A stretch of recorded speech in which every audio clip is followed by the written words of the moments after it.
Well, a very good morning, Namibia. Rise and shine. We are back after closing off. We are still back here to open up. That is, of course, NBC for you. I love it, Winnie. Apparently, when you love what you do, you never work a day in your life.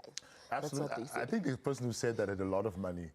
For some odd reason, I think that was the case. But yeah, Okay. it does still make sense. It definitely makes sense. Absolutely, it does help a lot if you do enjoy what you do. That's right. Yeah. Today is the 28th of November. Yesterday, we saw over millions of Namibians headed to the polls. That is, of course, to cast their votes for the 8th presidential as well as National Assembly elections. Today, we are basically in a brand new day, and today we are all looking forward to the counting process as results will be streaming in and tickling in slowly but surely. Yeah, absolutely. And yesterday was an eventful day, for the lack of a better word.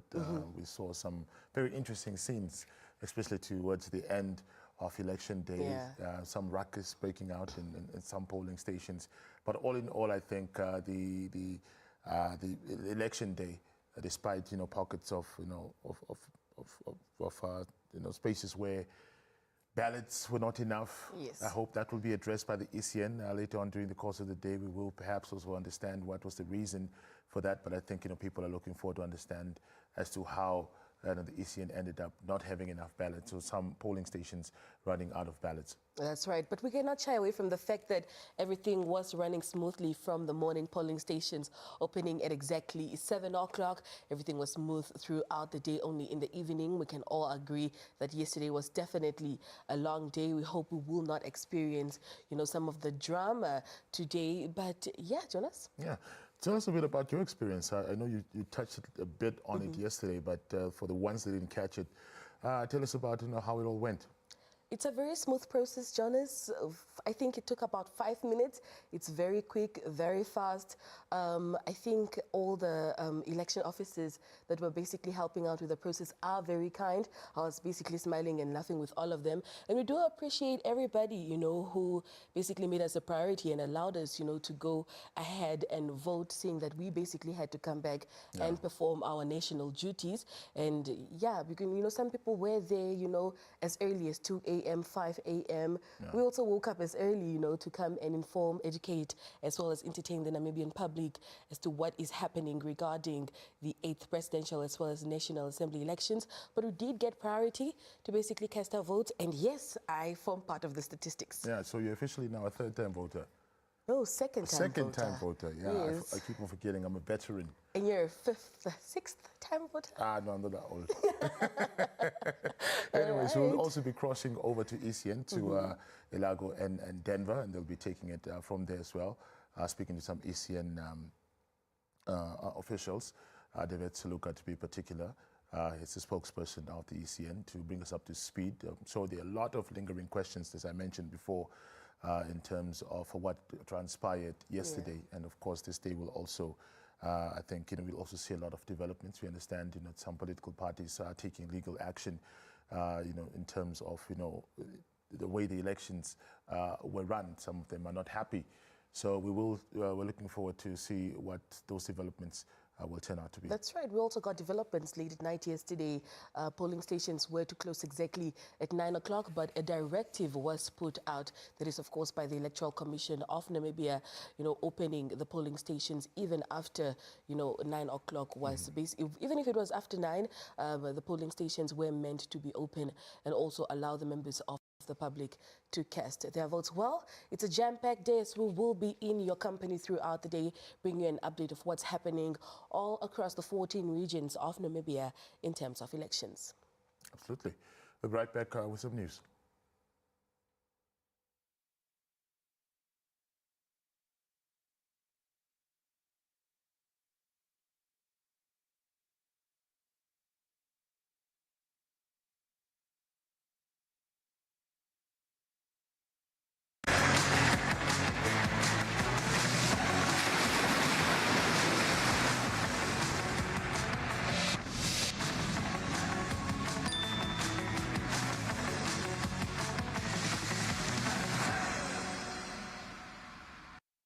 Welcome back. You are still watching the special broadcast of Namibia Votes 2024. Now, just to give you an update of some of the news making headlines from yesterday, chaos erupted at the Katutura Community Hall polling station in the Katutura Central constituency following claims that the voting process began nearly 2 hours later than scheduled. Frustrated eligible voters who lined up at Katutura Community Hall polling station claimed that they were still locked out and stood in the hot sun as the election process kicked off about 2 hours later than initially scheduled. According to the presiding officer stationed at Katutura Community Hall polling station, the delay was caused by their waiting for election material to arrive. Meanwhile, election day started off slowly at Okahanja with a low initial turnout and residents showing little engagement in the democratic process. There was a notable shift as the day progressed, though, particularly with young people making their way to the polls and proving eager to make their voices count. Upon our arrival, or rather the team's arrival, it was observed that the presiding officers in Okahanja had not made provisions for expectant mothers or individuals with disabilities. However, the elderly were given special consideration with a separate queue arranged for them. As our news team toured the area, many voters voiced frustration with delays and individuals deemed to be taking too long in the voting booth. One voter spoken to said he was a resident in Windhoek but traveled to Okahanja to try and avoid the longer queues in the capital.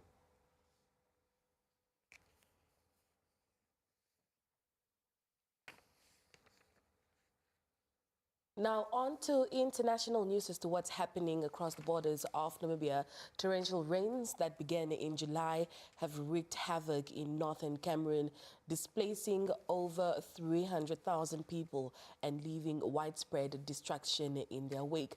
Now, the displaced are struggling to access basic necessities like food and healthcare while facing a growing threat of waterborne diseases. Here is more from CGTN.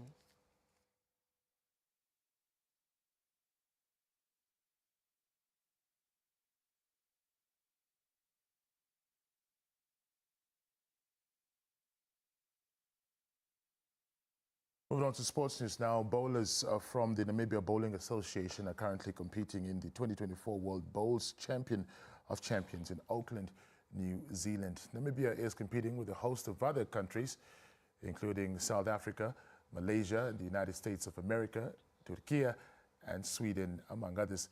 Namibia Bowling Association athletes Waylon Wenzel and Amanda Meyer-Steenkamp took part in day one's competition of the World Bowls Champion of Champions.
Dennis, is it fine now?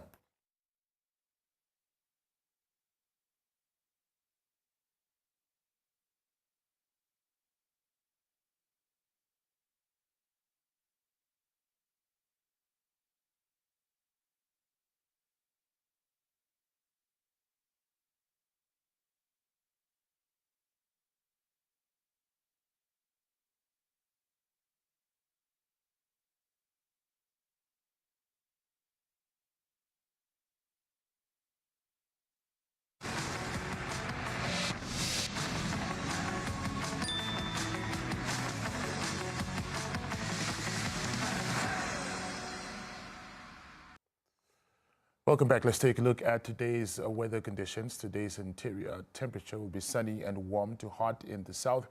Elsewhere, partly cloudy and hot to very hot with a few to isolated thunder showers in the Kavango and Zambezi regions in places. As far as the coast is concerned, partly cloudy and mild to warm. The wind will be moderate to fresh southeasterly at first, becoming southwesterly later. Tides at Walvis Bay, low tide will be around 26 past 7. The high tide will be 12 minutes to 2, and the low tide once again at 5 minutes to 8 p.m. Sunrise in Windhoek, which already has taken place, was 1 minute to 6, and sunset will be around 19:21.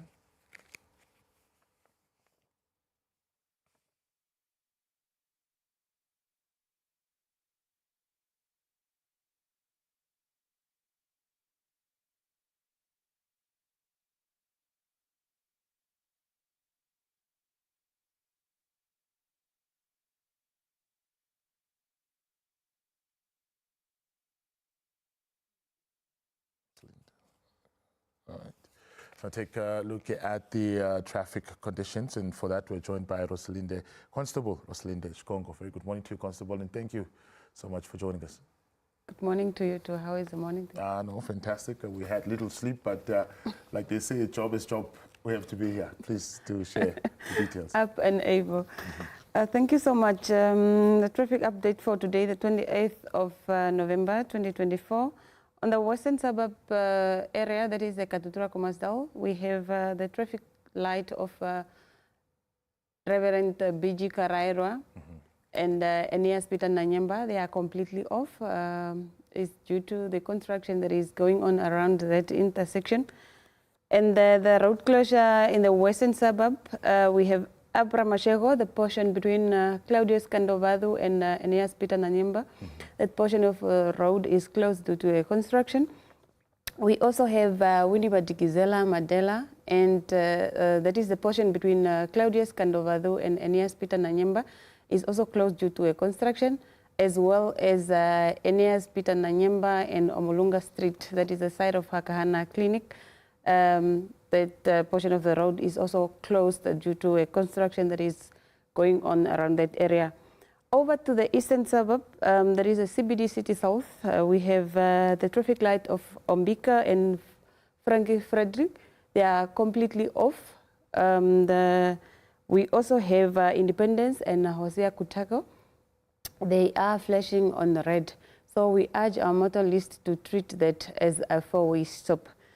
A road closure, in the CBD, we have Casino Street is closed on both sides due to a construction that is going on in that street. Otherwise, we don't have any other accident reported or any obstruction reported to us as to this point in time.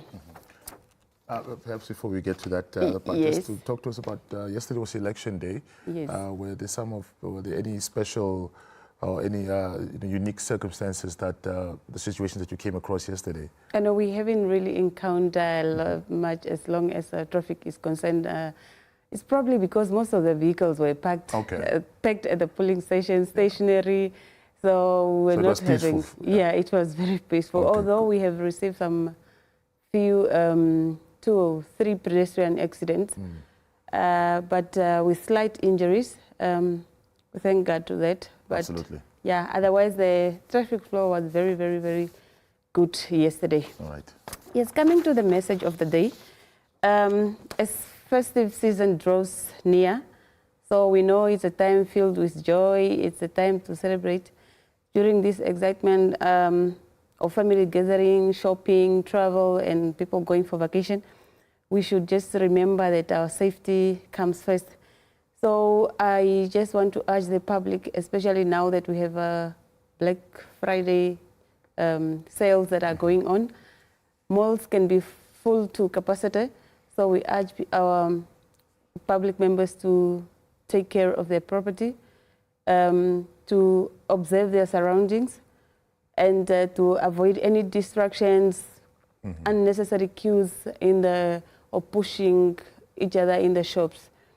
So let's take care of our wallet, take care of our purse, and then we should also avoid carrying large amount of money, because you never know who you are coming across.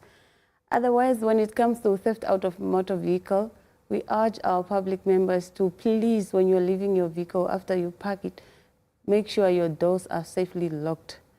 Double confirm, and do not leave valuables in the vehicle. Electronics or bags that are visible from outside, because they tempt these chance takers to break into your vehicle. Even if there's not anything valuable in there, you end up having a car being broken into. Even a plastic bag visible in the car, one will assume there is something that they can get hold of. Absolutely. And then also, we urge our community members, as holiday comes, whenever you are traveling, to please stop advertising their travels and other on social medias, because you never know who you are telling. You never know who is monitoring, and that person can easily just get access to your property. And if you have a good neighbor, kindly inform them that, no, I'll be out of town as from this period to this period, so that they can at least look out or look after your property. Otherwise, let's report any suspicious movement to the police, whether it's loitering in our streets or unfamiliar vehicles parked, or anything that is very weird to us in the street. Kindly report it to the police. Our toll-free number is 0613022302, and our SMS line is 4444, where you can send us a short message with your contact number and your name and the location where you are contacting us from, so we respond to your query. Yeah. Just lastly, if I perhaps do not have very good relations with my neighbors, and I'm going on holiday, can I contact the city police? Of course you to can. inform them that, look, I'm going away for a few weeks. This is my address. Please make a turn every once in a while, just to ensure that everything is in order. Is that possible? Of course you can. It's only that the police cannot be there at all places at all time, but we will try our level best to make sure that we patrol your residence, although we cannot promise you 100% that will be positioned at your house, but we can make several attempts. Absolutely. So what you're trying to say is that we must just improve neighborly relations. Exactly. Neighborhood watch is more crucial. All right. Constable Rosalinda Shikongo, thank you so much for your time. Thank you so much for bringing us up to speed, and wish you and the rest of the City Police team all the best. Thank you so much. Thank you so much. That was Constable Rosalinda Shikongo from the Windhoek City Police, just sharing the traffic update and also the message of the day, which is focusing on safety, ensuring that you do look after yourself, look after your property, especially at this busy time when a lot of sales are taking place. And that's also an opportunity where people also go to work. And by work, I don't mean the 8 to 5, but we know what we mean. So stay safe and stay tuned.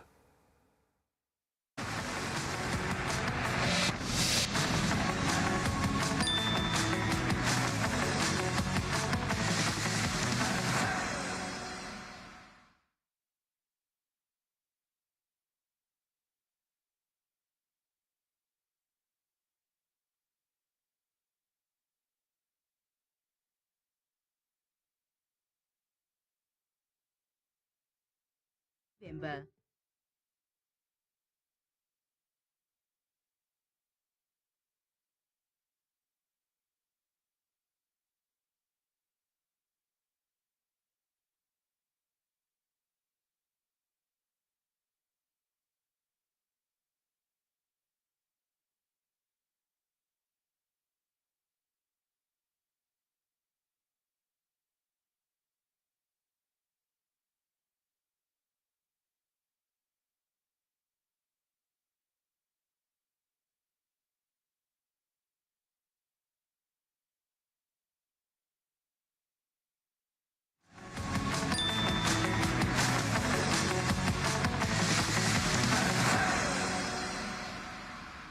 Welcome back. You are still watching the special live broadcast of Namibia Votes 2024. For now, we will be crossing over to our colleagues, Ilago Shitatala, as well as Denver Kisting, just to give us an update from the headquarters of the Electoral Commission of Namibia. Ilago, Denver, good morning, and it's over to you.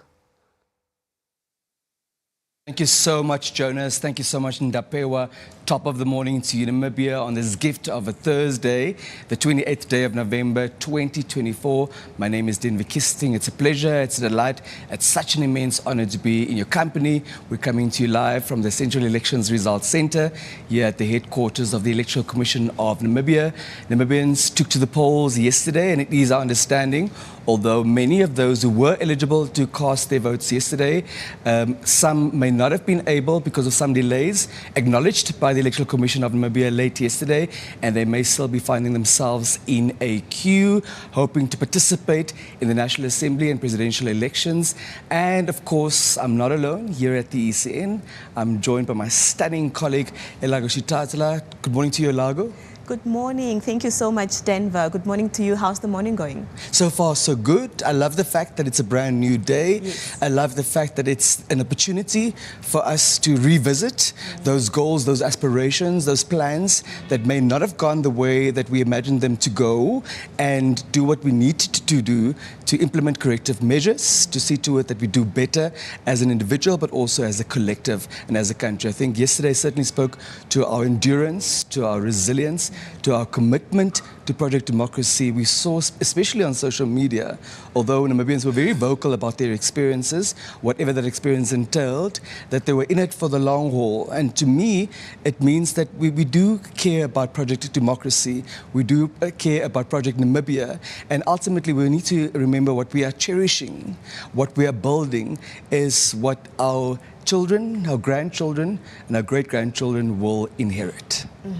Well, Denver, as you indicated earlier, Namibians took to the polls yesterday, and some of them might still be finding themselves in the queues this morning to cast their vote. We are, of course, still waiting to get confirmation of that, perhaps from the Electoral Commission of Namibia.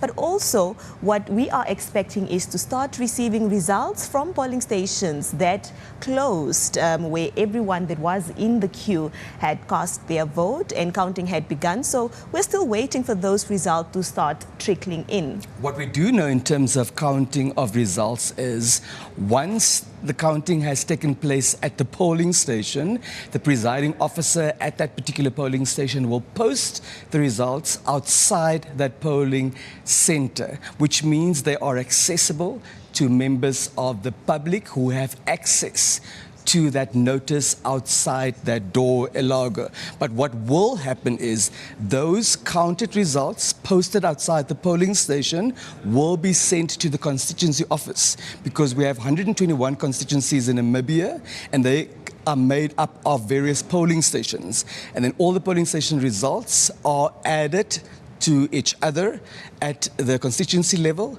and in the end those results will make their way to the Central Elections Results Center here at the headquarters in Windhoek. They will need to be verified and collated and endorsed by the chairperson of the Electoral Commission of Namibia, and then they become official and final. Yes, and also what that means is that you as the public will then have access to these results, as they will be tabulated, that is of course on the ECN's platforms. They do have a website, and the URL to the website is www.elections.na.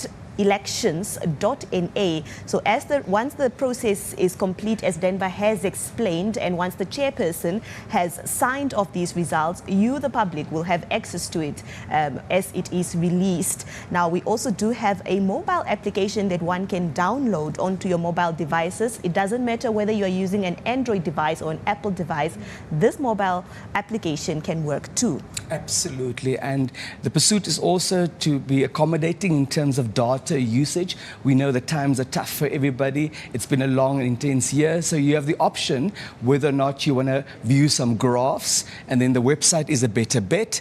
And if you want a more condensed snapshot, there's also that avenue that you could explore. But what we have to reiterate is the results available at polling station level will not be necessarily available on the official results, because those will be on the constituency level. So it'll be per constituency. But the polling station results will already be posted outside the particular polling station. And you are able to go and look what the results look like at the moment at any polling station, I guess. Yes, it's the 8th edition of the National Assembly and presidential elections of Namibia. Now, we will be speaking to Mr. Devet Suluka, who's the spokesperson of the Electoral Commission of Namibia this morning, and he will bring us more particulars as to where we stand, perhaps also to give us an indication of the number of polling stations that are still up and running, the number of those that have closed in the meantime where counting has commenced, and perhaps we can also get an indication of the 1.4 million Namibians who were eligible to participate in this process,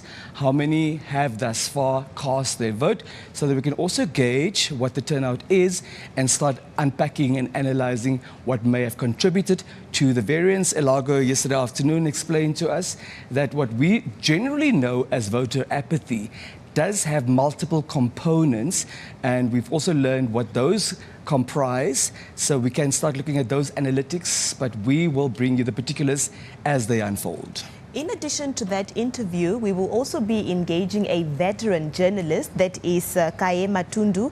Now, we will just be talking about post-election insights, and also he will provide us with an analysis of his observations of yesterday's exercise when Namibians took to the polls, and how that was, given his expertise and his experience having covered elections before for several years. So that conversation is one that we will also be having this morning. That's a critically important and imperative point. One must be equipped to compare apples with apples. Sometimes you think you're comparing apples with apples, but you're actually likening the apple to a pear. What does that mean? During the last presidential and National Assembly elections 5 years ago, we made use of electronic voting machines. This time around, we're making use of ballot papers. What impact does it have on the logistics, on the duration, etc.? So one must have regard to those nuances, so that what you compare to one another are actually comparable figures or subjects or entities or processes, Elago. Yes, that's correct, Denver. Well, that's the menu for this first hour. As far as our contribution to these proceedings are concerned, please, if you've not had a cup of coffee, please prioritize that. If tea, water, or juice, whether it's guava or mutete is your thing, we won't hold it against you. But a choice that we will hold against you is if you don't keep it locked on all the NBC platforms, because our commitment is to bring you up to speed with these proceedings. And we do in Namibia. You've demonstrated a level of patience and endurance yesterday, and you do not want to know what is next. And as soon as we know next, you'll also find out.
Welcome back. You are watching Namibia Votes, coming to you live here at the ECN headquarters.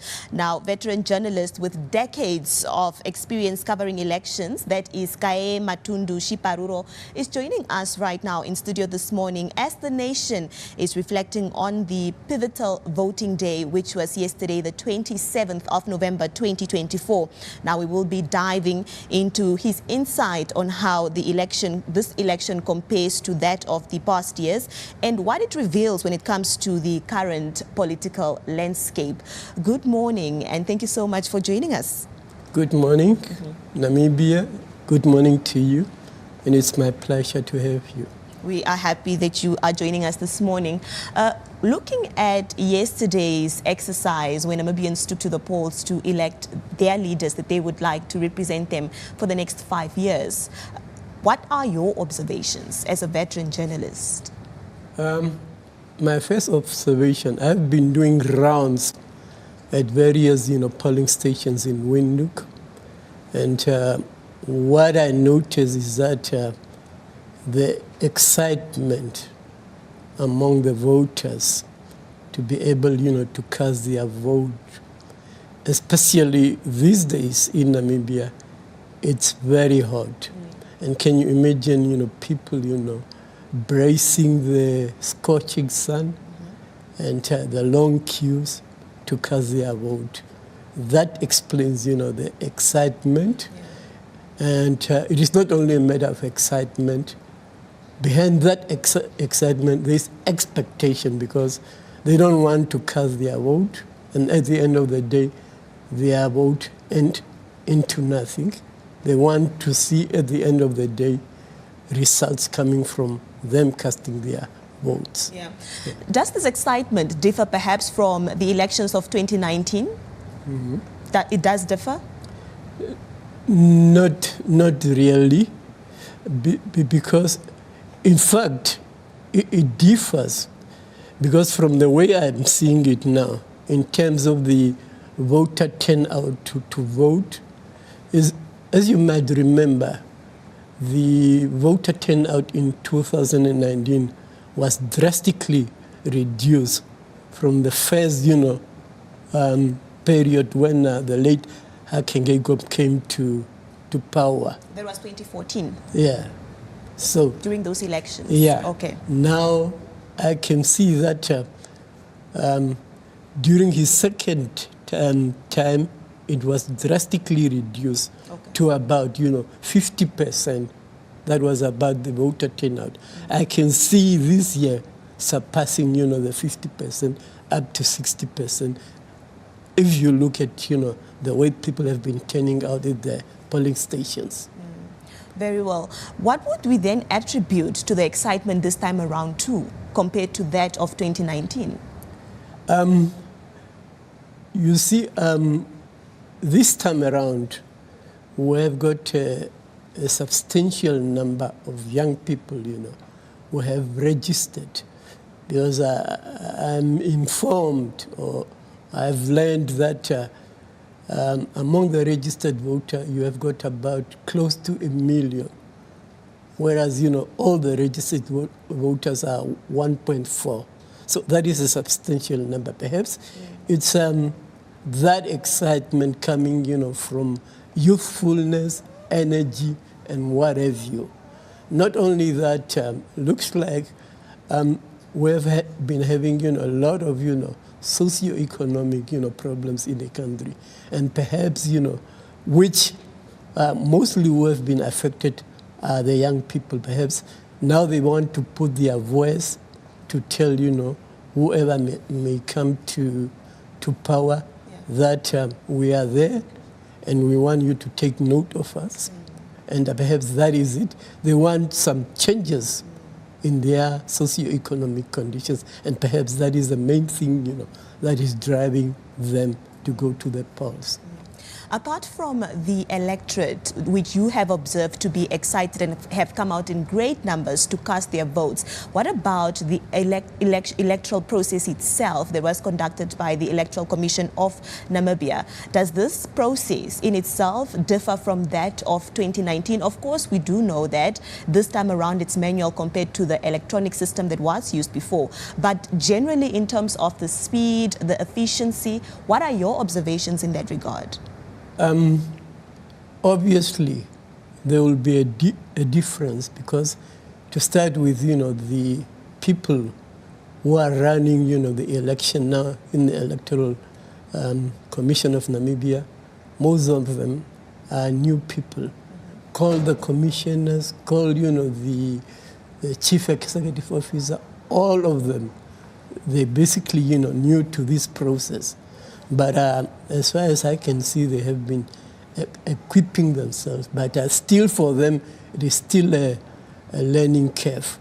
And then on top of that, let us not lose sight of the fact that we have got now a bigger population of people, voting, because the Namibian population has meantime increased, and so equally the voters.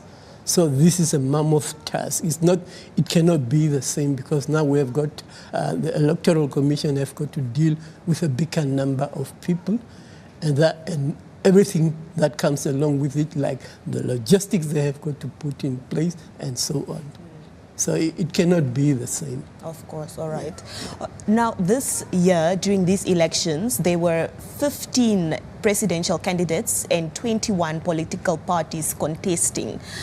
What does this say to the political landscape of this country comparing to 2019? How has it differed?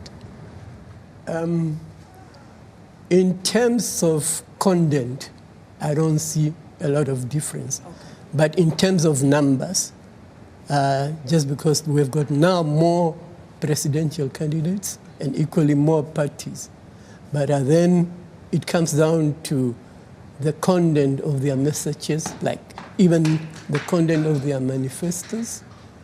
Basically, all of them, remains the same, with little to choose between them, because all of them go from the premises that this is a free market economy.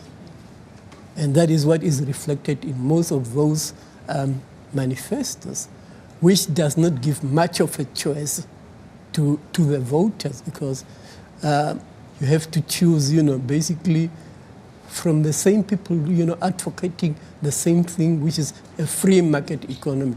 Does that make any difference between? It does not. It is just a matter of, how does one, move the furnitures within the house. Will this affect governance for the next 5 years? It would. In terms of, if we have got a good dose of youthful, parliamentarians, that will make a difference, because I have noticed even in the current, parliament, the youthfulness of our parliamentarians, the young ones, and the issues that they raise. And even you can see the vibrancy of the debates within Parliament. That will make a difference. But the only observation that I need to make is that leading up to the election, you have been hearing political parties, urging young voters to go out and vote. But when you look into their leadership structures, you hardly find, any young people there. So looks like, as far as most of these political parties are concerned, the youth or the young people are only good when they are giving votes, but are not in terms of, leadership, which is an oversight, or I don't know what it is, on the part of the political parties. Yeah. Someone might argue that perhaps they do not see the availability of young people willing to take up positions of leadership? Well, I don't think it is a matter of availability. Also, one can, put it the other way around. But do the young people themselves avail themselves? Or where are they? What role are they playing? It is also incumbent upon them, because they cannot expect, leadership to be handed over to them on a silver platter. They must aspire towards it if they believe in whatever mission it is, even to improve their own conditions. Yeah. Because they cannot expect, that an old man like me would improve, the conditions of a younger person. Because to start with, how much do I have got, how much understanding do I have about their socioeconomic conditions, or their aspirations, or their ambitions? Very well. Now, we are expecting results to start trickling in. Of course, those polling stations that have finished counting, we will see those results being shared there at those constituencies. But are there any indicators, and I'm asking this based on your experience, that one can look at to determine which route the results might take? You see, that's why I've always been refusing to be called an analyst, because it's just like being a prophet. It means you must predict. I would rather not risk, making any predictions.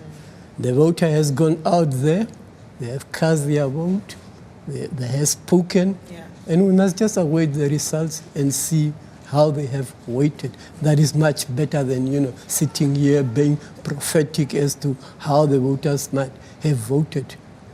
Even for that matter, looks like in Namibia we don't have what is called, exit polls. I haven't seen anything. If we had that, then one could have, make some prediction. Other than that, it would be just, sucking something out of your thumb.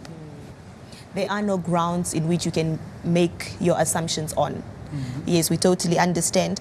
Now, you have indicated that these political parties' manifestos speak to each other and they speak to the issues that we are definitely aware of already. But looking at the presidency and the National Assembly, once these results, of course, have been announced and the new government is sworn into power, what kind of outcome are we expecting to see, really? What is the expectation thereafter? Obviously, as I alluded to earlier, should we have a vibrant, parliament with a good dose of, youthfulness, then we would expect, the debates in parliament no longer to be the same. Not only in terms of, what the youthful, parliamentarians are saying, but because, as I have been observing, many of the young people, they are energetic and they have got their ears to the ground. Yeah. Not only their ears to the ground, but even their presence. They are there, where among the masses, and they know what is happening there. Because one thing that I have noticed is that most of our parliamentarians, because perhaps of age, they are hardly seen, heard, or felt, other than, the time when they are raising issues in parliament. But perhaps that's also an issue of our system, because our parliament is not constituency-based, where any member of parliament comes from a particular constituency and he or she is always in touch with his or her constituency and therefore carries in all the time, the feelings and the sentiments of her constituents. Now, as a retired veteran journalist, it means that you have reported on matters like this, that is the elections, for many years before. What would you make of the election coverage by various media houses this time around in 2024? And does it differ in any way to 2019? It has not. Okay. It has not. It has been, excuse me, it has been the same thing, covering rallies. To start with, the various political parties has come up, with manifestos. How many people down there on the ground really understand what what is the content of those manifestos. I would have thought it should have been, the function of the media to dissect those, manifestos. Because even some of the manifestos, the content is so haphazard, saying one thing on this and then saying another on that do not speak to one another. And that should have been, the function of the media to dissect those manifestos and even to get the various political parties information to speak to them and to elaborate on them as to what do they actually mean in those manifestos. Because somebody will tell you that everyone in Namibia will get a plot. Tell me, we have got a government currently in Namibia. What has prevented that government from giving everybody a plot? So basically, that is tantamount, to promising the unfeasible. And that is the duty of the media to call, for those political parties, to explain that as to what do you mean you'll give everybody, because it will take resources. There are not many pieces of land lying somewhere there. As you know, this is a free market country.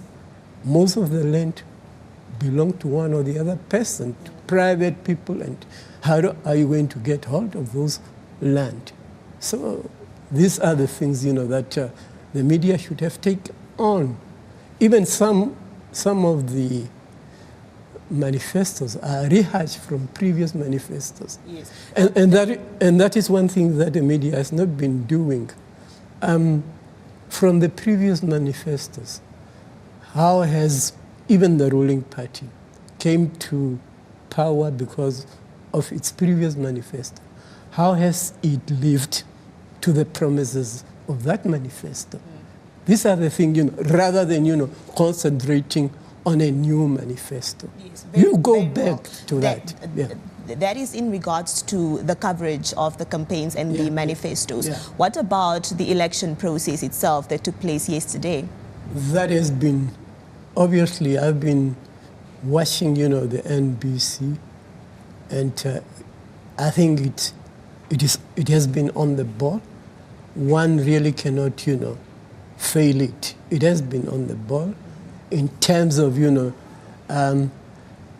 from the word go, even starting, with registration, making people aware about the need for registration, and now taking us through the whole process, of voting, how people are turning up, and so on. I think it has been on the ball. Yeah. Not only the NBC, I realize also NT has also been on the ball, and I think it has been very helpful, and informative, especially to people, who cannot be there, or and it has been kind of encouraging, those perhaps who might have decided to stay home to go out and vote. Well, thank you so much for Are sharing. you done? Yes, Are we you are sure? done. You can go on if you want. I would love to go on all day. But time, of course. Yeah. Is not our friend. Thank you so much, sir. Not at all. It's been my pleasure. Yes. Especially meeting you in person. Very well. All right. All right. Well, that was a conversation with Kae Matundu Shiparuro. Now, he was talking to us about, the election process that is currently ongoing. We do know that Namibians took to the polls yesterday, and we are expecting the counting of the votes to start and results to start trickling in as well. So we were just comparing how that process has been going compared to that of 2019 and 2014. We'll be back with more. Please stay with us.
What is your observation? Is the process fast, slow, just fine? I think it's just fine. There are times where it's fast and then there are times where it's stagnant like now, where it's stagnant. We've been sitting here for almost an hour now. You are still here in the queue. Obviously, you are determined to cast your vote. Tell us about the significance of your voice being your vote, being heard. I think this year is a bit different. This is my first time voting. I think it's more so the atmosphere and just the push for younger people to be more involved in politics. This year is a little bit more different. It feels different. My experience so far is that it's really nice. It's nice to sit at least in the shade. The rows are moving a little bit slow, but we will eventually get there. What time did you come? I came about 5 o'clock in the morning. Oh, 5 in the morning? Yes. That early? That early. And you are still with here? the little one, yeah, With and the I'm little still one? here, yes. What informed that decision to basically soldier on and say, look, no matter what it takes, I'll go at 5 o'clock and I will not leave the polling station before I cast my vote? Yeah, it's very imperative that we exercise our democratic rights so that we cast our vote. Because sometimes we are good at complaining, but what impact are we making? We need to make sure that we cast our vote and our vote is counted. Despite the fact, the early waking and whatnot, and the long queues and the slow processes, at least you need to make sure that you cast your vote. Tell me one thing. I'm assuming this is not your first time voting. You've taken part in lots of other previous elections. Yes. Is there any significant difference when you compare previous elections to this one? Not really that significant, but you can see the difference because like previously when you used to vote here, the people used to stand too much in the sun, but now there are some logistic arrangements where we are going around the corners of the building, and this is really motivating people to feel that you don't really feel tired, despite that you wake up so early without even having anything on the stomach. You still feel energetic to move forward to make sure that you cast your vote. It's really interesting.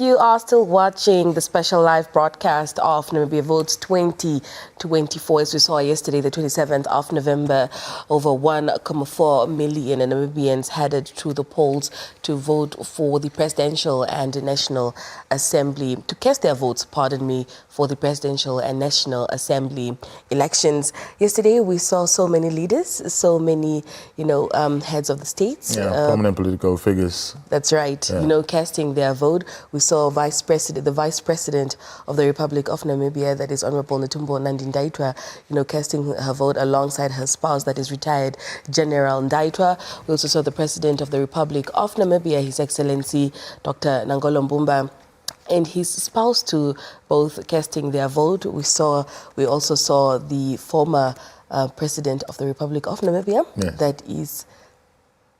If you could put your, we have two, by the way. We have two, by the way, yes. That if you could put your Pamba, and of course also the founding president, yes. Also managed to exercise his democratic vote. We saw the Prime Minister, the Prime Minister, the President of the official opposition for now. When those numbers come in, it might change. We don't know. And we also saw Dr. Bandleni Tula from the IPC also going out there to cast his vote. And the message was basically the same in terms of the leaders echoing the call to the citizens to say, look, this is your opportunity to decide how you want this country, in which direction you want this country to go, who you want to be led by. That's right. Now let's take a look at some of those highlights from yesterday. I think we should be fair when other people are doing their work. And I think they are doing their work. There was no hiccup, at least in my process. I presented my card. I have my fingers marked. I got my papers. They are taking out all the details so that there could not be any doubt as to it we vote, what number, whatever, so that if there is any challenge, you have a full record for each and every individual. As Namibians proceed to cast their votes and as we wait for the result, any message for the Namibian nation?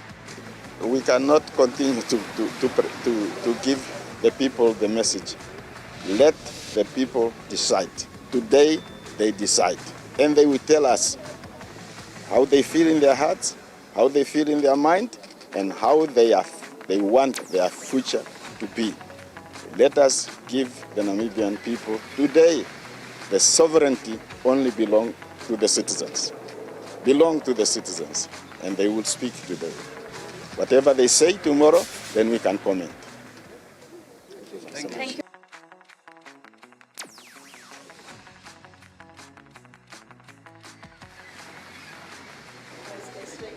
Okay. Good morning. Shall I sit here?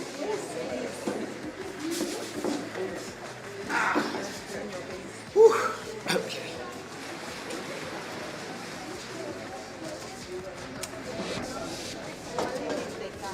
Okay, just need the voter's card. Wait a minute. So I'm You can putting just in stand, you can just have your hand all the way to the bottom straight. Okay. Just to be comfortable. Okay. Okay.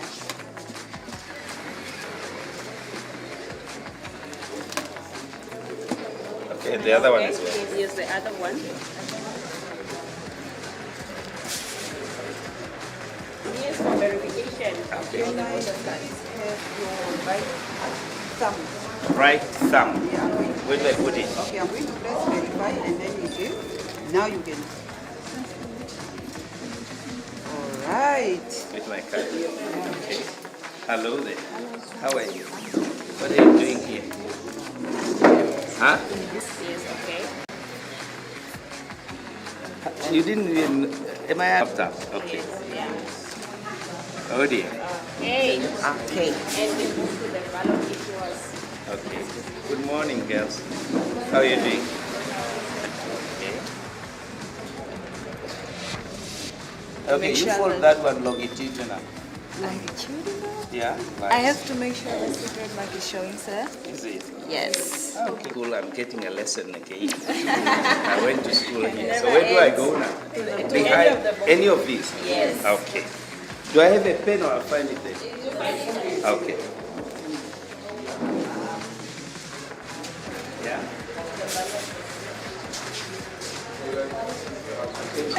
I've never done this before. There's always a first time, isn't it? Whoops. God.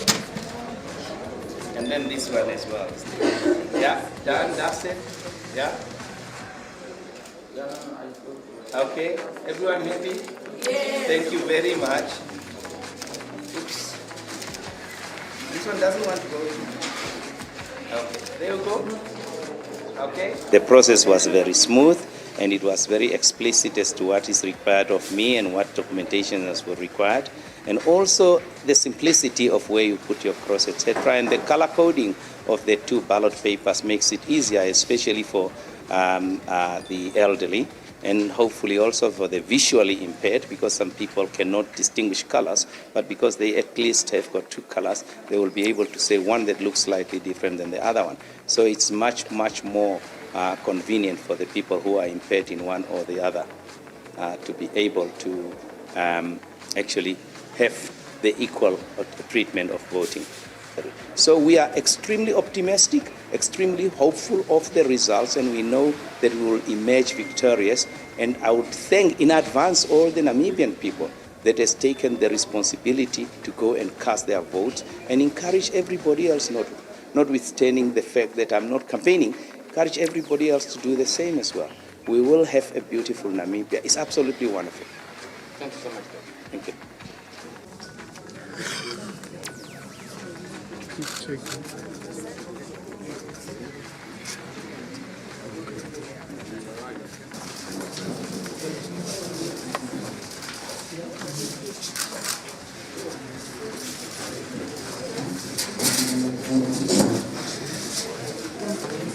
cannot let everybody enter.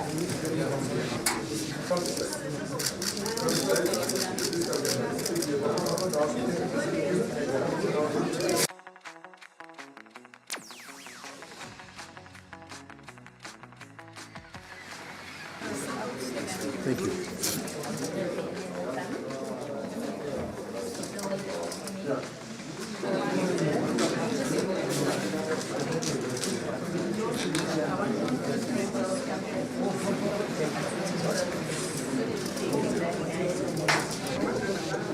Sorry.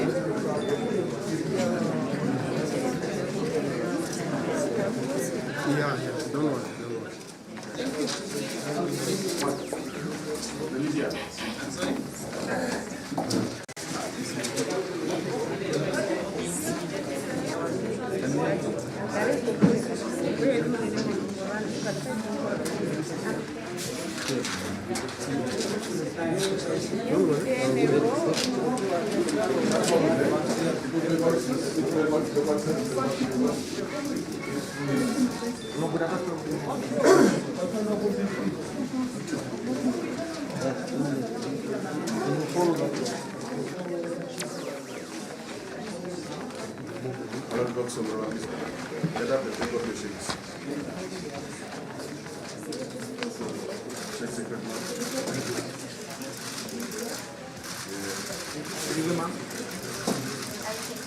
Meant to allow each and every registered voter to make his or her way to the nearest polling station. As the Vice President of the Republic of Namibia, I'm echoing also what the President has said by calling on all Namibians who registered to come out in their numbers and vote. You must know voting is not just your constitutional responsibility, but it is also your national responsibility, because naturally you have a responsibility over yourself and others around you. And through voting, you are making your voice to be heard, that will be having an impact for the next 5 years in your life and in the life of every Namibian and any person who's visiting this country. So please come out in your numbers and cast your votes. No, the process was fast. The process was fast. Of course, unlike before, when you first get your presidential ballot paper, you make your mark and then you drop in, and then you go to another station, and then you vote, you drop in. By this time around, you are given both at the same time. So you have now to make sure that when you come to drop, you are dropping in the right box. This one? Yeah, I have voted. You can all see I have voted. So go and vote. My vote is a secret. It's not a secret. I voted. I have voted. You all know I have voted. First, but like she has said, I think there might be a bit, I'm very much concerned with the old people or senior citizens, because they might end up confusing in which box to drop, and more so that in the folding, there's a sign that must always be visible. Meaning if our senior citizens, just to get this here, you might have a bit of problem. But otherwise the process was very, very fast. Yeah.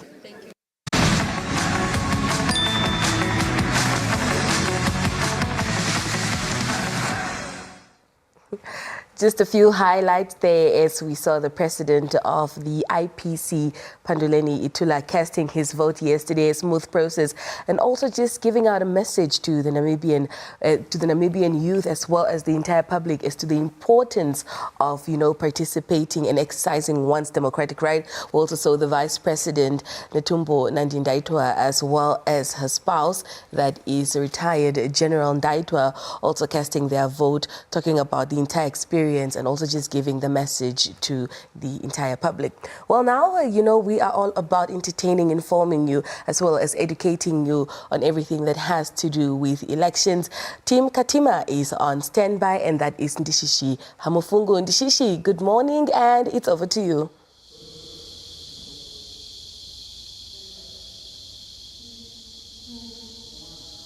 Very good morning to you in the Pewa, and of course a very good morning to our wonderful viewers across the length and breadth of our country, this great country we call Namibia.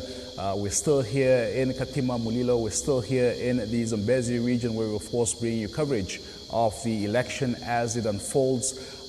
Quite the day yesterday, of course, from the polls opening at 7, and some of the polls going all the way up until midnight, of course, to ensure that each and every voter is accommodated. Now, while the situation was quite peculiar around certain parts of the country, the situation remained fairly contained here in the Zambezi region, with the ECN ensuring that the reallocation of ballot papers happens, where, of course, ballot papers ran out in certain parts of the region. But we spoke to Leslie Simwanza, the regional officer of the Zambezi region, a while ago, and of course he assured us that everything went fairly well. What they're currently doing right now is, of course, counting those ballot papers. They anticipate that those very ballots will arrive here at around lunchtime, where, of course, the collation and the tallying of those ballot papers from the 221 polling stations across the Zambezi region will be done. He says that it has been a fairly smooth process for the ECN here in the Zambezi region, and of course looks forward to concluding the process. But joining us here on set this morning to give us his reflection of the day that's yesterday, is none other than the first citizen of the Zambezi region, that's Governor Lawrence Alufeo Sampofu, who of course joins us here this morning to help us reflect on the day. But interestingly enough, of course, in a few months' time, Governor Sampofu's term will also come to an end. So we'll also use this opportunity to reflect on his legacy. Governor Sampofu, very good morning to you. Good morning. Good morning, Namibia. It's always a pleasure being in Katima Mulilo. It's always a pleasure being in the Zambezi region. You are most welcome. You are most welcome. Governor, I see you have your mark on your thumb. Of course, you've gone and cast your vote. Just talk to us about the day that was yesterday as the first citizen. Yes, thank you very much. I was the first to vote at Ngweze Community Hall yesterday morning, exactly 7 o'clock. Then after voting, I went around to see other polling stations around Katima. They even drove out at a distance about 50 kilometers away just to check on the polling stations around. Everything started very well, and it was going very well in the region. Very much.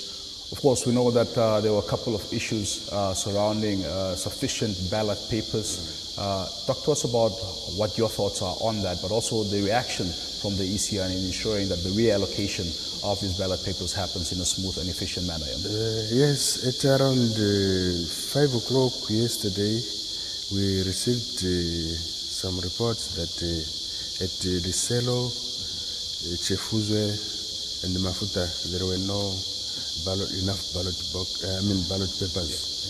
So I phoned the returning officer. So she told me that they rushed to Ibu and the Isuswa areas to collect some books. So they were brought in within an hour and so. Then the voting started again, proceeded very well. Very much indeed. Yeah. We were at Choto up until midnight yesterday, observing the electoral process at the Choto Town Council Police Substation, and we still found, around 50 to 70 people in the queue. Real dedication, real commitment from Namibians in this part of the country. Just what do you make of the overall conduct of the people of the Zambezi region? Yes, from the beginning, the conduct of our people is very superb, because they were showing excitement to vote, most especially the youth. Yeah, they were very much excited to participate, some of them for the first time. And also, we could see that the morale of all the people, we could compare these elections maybe like 1989. Yes, so everybody was so much excited. We're happy, and also we say thank you to our people. There were no incidents of violence. That is one thing. Yeah, we only saw things on social media, some people tearing T-shirts or other election materials and so forth. But that one we can say might have been caused. Some of the things is maybe tribal or people who are ignorant about the law, election laws, or maybe excitement and all these things. Also be a factor. It can be also a factor. Yeah, so our people were really respecting the laws of elections in the region. Fantastic stuff.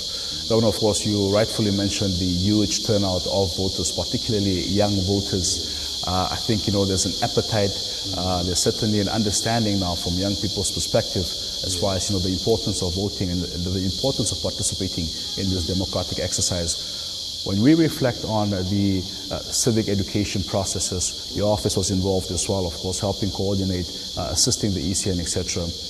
To what degree can we contribute voter education and, of course, the effectiveness of it, comparing and looking at the turnout yesterday?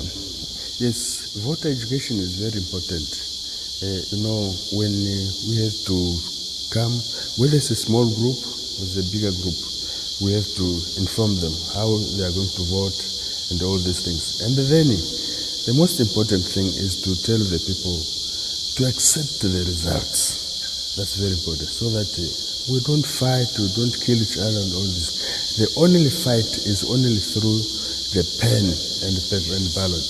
That's the only way. So we have to instill the maturity in our people, political maturity, so that they don't indulge themselves in insults and all these things.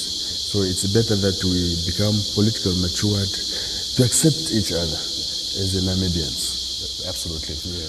Let's reflect on some of the key developments, the key highlights here in the Zambezi region over the past 34 years. How do you describe the level of development here in your region? Yes, the past 34 years, we've seen development. Most especially, we start first with water. Water is life, and we have to provide water to our people. Yeah, people, they always say Zambezi region is full of water and all this, but we still have some challenges in getting water to the communities. So we have 3 pipelines, main water pipelines from Katima Mlilo. The first one from Katima Mlilo to Binyanti. That one was finished. Then the second one is from Katima Mlilo to Sibinda. And then it was extended from Kongola to Makanga, just disconnected. Then the third pipeline is from Katima Mlilo to Ngoma, but this one did not reach Ngoma up to now. It's just up to Vukalo, which is 40 kilometers from here. Yeah, but we are still expecting more funds, more especially the government got a loan from the African Development Bank for water. So we are going to extend this pipeline to Ngoma. Then from Vukalo, there will be off-take to Kabe, Lusese, and Ikumwe. Then another off-take to Muyako, Ibu, and connected to Ngoma. So this is what we are saying. Then the boreholes, so that people can get water, potable water. Yeah, if we have a borehole somewhere here, then we have to extend pipe from the borehole to the nearest villages, so that they can have water. Yeah, as you know, this region is, there are a lot of wildlife. There are elephants, buffaloes, lions, and all these predators and all this. So the human-wildlife conflict is also big, because all of us, we have to go to the water points. So this is where we are fighting with the wildlife. Yeah, so we are trying to minimize that by providing boreholes to our people. Fantastic. Then education, which is very important. Yes, education is always getting the big chunk of the whole budget in Namibia. Similarly, here in the region also. When I came in 2011, we had about 87 schools. Now we have 107 schools in the region. So We built the new schools and all these things. The reason being that in some places, learners, more especially young ones, could walk up to 6 kilometers, which is very far with all this wildlife around. So we put small schools in there until they reach grade 4, then they are grown-ups. They can walk a 6-kilometer route. These schools also, they are electrified, energized. When we talk about rural electrification, out of these 107 schools, we are left only with 10 schools. Yes, so we will manage by February next year. We are saying these schools should be energized. So after energizing the schools, then we'll look at energizing the villages and all these things. That's rural electrification. Then we look at health, which is very important also for our people, for the government. We must have healthy people. Yes. So there are clinics which were dilapidated, but they are now renovated, like the one for Impalila, Keetmanshoop, Kusese, Ngoma, Vatubaja, Kanono, Masogotwani, and these are renovated. Almost they look like health centers. Yes, so there are 2 to 3 houses there for the nurses, and our health centers. We have 3 health centers in the region.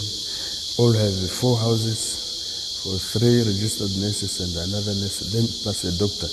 Unfortunately, we do not have doctors in our health centers. So health centers have to send all referrals to Katima Hospital. Then our hospital here is still a district hospital. That means referrals to Rundu, to Wenduk, or Oshakati. So during these referrals, many people are losing their lives. Rundu is very far to transport a person who is on oxygen. Some they don't reach, even in 500 kilometers. Some to Windhoek they don't reach. Some to Oshakati, it's just like that. But we have seen that some of them, they don't really die of diseases. It's because of exhaustion. The distance is just too far. So we are really appealing to have an intermediate hospital in the region. Absolutely. Yes. Then our roads. We can say we are happy we have got very good roads now. It was a challenge in the past, yes. Yes, it was a challenge in the past because our roads, more especially from here to the flood-prone area, it's still a challenge up to now. But we've solved one from Keetmanshoop to Keetmanshoop. It's now a tar road. Then from there to Mzi, almost the same distance left, we might manage. The roads in Impalila Island, they're all superb. Yes, and the groundbreaking of the road from Kasika to Keetmanshoop was done already. So we are just waiting for them to start, so that area also is a flood-prone area to be connected to Keetmanshoop. Then we have a road MR125, that is Liselo, Linyanti, to Kongola, to Singalamwe, connecting to Zambian border, that side. It's now a tar road, which is 230 kilometers. Yes. We have some small roads which are braided all the time, or gravel roads. They are nice roads to use. But in a near future, they will be tarred, like the one for Makanga and Masida. The groundbreaking already took place, so we will be tarred very soon. Okay, so I know the issue of cross-border crime, considering the geographical location of the Zambezi region, being bordered by 3-4 SADC countries, I know that, of course, cross-border crime is quite a concern for your office. How do you describe the situation today, and how do you describe the collaboration with the Namibian police and other officials, security officials? We, as you mentioned it's true. Zambezi region is bordering 4 countries, SADC countries, that's Angola, Botswana, Zambia, and Zimbabwe.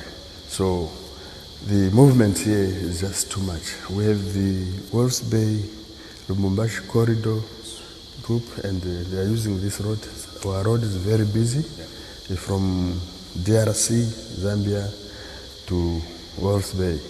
So we are looking at putting up a one-stop border post here in Katima Mulilo, and also to put up something like a hub in Katima Mulilo, so that transportation of these materials, if they could be transported by railway from Grootfontein, to extend our railway from Grootfontein to Katima Mulilo, so that all trucks going the other side could pick up the goods from Katima Mulilo, so that our roads there's less pressure on the roads. Less pressure on them. Yeah. Yes, the Namibian police is working very hard to maintain law, order and security of our borders here. We have got a porous border between Namibia and Zambia, but the police are there to contain the situation. Border post there. Yes, we had a border in the past between Botswana and Namibia. It was tension there, at least. There's a national park of sorts yes, on the other side of Botswana? Yeah. Yes. Yeah. So there was tension there, but now we are working together.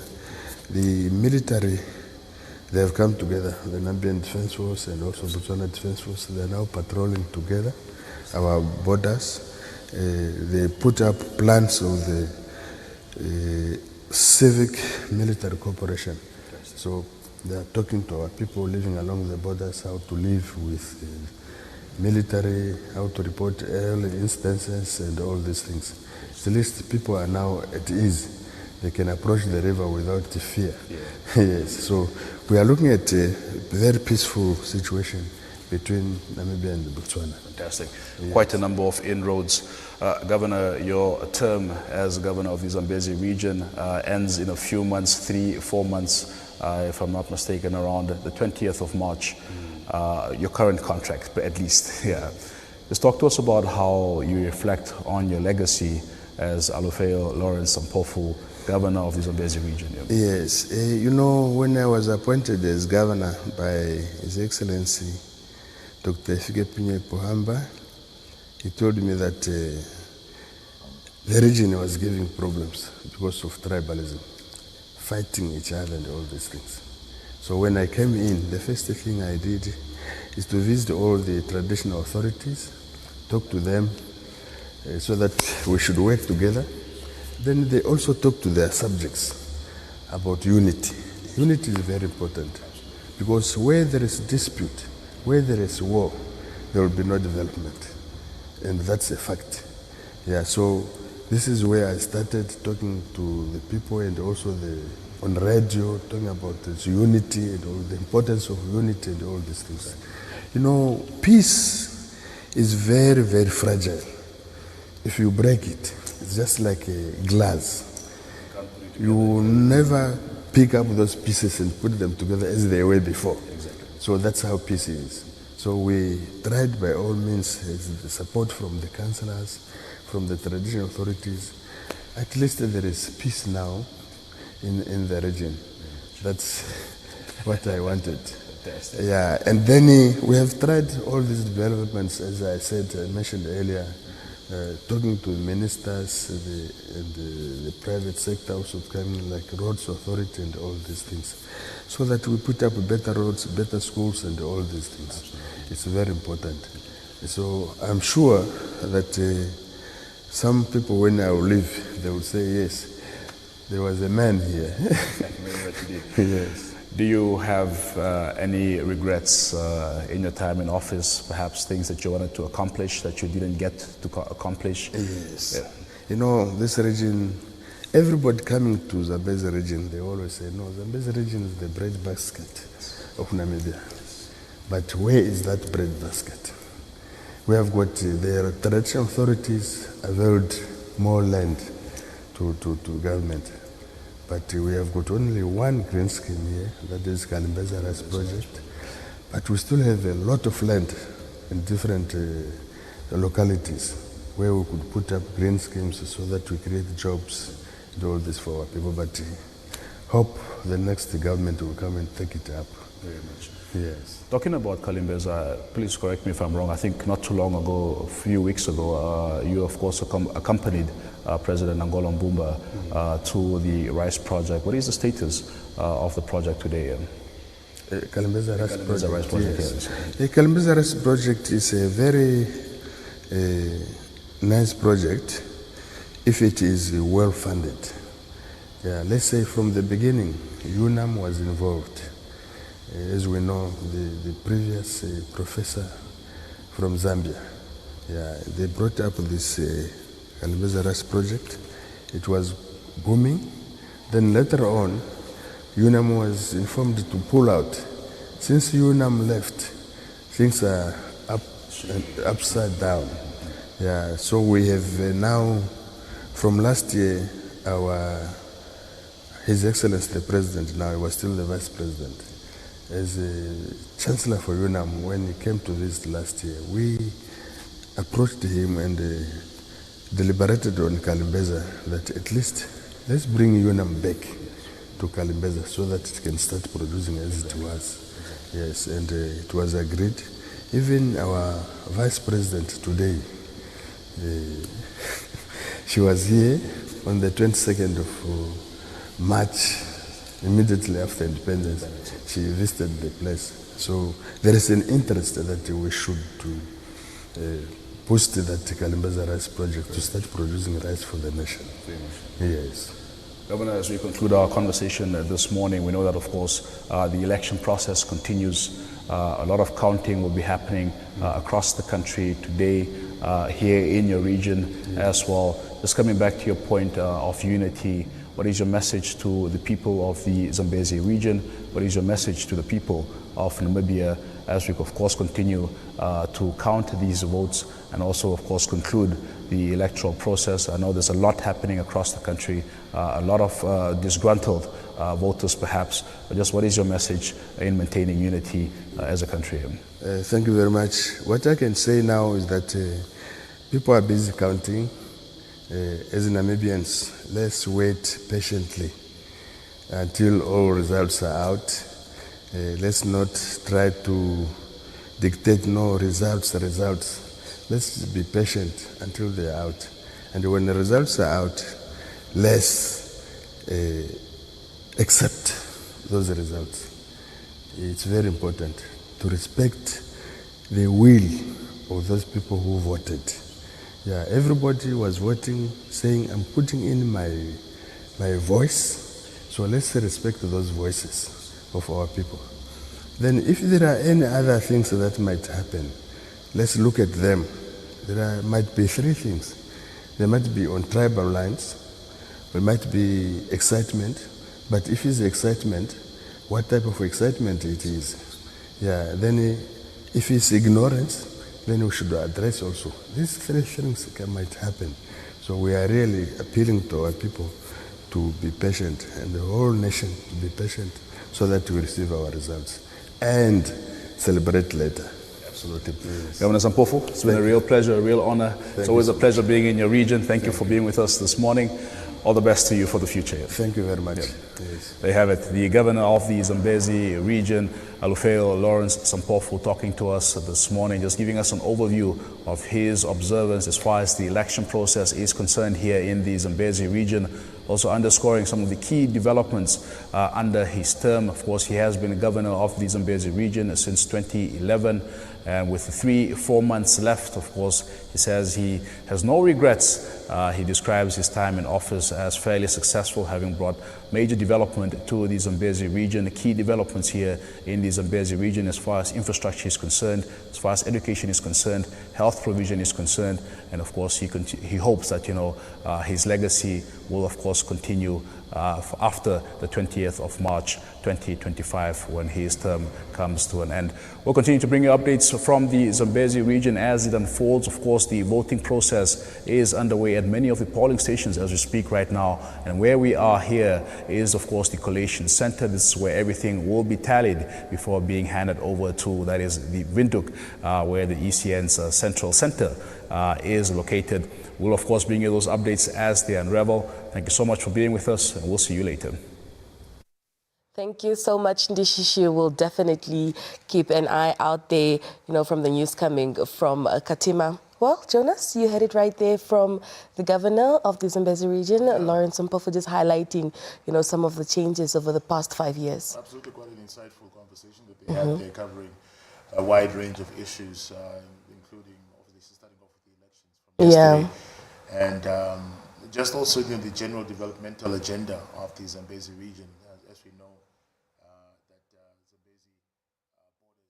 Zambezi this is the part of the country that borders with 3 to 4, 4 SADC countries. That's Angola, Zambia, Zimbabwe, and Botswana, which makes it a very key area. So if you're coming from Zambia, you have to go through Katima. If you're coming from Zim, you have to go through Katima. So there's a whole lot of economic potential that the governor also alluded to as well.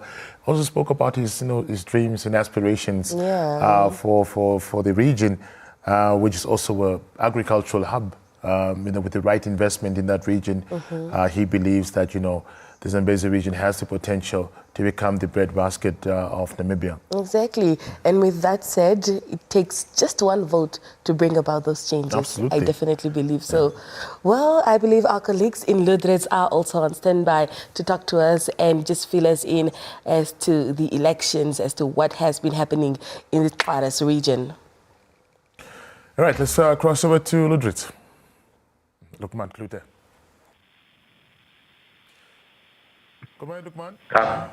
Good morning, colleague. How are you this morning, Lukman? No, I'm doing fine. All right, brilliant. Bring us up to speed as to what transpired yesterday and as far as election day is concerned in the areas that you covered. Yes, in the morning, the turnout was good, but as the day progressed, it started to decline. All polling stations almost had the issue of the ballot papers, but when I spoke to the returning officer, Ignatius Abasman, he said they had borrowed from ours. The issue of these ballot paper shortage also resulted in counting being stopped at all the polling stations.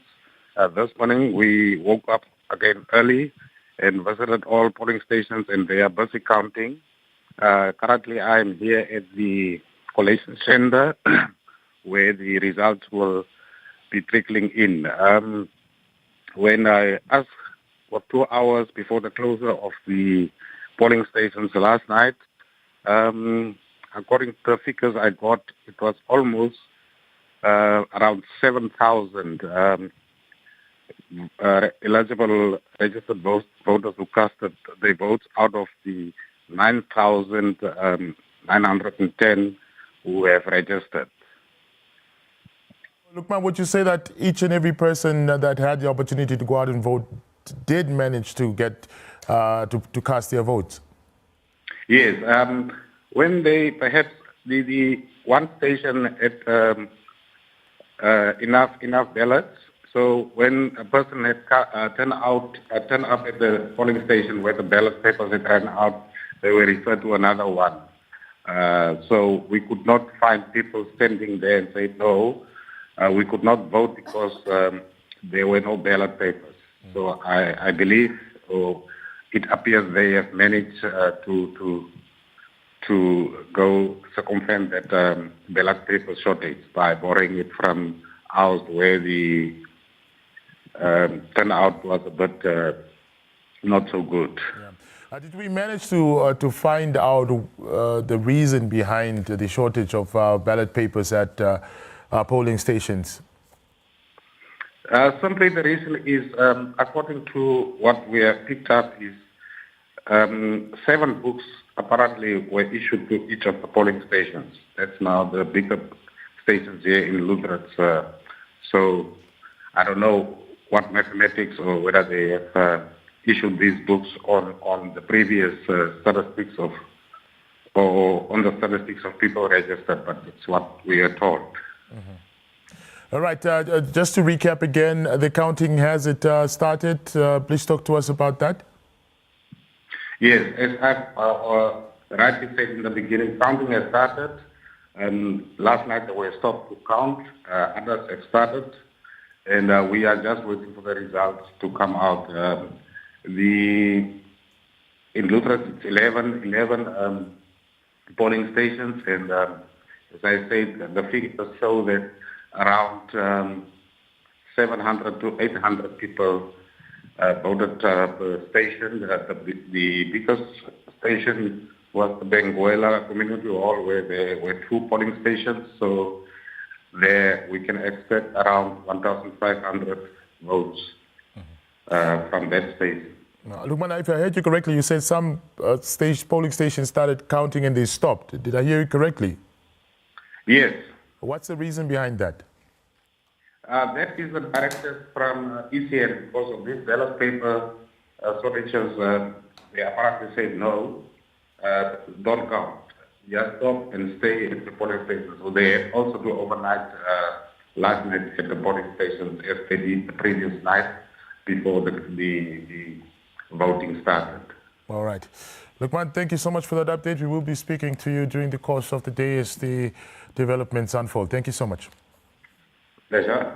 Much obliged. That was Lukman Klute all the way from Luderitz, bringing us up to speed on what transpired in that part of the country. And as far as the elections are concerned, of course, Napewa, the mysterious mathematics of ballots seems to be a problem across the country. And like I said earlier on, hopefully the ECN will shed some light later on when our colleagues interact with the officials there, of course, to give us a better understanding on why this has become such a consistent theme across all the polling stations in almost every part of the country. That's right, Jonas, and we will bring you more developments post-elections. That is, of course, right here on NBC. Don't forget, the ECN app is up and available. It is up and running. No statistics have been shared yet, seeing that counting has been halted, from yesterday and to today. We'll definitely give you more developments when the information comes in. But for now, you can always download the app, have it with you, so you can also keep yourself abreast as to what is happening when it comes to the 8th presidential and National Assembly elections of Namibia. And I believe that also perhaps the counting might start later than expected because, due to the delays at the various polling stations, the different challenges that they had, one of them being that of the ballots. Yeah. And it's very difficult to determine when some of these polling stations closed. I understand some of them even went up until 3 a.m. So, yeah. People might also need some rest in the level of concentration that you need, of course, to count the ballots to ensure that they're indeed accurate. One needs to get some shut-eye for a few hours to really just refresh and to ensure that, mistakes are minimized. That's right. Now, we actually went out there and engaged members of the public as to what changes they would like to see and what they're looking forward to from yesterday. And this is what some of them had to say. I urge that the youth should vote more because the future of this generation is in our hands. So we should vote more to make the right decisions. It's our future. We arrived at 5:45 a.m. 5:45. Yes, a.m. It was expected that the polling station will open at 7 a.m. They did open on time. And usually when things start, they are slow because I believe that people are looking at the rules, being diligent, and that is something good. It's better to, make sure that you are following and applying all the rules as it should be. We are also assured that they are not just rushing, but also making sure that they are applying everything that needs to be played. So far, it's good. Everybody is cooperating. People are not coming and standing or trying to join the lines. People are going, getting refreshments, coming back. Most importantly, it's encouraging to see the youth joining the line and keeping the line. And they have brought games. Some people came with the kids, childcare issues that you can see, but they are determined. So that is nice. That is nice. It's exciting to participate. The first time when I was voting, actually more or less the same, but I would say the queues moved a bit faster this time around. Help was a bit quicker, so yeah. So the queue seems to be fast, isn't it? Fast? Fast is an understatement. It's not fast. It's not fast. It's not fast. Slow. Yeah, very slow. It's moving but slow. Okay. Yeah. After 30 years of one party ruling, I think it's time for us to get a new party to show us what's new. To be honest, 3 decades is a lot, and it seems as the party that helped us get into independence has only focused on that and not what comes after independence, basically. And I think a new party can help us with that.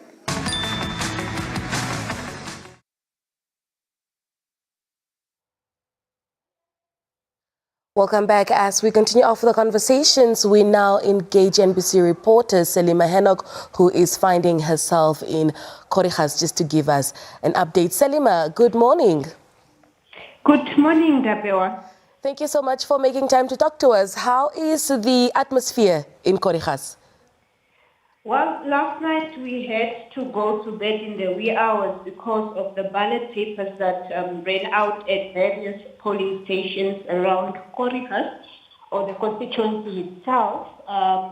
Because like at the polling station where I'm at now, which is the Edibao polling station in Korihas, they ran out of the ballot papers 4 times. So they had to get the ballot papers the 4th time, and they are still busy with people that are coming to vote. Our first stop this morning was at the Youth Hall polling station in Korihas. They ran out of ballot papers at 3 p.m. yesterday, but they did not get any ballot papers after that. So when we came there this morning hoping that at least they have started with counting, they haven't done that yet, and the presiding officer told us that they are going to start counting shortly. They got the directives to start counting, but of course yesterday the emotions were running high because there was frustration when community members come to vote and they do not find ballot papers to vote. The presiding officer at that polling station also was frustrated because he was not able to vote, and he could not leave his station to go to other stations around Korihas to go and vote because he was responsible for that particular polling station. So for him, it's also a frustrating moment because he did not get a chance to exercise his democratic right. At the moment, when we came from that hall, we passed by the Kaudaman Traditional Authority. There they are also having a polling station. At least there the doors are closed and the counting is in process. We'll hopefully be receiving the results of that polling station in the next few hours per se. At the moment right now, because there is now different things happening in terms of election results in the constituency itself. Some people are still voting, others are counting, and also now others are about to start counting. So that is the current status right now. All right. Selima, how would you describe the overall turnout of the voters?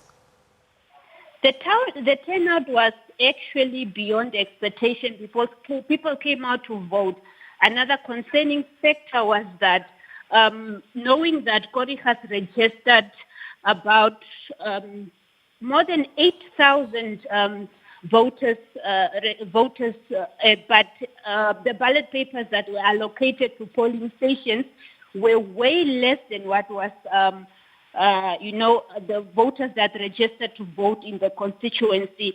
I mean, there were about 2,800 ballot papers that were allocated to Korihas in itself, but are more than 8,000 registered. So now you wonder as to how ECN in itself calculated the whole process.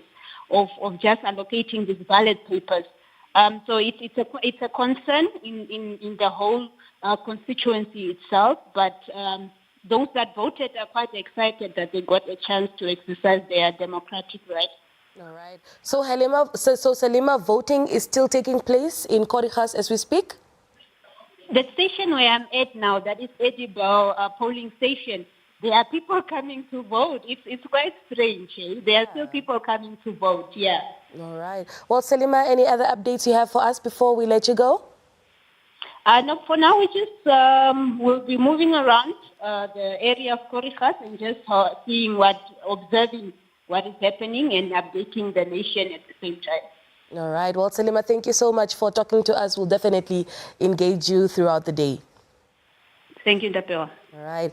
NBC reporter Salima Hanok just giving us an update there all the way from Korigas post-elections. Jonas mentioning that voting is currently taking place right now. That's news. Yeah, news. And counting is also, taking place.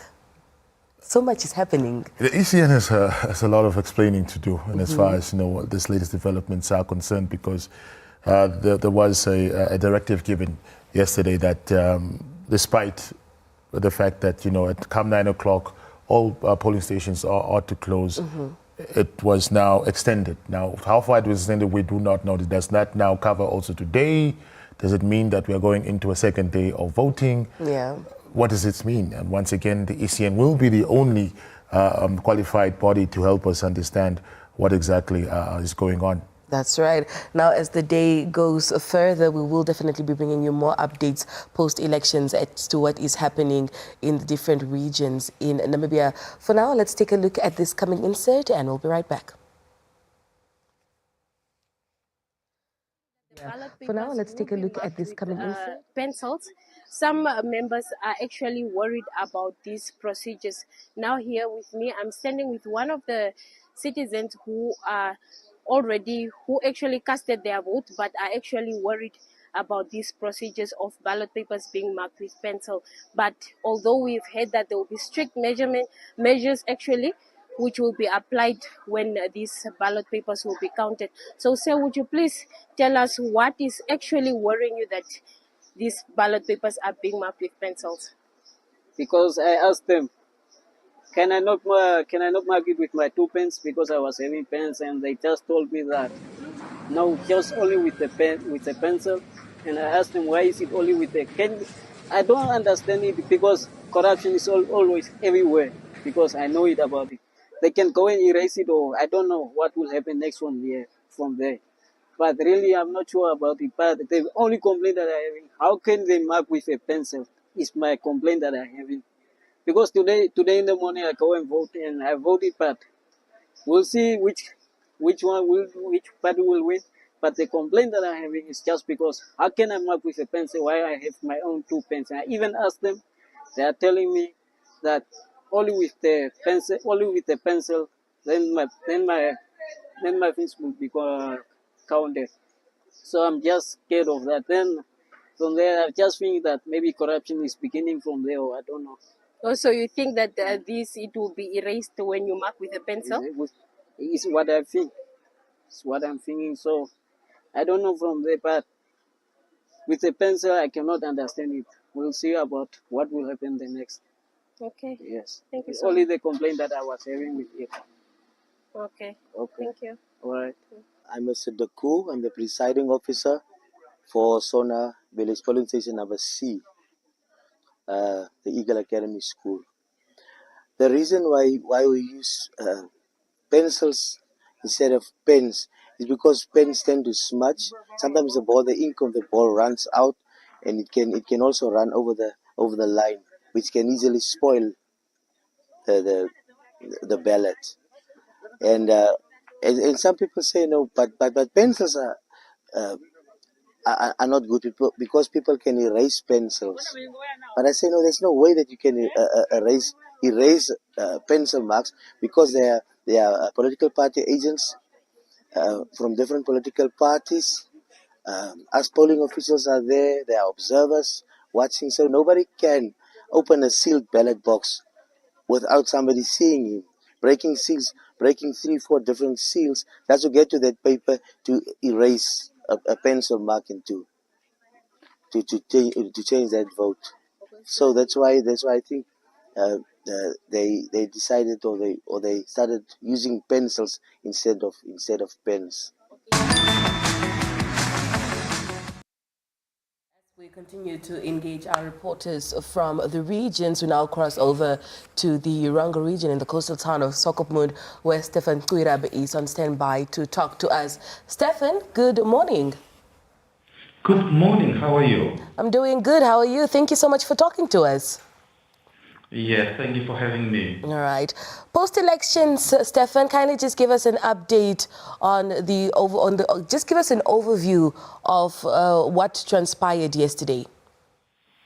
Well, yesterday it was a very hectic day.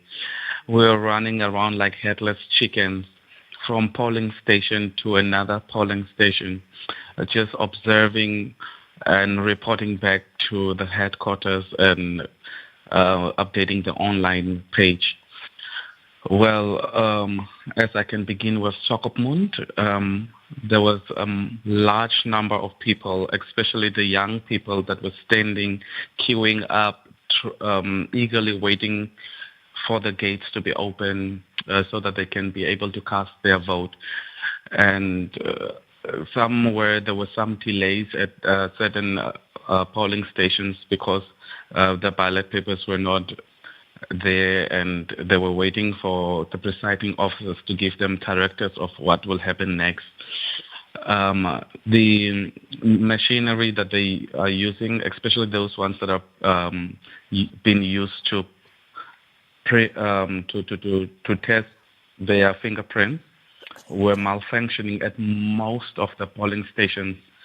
And then we went to Walvis Bay where some chaos broke out as there was no control, only 2 police officers for a large number of group of people that were standing there. And we were trying to observe what was going to happen next. However, these people just stormed through the gates, not adhering to the police officers. So that shows that in the next elections, there's a need for more man force on the ground. Well, we went to Hendy's Bay as well. In Hendy's Bay, everything was cool and collective. Most of the Walvis Bay and Swakopmund residents were flocking to Hendy's Bay because the town's population is so small and the system was just going smooth. So coming back to Swakop again, we found the Platsamia Mall system totally failing the nation, the voters actually, as they were frustrated, standing outside from as early as 5 o'clock in the morning, and yet not have cast their votes. As the night came, we also drove around to polling stations just to witness that some of the private institutions that ECN was having, that the ECN booked for the venues, chased away more than 500 people, closing their doors, even though there was instructions that they must not close their gates. So it was very hard to watch them being turned away. Right. But Stefan, how would you describe the overall voter turnout? Well, from my observation, this time around, most of them were youth that turned out. Most of the people that I saw were so happy that they wanted to vote and they wanted to bring change. However, this did not play in their favor because most of the people were turned away. Stefan, are people still voting in Swakopmund? We just spoke to Selima Henok a couple of minutes ago, and she mentioned that at the polling station where she is in Korigas, people are still voting. Is that the same situation in Swakopmund? Yes, in the DRC settlement And at here in Matatura, the people are still voting. However, as I said, some private institutions where ECN booked closed their doors on people. But the government facilities are still ongoing. Has counting started, perhaps at any polling station? Yes, counting has started at a few polling stations, but we are still awaiting for the results.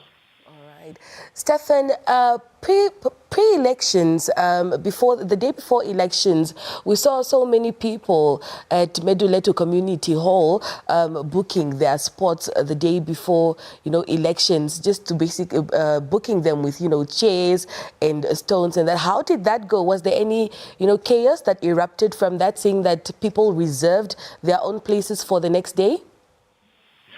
Well, when we arrived, people were just standing in queues, so I did not see that whether they were fighting for their spots or not, but the stones and chairs were kindly placed on a side. But where the chaos broke out was at the Maitako Community Center, where people were literally writing their names on the ground, on the walls, just to mark their spot. And already while they are writing, they were fighting for their spots, pushing each other around, trying to get the permanent marker that they had in the hands. So that was so amazing to watch, that people really want to vote and they want to be there, they want to be heard. Well, Stefan, thank you so much for talking to us this morning, and we'll definitely reach out to you as the day goes, so you just give us an update on how the counting process is going in the coastal town of Swakopmund. Thank you for having me, and good day. All right. Stefan Kuirabe, NBC reporter there, talking to us, giving us an update, also just highlighting the fact that voting is still taking place in the coastal town and counting has started. Yeah, absolutely. I mean, one wonders. I mean, when we looked at the interview with Elago and Kaya Matundu Shi Paroro, the veteran journalist, one of the points that he raised was, look, the population has grown. And we know for a fact that, 1989 still stands as the undisputed champion in terms of voter turnout, which was over 90%. In 2019, we saw a decrease. I think maybe one of the lowest, it came at 60.4%, and this year has seen another spike. Can it be that perhaps ECN did not adequately prepare for the influx of the voters that were like over 1.4 million? Is it perhaps the reason why we're having all these logistical challenges? Once again, those are questions that ECN has to answer in terms of the planning that has gone into ensuring that this elections, which were only supposed to be held in one day, have now spilled over into another day, where the voters who, it's not their fault, have been given still been given the opportunity to vote. But those are some of the questions I think that ECN still has to to give the public answers to. That's right, and those are some of the conversations we'll continue having throughout the day. But for now, let's take a break as we prepare to engage one of our NBC reporters based right here in the capital city, Maria Kalushu. I came at around 9 o'clock. Okay. Now it's moving very fast. Okay. But we stayed in the line for quite a long time. Yeah, why so slow? I think they have improved now a little bit. Yeah. Yes. But you are determined. But this is a struggle we have to conclude. We have to fight. We have to elect our own leaders. Just to keep peace, to keep stability, and to make sure that those that are leading us are performing. You are determined to make sure you cast your vote. I feel like it's important to have your voice heard, especially as you become an adult and you become informed within society. You must know that when you vote, you are going to be having your voice heard. Your choice is going to be immediately determining what's going to be happening within the country. So you have to take care and know that, okay, if I don't vote, then someone's making my decision for me. So that's why I feel like it's important to be here, to be in the queue, and to do your part. I I had a conversation with somebody today, and they said, look, it's not fair that people are registered for 2 or even more days, but they are only given 1 day to vote. Do you agree with that sentiment? I agree very much with the sentiment. If you could maybe give us 2 days, understand, it will be very good. But we can change the rules and the regulations of the country. If anything stipulates that's how it must be done, then we just have to follow suit. We still continue to touch base with our NBC reporters who were out and about in the field yesterday covering the election day in various parts of the country. And we have now in studio Maria Kalushu. Very good morning to you, and thank you so much for joining us. Good morning, Jonas. Thank you so much for having me. I'm much obliged. Let's start off with your experience yesterday. I believe this is the first elections that you're covering as a journalist for NBC. Talk to us about the overall experience and your impression. Okay, Jonas, I covered the elections in Rehoboth. We started off at the primary school. I think Rehoboth is quite a small town, and they have sufficient polling station. They had 10 polling stations, and most of them, people were coming in the morning. It was not so full, and I think there was order. It was well organized. There were no chaos. Yeah. How would you describe the demographics in terms of the people that showed up at the polling stations? We saw that in some places, very young people turned up in numbers to go cast their vote. What was the situation like in Rehoboth? Yeah, in the urban areas, it was not really young people showed up. It was most elderly citizens, old citizens, so there were no 2 queues. Only in the rural areas, such as Block E. In Block E, there were 2 queues. The longest queue was the one of old people, old citizens, and the citizens actually were complaining that people are only attending to the elderly because the queue was longer. What were some of the challenges that you came across, or that the election officials came across? We did speak to several of our colleagues, and one of the recurring themes is that of not having enough ballot papers. Did you find out, at least in that part, what was the reason why they were lacking ballot papers? In Rehoboth, there was actually excess. There were leftover ballot papers, but we also went to Groothoop. In Groothoop, there were no water. Some people had to go back home because there are only 4 polling stations. 2 at the school, and it was very packed. There were 2 people that fainted on spot, and people were going back home. So there were many challenges. There was even a chaos because it's at a school, and there was rumors that teachers are bringing their people. So commotion broke out, and yeah. Teachers are bringing their people in what sense? That to come and vote? Teachers are not coming in the queue, and they're bringing their families. To vote as well? Yes, but it was resolved. They brought 2 more police to come solve the situation. Okay. Did you at least manage to speak to some of the members of the community to find out, what is it that they want to see change in Rehoboth? You did mention that, water scarcity is one of the issues that need to be addressed. But overall, what was the general feeling about the change that they want to see? Yeah, change might be very different from people. I don't know what the other person's change is, but people are very eager. Like in Rehoboth station, it's very fast. Like in the rural areas, we saw 4 people walking to the town to go vote. So people are really eager to go vote. And yeah, so we even had to take a few to the town. All right, Maria, thank you so much, and I hope you really did enjoy this experience. Yes, thank you so much, Jonas. Much obliged. Thank you so much, Maria Kalushu, there sharing her experience in terms of the coverage that she did on the election day in Rehoboth, the challenges that were faced there. We'll now be crossing over to Gobabis for another update.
and welcome again to the Gobabis Coalition Center, where we have been since the beginning of all these broadcasts, trying to bring you all the updates on the election, pre-election, and obviously on the day of election.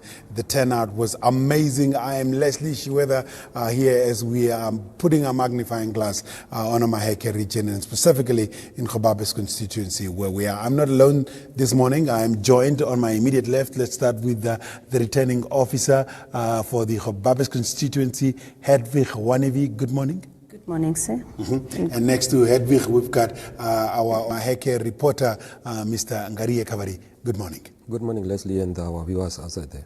All right. Well, it's only prudent that we start with ladies first. Hedwig, can you just maybe give us your analysis as to how things have been, especially with yesterday? There were lots of reports with the unavailability of ballot papers. Did you experience any of that in your constituencies? Fortunately, I did not experience any shortages on ballot papers. I received a lot of ballot papers, enough. It's maybe because when we had the special voting, that's the time that we experienced shortage of ballot papers. So this time, the logistics department, they prepared Gobabis very well. So I did not experience any shortages. Did you have to give a helping hand to the other constituencies? Very much so, yes. Which constituencies did you have to provide ballot papers to?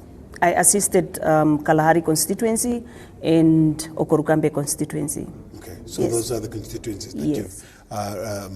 Mr. Ngariye, obviously you were the NBC boots on the ground and the eyes. What have you observed? We were told that the voting or the poll stations would have to close, but you've got reports that they are still voting happening this morning as we're talking. Yeah, exactly. Yesterday it was a very busy day on its own, and it was another experience to us on the ground, despite the hot weather and everything, but we managed to pull through.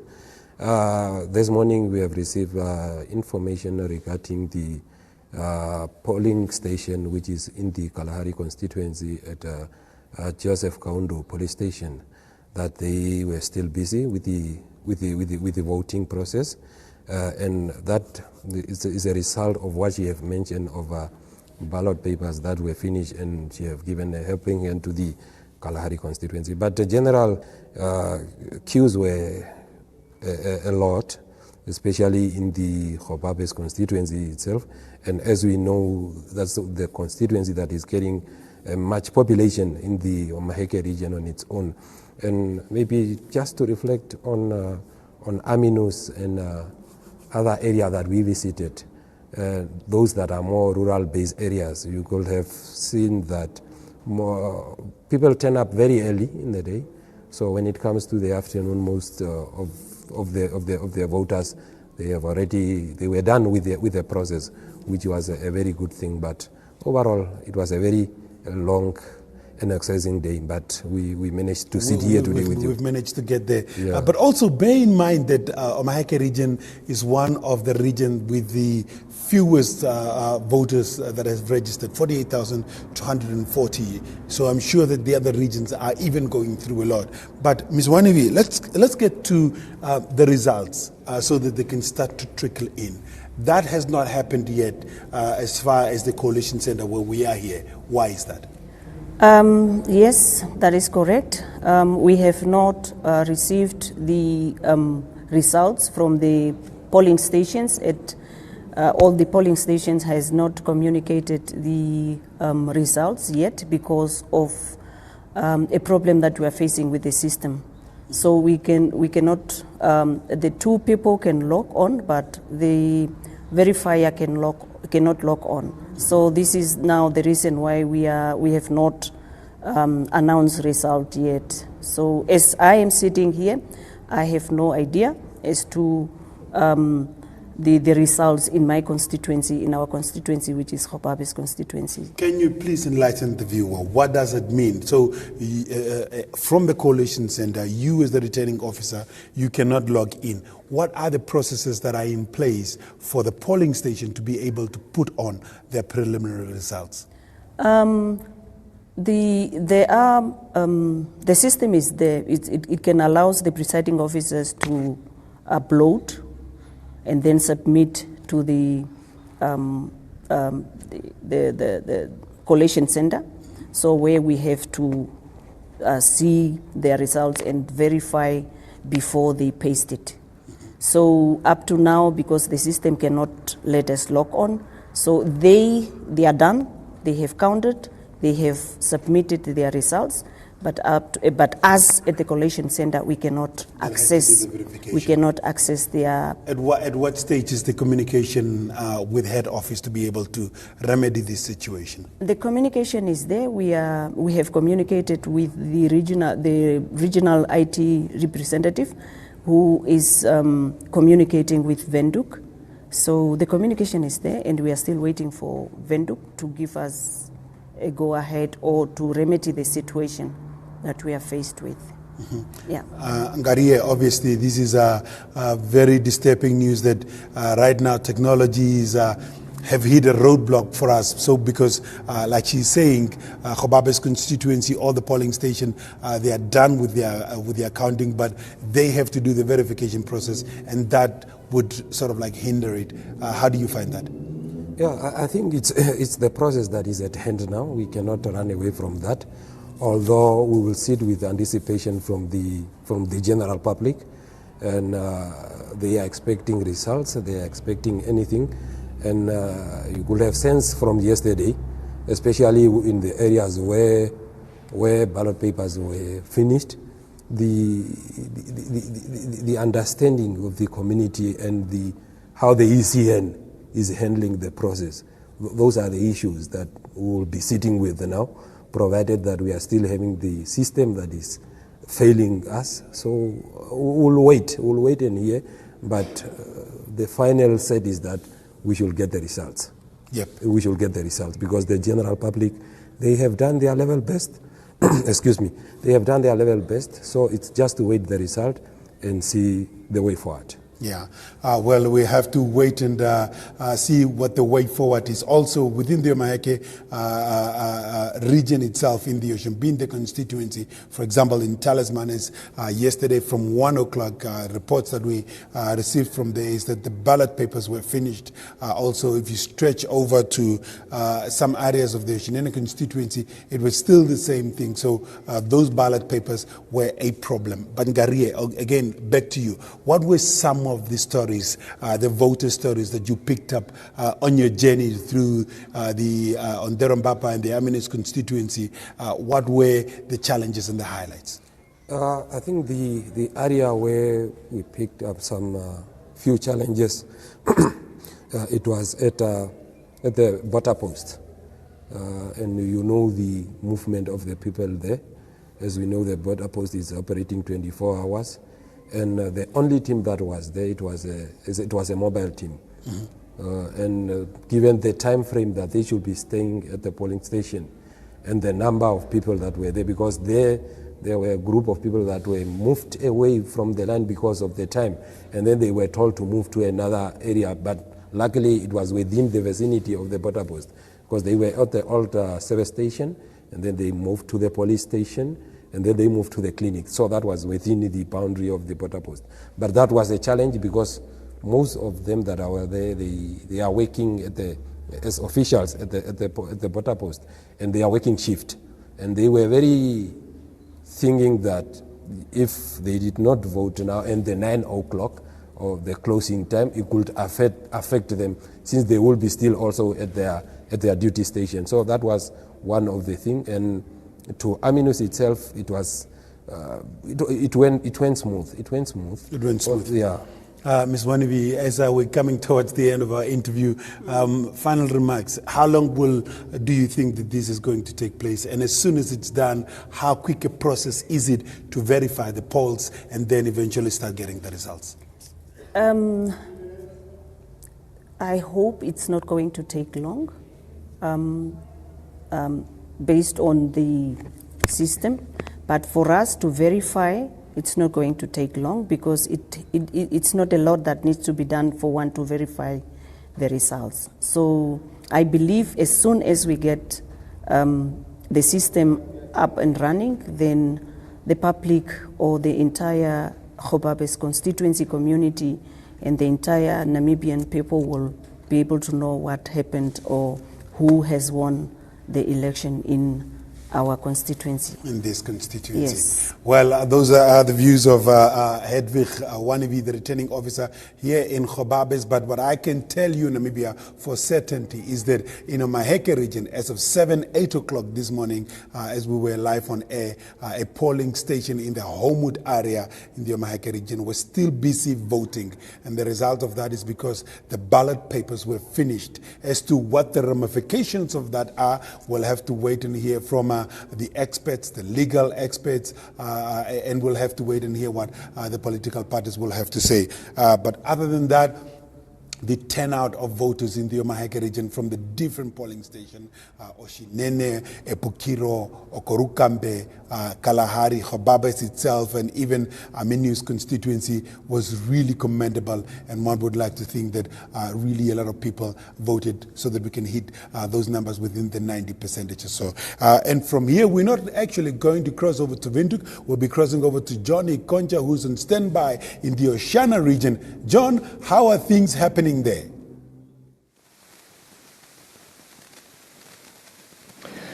Well, a very good morning, Leslie. Thank you so much for coming to us from the Oshakati town, of course, in the Oshakati constituency, where we just observed elections being completed yesterday.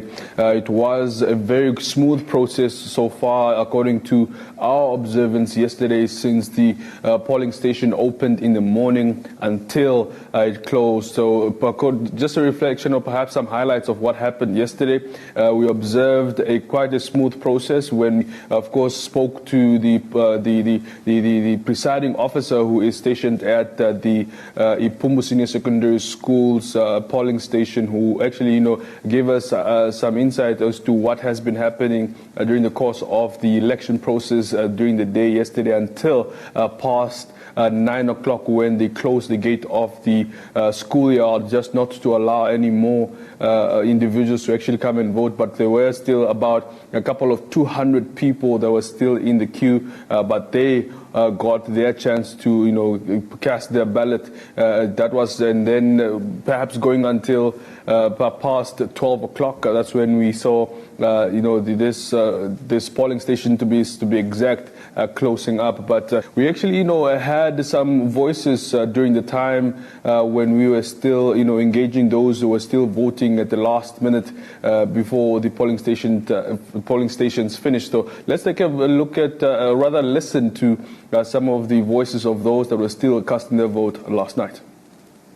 I was just close to closing here at the polling stations here at the Ipumbu Secondary School, and of course we are still waiting for the much anticipated results of the elections, but we are speaking to some of the voters who have casted their vote already. We are joined here by Utoni, who of course also is a first-time voter, and he just came out of the polling office just after casting his vote. Very good evening to you. Thank you so much for joining us. How do you feel about having casted your first vote? As you can see, I'm very excited for being my first time voting here, and I'm really excited to talk to NBC and seeing here there are also people that are voting for the first time. I know that I'm not the only one that is voting for the first time, and I am really hoping for the good results from these elections. All right. How long did you actually, stay in the queues before you casted your vote? It's been for 4 or 5 hours in the queue, and I have always been patient with hope that I will go in there, so I vote my party. Yeah, we hear a lot of people saying that the process is actually quite quick inside when you go inside. Was it the same for you? Yeah. It was also same to me because, I was also traveling at some places, but here it's quite quick. Unlike the other places like Yunam, the other some places like Okatan there.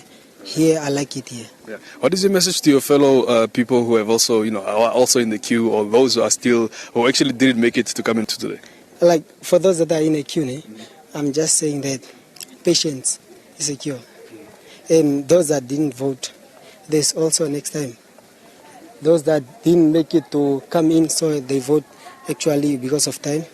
Next time, there's always next time. Absolutely. Well, thank you so much, and of course, we wish you all the best for your vote. Okay, I'm also waiting, for good result Absolutely. from my votes. All the best.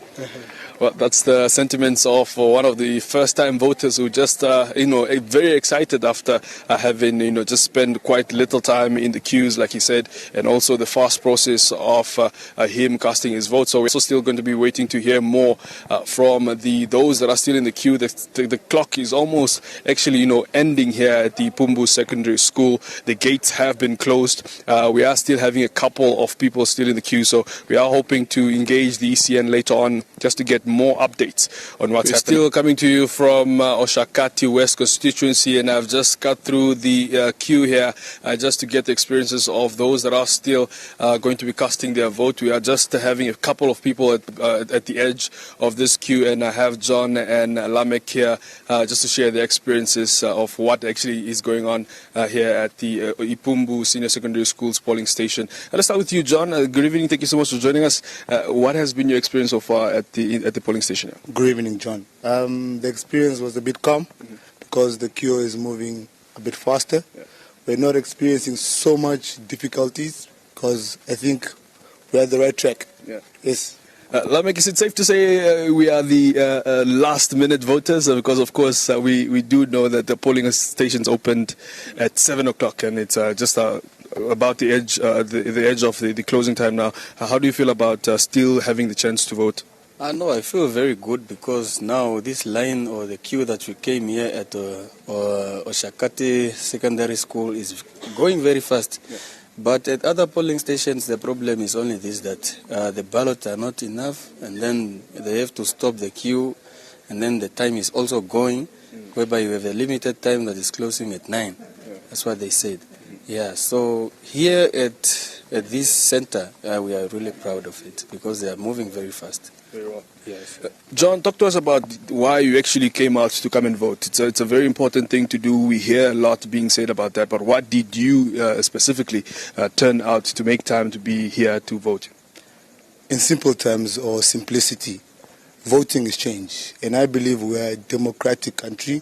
Everybody's vote and voice should be heard. Regardless of what the outcome is, we'll take it. Absolutely. It is what it is. Yeah, you can't change it. Yeah, because change is change. Well, yes. Gentlemen, thank you so much for speaking to us, and wish you all the best for the evening.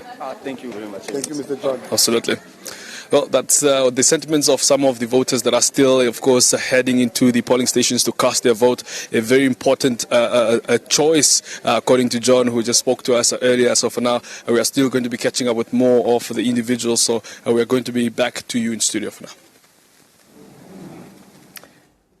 Those were some of the sentiments of some of the voters who were still, in the queues last night, and that was actually past the hour of 9 o'clock when it was officially made that they were supposed to close. But of course, exception was made by the ECN for those who were still in the queues to still remain and still cast their votes. It actually went on until past 12 o'clock for all of those voters at the Ipumbu Senior Secondary School in the Oshakati West constituency to cast their vote. But let's try to get an insight on some of our colleagues who are also scattered around the region, just to get their insights or their judgment on the elections. But this time I have a veteran journalist at the NBC, Hidipo Nangolo, who has been covering many elections during his days, and now also covering this year's election. Very good morning to you. Thank you so much for joining us, Hidipo. Good morning, John. Thank you. Absolutely. Talk to us about the atmosphere of this elections, judging on the past elections that you have covered. How different is it this year? This year, I think what we saw is that people are still enthusiastic to vote, and we see more young people as compared to the other years. Yeah. And what happened at polling stations, for example, is that at least they catered for old people, for people with disabilities, and that the voting time as you enter a polling station has also quite decreased to single digits. And we went out to Ondangwa very early, 5 o'clock last night, I mean the day before. And there were people already queuing like 11 o'clock the previous day. Yeah. And some people actually slept there. And it becomes now a tradition. And that was also something that we see that it's becoming more and more. People want to vote early and they want to go. And we also went in the south or in the north of Oshana. And there we saw that at least with polling stations at rural areas, they were almost done by after midday. And there were just a few people. I think the bottlenecks that we experienced this year was more in semi-urban and peri-urban areas. Yeah. Talk to us about, how you feel about, the people who actually still turned out to vote until the end. Have you observed any chaos or perhaps any challenges? We do know of some polling stations reporting that they ran out of ballot boxes, not only boxes but even ballot papers. What have been your observation from the areas that you operated in? Yes, we found a few polling stations running out of ballot papers even after 3 yesterday in the afternoon. Yeah. And some already apparently improvised. We had some stories that we can confirm that some presiding officers decided to improvise and they made copies. We don't have any facts about it. Yeah. So we can't really, but the verdict is still out there, and I'm sure it's probably something that is impossible. But what we saw that was ironic yesterday was that there was a mobile team in Ongwediva. It's Mulongeni JP Junior Primary School. Yeah. The mobile team was supposed to be there by 4, 5 o'clock, 6 o'clock, and they didn't turn up. There were about 500 people there. Some started going home, and you don't believe it, perhaps they get a memo from the ECN, and that polling station, it's actually a mobile team, started at 10 o'clock at night for those people to vote. All right. And at Ongwediva, at the Mayor Park, the police, there was a little bit of chaos there because there were too many lines and there was no provisions for old people and disabled people. But the situation was corrected and things started moving smoothly. But I think also the police there did not get the memo from the ECN that they should open the polling station. So some people were turned away. So this year there could be a situation of many people not having voted, especially in urban areas. I'm talking now about Oshana. Yeah. But things could have changed. So we are going out this morning again and see what the situation is. But we can't put our money on it at this point in time. Absolutely. As a journalist, what are your expectations looking forward to the day of the results? Of course, the counting is set to have started already in some other areas. What are you looking forward to for today? Yeah, we're going to find out at least, we expect at least people, the presiding officers and their teams have already counted the votes and they have put the results in front of their polling stations. That's what we expect. But with yesterday's run around and all these chaos that happened, it wasn't really major issues, but of course there could be that some people did not vote because some did not have the message from the ECN that they should keep the polling station open. But there's perhaps one issue that needs to be understood, and I think the ECN needs to look into this, maybe Parliament as well and political parties, is the fact that in the presidential election, you can register anywhere. You can register in Luderitz and vote in Oshakati, or you can register in Chicago and go and vote in Swakopmund.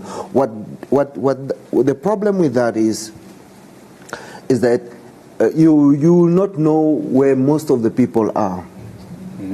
And we are going at the end of the year. Some people are already on holiday or they are moving. Schools have closed. And as you know, there are also school children who are over 18 or who are voting. Yeah. So I think ECN should really look into this, the fact that you will never know. If you have 500 people in Oshakati and then you are finding yourself at 1,000 people, because some of them come from somewhere else, definitely you have a bottleneck. You will have ballot papers that have run out. And these are some of the technical issues that needs to be looked at. Absolutely. Well, Hidipo, thank you so much for this update. We, of course, will be working closely together to gather all this information as the day progresses to, of course, share those results with the nation. Thank you so much for the work that you're doing. And, of course, we can't wait to get those developments here. Well, thank you, John. Absolutely. Well, it has been close to 170 polling stations, fixed polling stations here in the Oshana region, 40 being mobile, and we are, of course, anticipating for those results in the Oshana region. We have heard already from Helvi, who is the presiding officer at this very polling station at Ipumbu Senior Secondary School, that, of course, counting has already started. We are still going to be waiting for those results, but those are the developments that we have thus far. There have been no disturbances whatsoever, according to ECN or the members of the public who are, of course, have been voting yesterday.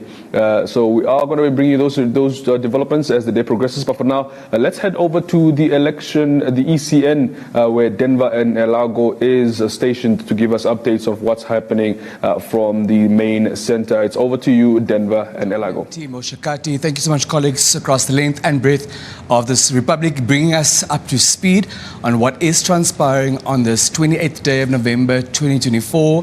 Namibians were scheduled to take to the polls yesterday, and results will, during the course of the day, start trickling in, and we will keep you abreast of those developments. In the meantime, we also take stock of the impact of all of these processes on our holistic well-being. Now, as we await the outcomes of the elections, emotions may intermittently run high.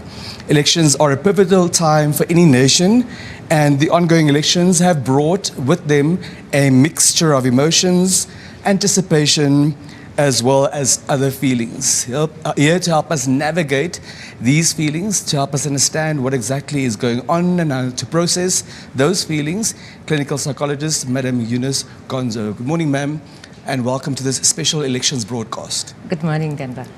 Now, we are here at the Central Elections Results Center, where as soon as the final results will be announced, this is the venue to be. And in the background, we can also see that verifiers are hard at work to prepare for their role in this journey. Now, there are many stakeholders, many involved, many sleepless nights.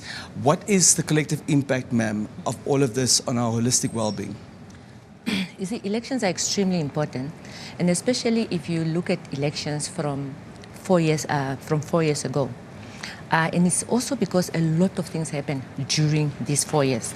So when you look at like these elections, and because everyone was speaking about how come a lot of Namibians have come out in big numbers and so on. And I also like what one of the voters was speaking about, to say that, you know what, right, it's about change. So because of a lot of things that happened, which not only included COVID-19, but also included losing our president, and also included that a lot of companies have collapsed, and there's a lot of financial distress, and there's a lot of unemployment. So psychologically, we are at a nation that is faced with so many changes. And now any change can lead to a psychological distress. So you find that a lot of people are feeling a lot of anxiety, a lot of depression. People are having sleepless nights. So for the first time, they are now feeling that this is a chance to actually make a difference in a very uncertain world. So they feel that if I can just put that, then maybe the future might seem a little brighter. So at this point, we are dealing with a lot of emotions, surging emotions. It's basically like a raging sea. And that is what is happening, and that's why there will be a lot of emotional outbursts. There's a lot of irritability, aggression. So there's quite a number of emotions that a lot of people are going through as we are speaking right now. I would imagine that places a lot of strain on relationships, both on the domestic front, certainly also on the professional front, even in a queue.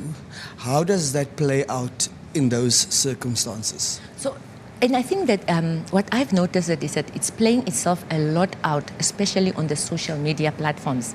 I've seen that you find that there's a lot of taunting, there's a bit of bullying. So people are actually fighting. There's a lot of infights. And then there's that division that it has become that it's your party versus my party. Now, in terms of relationship, you find that even a husband and a wife can be fighting, or you find that a father, mother, and the children, especially with some of them just going to vote right now, where you actually also find that the parents will try to control who to vote for example, and telling a child, for example, that if you are going to be in this house, you are going to vote for this political party because they perceive that political party to be the one to bring about the changes that the family feels that it will take the family to the next level. The same thing is what is also happening even at work. A lot of people are very uncertain even about their jobs because whoever, especially people whose job are very much linked to a political party. Or to a dispensation. Exactly. So now this becomes a very highly tense environment because your own livelihood, your future depends on what's going to happen in these elections. So you can understand the anxiety, the sleepless night, the stress. So we are dealing with a lot of very, like it's negative emotions that a lot of people are going through.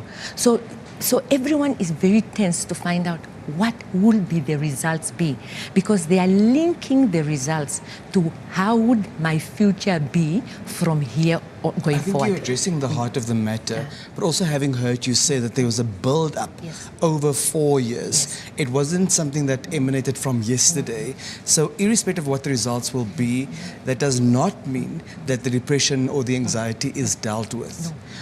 How do you see this on the long run impacting our individual well-being, but certainly the well-being of the country and of all citizens? I think what is very important is the fact that it's for people to actually unpack those emotions.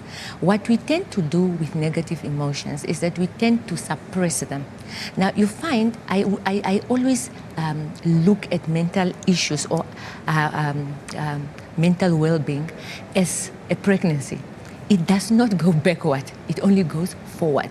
So what is happening here is that right now some of these emotions are playing itself out already. And you could have maybe seen it that some people were a bit agitated, irritable, some people are maybe toying around, already exhibiting negative behaviors or trying to cause riots and civil unrest and a lot of other things just to deal with the negative emotions. But what you should actually be able to do is to sit around and unpack the little traumas. I may be calling them little, but they are not actually little. Because in a lot of ways, what you are dealing with is not just simple trauma. You are basically dealing with a cumulative aspect of trauma over a certain period of time. So I may ask you, Madam, I hear you, but what does it mean to unpack my feelings? What does it mean to even feel my feelings? How would one practically go about unpacking these emotions? It's very interesting. It's just ask yourself, why am I angry? Why? I'm too angry to even ask myself that, I could say. And most people don't even acknowledge that anger. Ask yourself, why are you worried? What is your anxiety?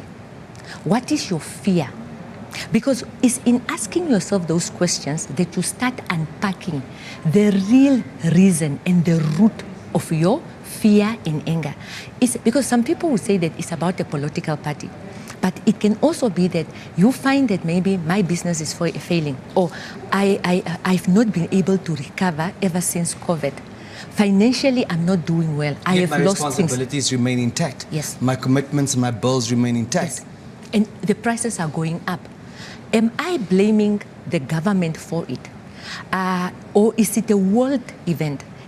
Sometimes it's for us to actually unpack this little, or is it because of my own insecurities, uncertainty? Or am I angry because I have to cut down on my lifestyle? Or am I angry because now these days I don't have a job anymore?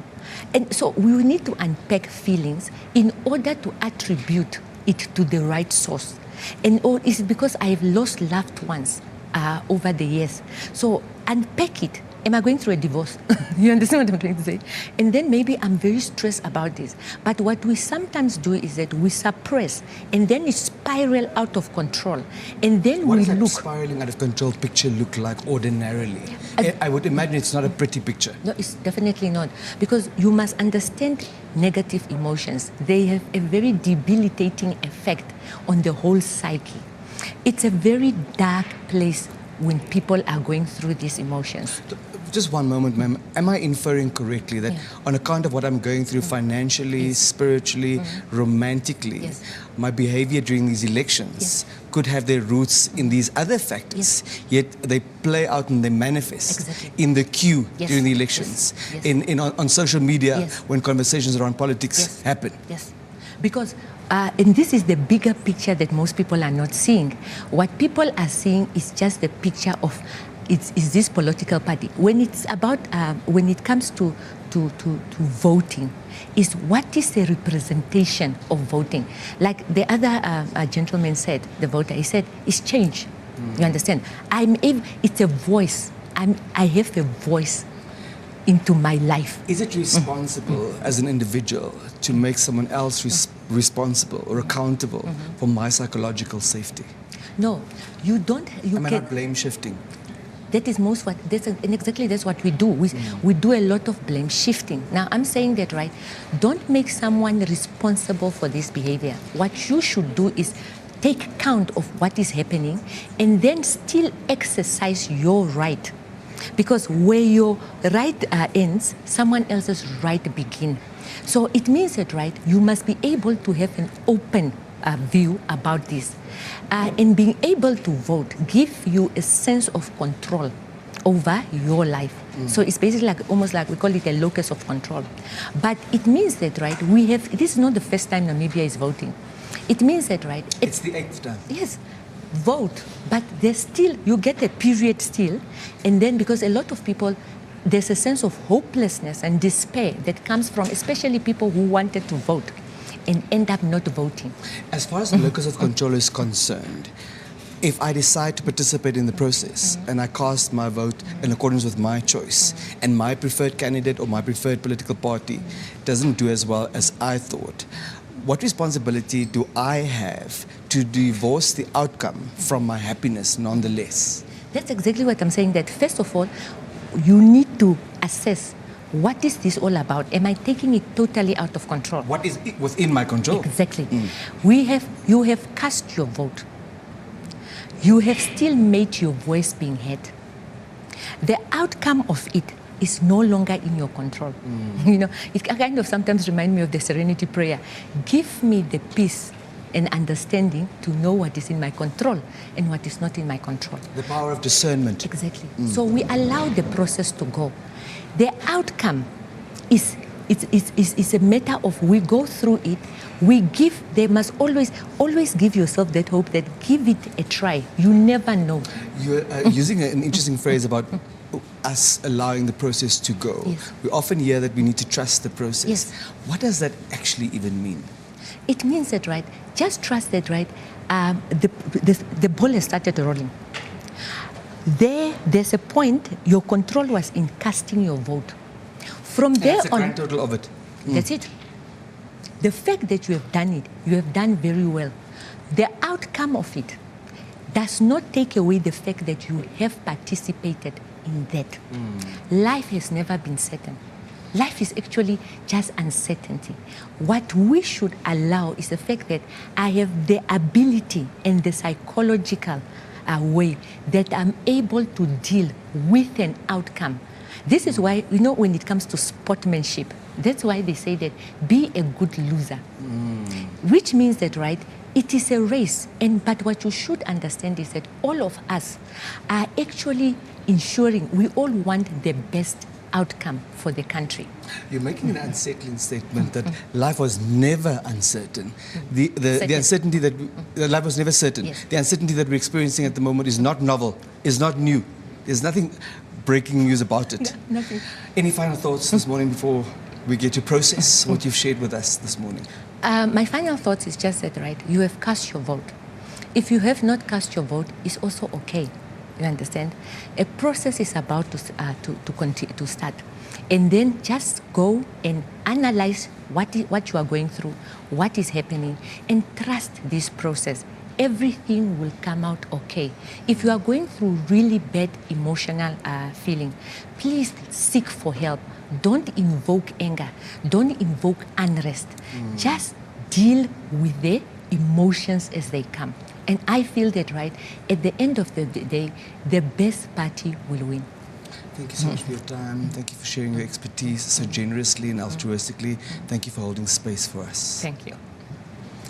That was clinical psychologist Madame Eunice Gonzo helping us understand these emotions that we are experiencing during times such as elections, helping us to navigate our way through these feelings, how to feel them, how to unpack them, and ultimately to trust the process. We now cross back to Studio 2, where Ndapewa is on standby. I'm definitely on standby right now with Blanche Goddesses, one of our senior reporters. She has been in the field the whole of yesterday. Now she just joins us to talk to us about the experience and also some of the dramatic places she basically visited yesterday. Blanche, good morning. Good morning, Dabs. How are you? I'm good. How are you? I'm doing okay. Those dramatic places that you're calling like that are polling stations, and they were really dramatic in terms of people having their voices heard. In fact, that's all what they wanted to do by casting their votes. That's right. Now, you were in the field all day yesterday, moving from one polling station to another. What would you say the general atmosphere was like, you know, during yesterday's general elections? You know, Dabs, two things or two words to describe that. Patience and eagerness among Namibians, the eligible voters, to cast their votes. And this time around, our very first stop, that was now at the Emma Rehoboth primary school in Hoogland Park. That's also where one of the contesting candidates, the vice president, also cast her vote. But herself and others also were in the queue, and of course the elderly were given preferential treatment. However, I could see also from the younger voters that they themselves just want to cast their votes, and they didn't mind bringing their camping chairs, bringing their cooler boxes, having chats, playing dominoes and all these kind of games to entertain themselves. But should the time come for them to enter the polling station, they would do so in an orderly manner. And that was now the morning part of it. However, dramas started unfolding as from the afternoon. So those were, I would say that different experience. We had different experiences at different polling stations. Each of them came with some good and bad dramas. That's right. Now, Blanche, your role was also to cover some of the prominent figures in Namibia. Can you just talk to us about that? Yeah, starting with the vice president, as I stated, she was among the first ones, accompanied by the party's secretary general as well as her family, to cast her vote at Emma Rehoboth Primary School, as I said, as well as then the prime minister, accompanied also by her family at the MTC headquarters in Olympia, as well as the founding president and family as well. So it was just it was very heartwarming to see that leaders would also or lead by example and have their families turn up in numbers and cast their votes. So that, and every time right after, and not just them, every single voter that we engaged would just encourage the next person to say that never mind the queues. So you could be in the queue for 7 to 10 hours, but as soon as you are inside the polling station, it takes less than 5 minutes. So it's worth it at the end of the day. So every single voter would encourage the next person. It was more like a tell a friend to tell a friend to tell a friend, just to relay the messages. So it was really, really interesting. The only problem or the only difficulties that we had also experienced were at polling stations where ballot papers had run out, especially in the Windhoek rural constituency, the one I covered, in addition to the Windhoek East constituency, Dapsi.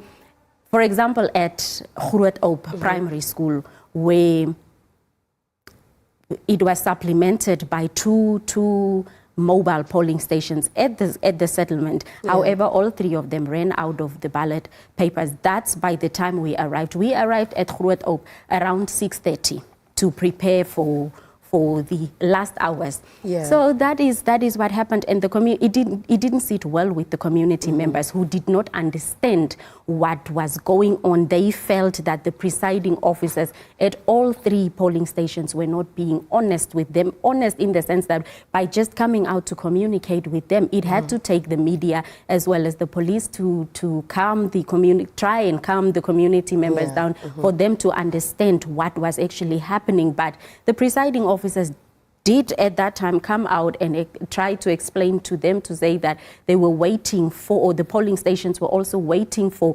reinforcement from Windhoek, and that was an issue experienced countrywide. So that is what happened. But on the other hand, at Omea polling station, people around, that was now around just past 8 p.m. The voters were quite chilled. They didn't have a problem waiting for the ballot papers to arrive at whatever time, but we did engage them as well, and they said that no, at least it's within an estate. Majority of them are staying there, so they didn't have. In fact, they used the time to socialize. It was the same at Aris. At least at Aris,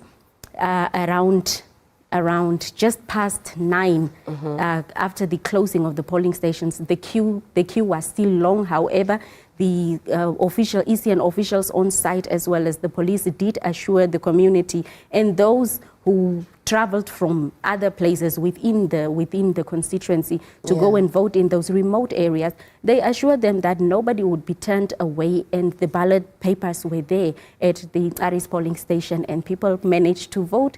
I did speak to some youngsters who were just they were not up in arms, but they were just so in high spirits, encouraging the next person to say that just stay put. That was the main message throughout the constituencies that I covered. Yes, it was definitely a positive day when it comes to the message of, people going out there and exercising their democratic rights. But from the constituencies that you covered, Blanche, how would you describe the voters' turnout? From the queues that we witnessed, I would say that it was quite high.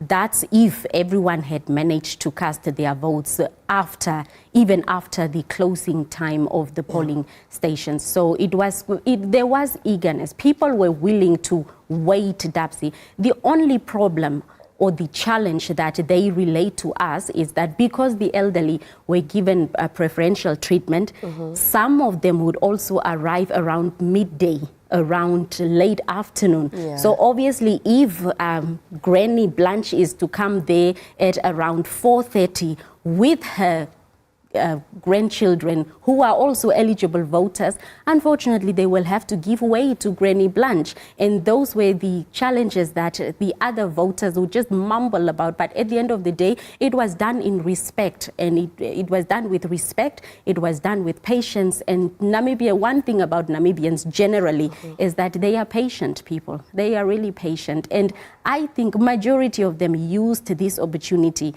or this public holiday, voting day for that matter, to socialize in the queues. So I would describe the turnout as quite high if everyone had voted by the time the polling or those who were in the queues, even after the closing time of the polling stations. All right. Now, Blanche, you definitely came across, some chaotic moments yesterday. We saw you trying to engage one of the presiding officers and, we saw them running away from you, basically not wanting to answer the questions that you had to ask them. Can you just talk to us about some of the challenges you faced in the field, yesterday, and also, just that moment of you trying to engage the presiding officer? Well, that particular incident, Dapsy, happened at the Rehoboth Primary School polling station. And what was said is that it had to, as I said, it had to take the media to help get answers for the voters in the queue, because the arrangements that were made on site was that voters who were younger than 60 would be standing somewhere which was quite far from the polling station, and then those ones, the senior citizens and the elderly, were accommodated in a different queue. So it must have been that before we arrived there, that the message or the information as to the ballot papers running out and then the place being flooded with voters from other constituencies or from other areas in this case, we're just adding to the number of registered voters at the settlement. I believe that by the time we arrived there, that information had only trickled down to the senior citizens who were closer to the queue at the polling station. But the younger voters on the other side of the queue were not informed, and that got them agitated. So when they saw NBC, or when they saw us setting up at the polling station, and we managed to engage the presiding officer to talk to us on site, just to take us through as to how the process went throughout the day, that's when the community members also stormed to our set, our little satellite set there, wanting to hear what the presiding officer would be telling us. Right. So that is what happened. Right. But we managed to, or the police managed to intervene. So. Right. Blanche, it was great engaging with you today, but can you just give us a roundup of how your day looks like today? Well, I will have to go take off my heels and run into the field once more. That is now to go back to the polling stations or the constituencies that I've covered, and just to see how the counting process from yesterday's midnight till now, how it's going. So it'll be a very difficult, not difficult, so it will be a very hectic day, but there's nothing too hectic if one is to get the information out there. So yes, most we will definitely be visiting the polling stations. And we will be engaging you as you visit those polling stations. Blanche Kodasis, thank you so much for talking to us, and we wish you all the best in the field today. Thank you so much, Dapsy, for having me on set. All right. As we continue with the election talks, so let's now head over to our colleagues who are finding themselves in Keetmanshoop, and that is Natangwe Jimmy. Natangwe Jimmy, good morning, and it's over to you.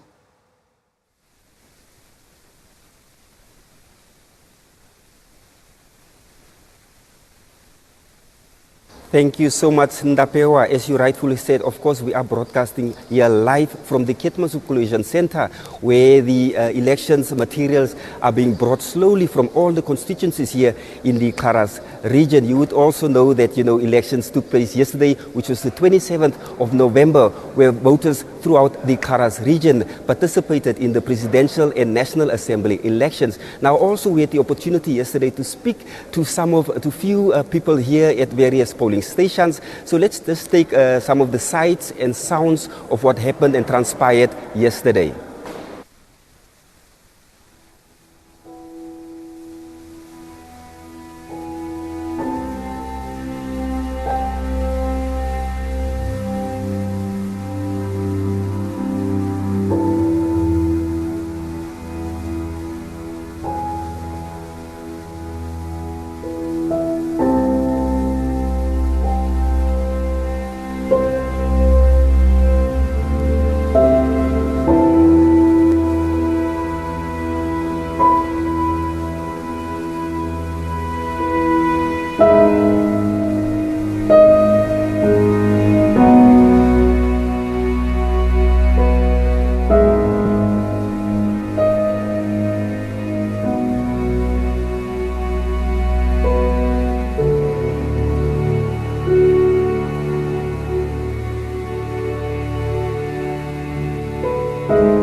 Thank you so much. Welcome back. Of course, you were seeing just some visuals of voting stations that were underway yesterday here in Keetmanshoop, and some of the visuals from the Keetmanshoop rural constituency.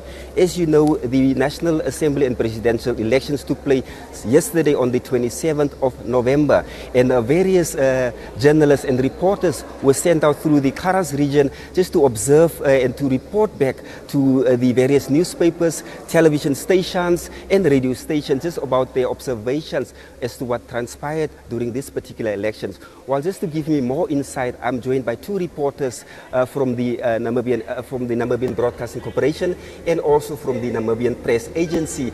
In the middle of me, I am joined by Edwin Thomas, who is a reporter for NBC, and I'm also joined by my very good friend Zusechi Taura, who is a reporter for NAMPA. Thank you so much for joining us on NBC TV. Thank you. Thank you, Jimmy. Obviously, Brother Thomas, you have been reporting for NBC maybe 5 or 4 days before the start of this National and Assembly election. Just tell us your observation on the ground. What are some of the things that you've observed in preparation for the elections? Yes, Jimmy. Good morning, Namibians. Good morning. Jimmy, throughout my career of reporting elections, what has struck me with this election is the demographic sampling. I've seen old people, like in the polling station that I covered yesterday morning at 7 o'clock, a granny of 84 years old was the first voter. But you have also seen in the same queue the new voters that have turned 18 this year, who are voting quite excited. And you have also seen the 40s, the 30s, the 20s. So even in the same with the gender balance, you would see men. We know that from our recent statistics that Keetmanshoop urban, or our country at least, women are more balanced. But you would see in the queue that both gender-wise, even racially, I've met number of whites voting at the Keetmanshoop Primary School. Yes. In fact, I was lucky to talk to one of them, and she was saying that no, this time around she has never, for quite some time she never voted, but she this time vote to see because she want to see some voice be heard. Yes, yes. So in a nutshell, to me and from my experience and my impression is that this election was an election of expectations. Each one would tell you a different story.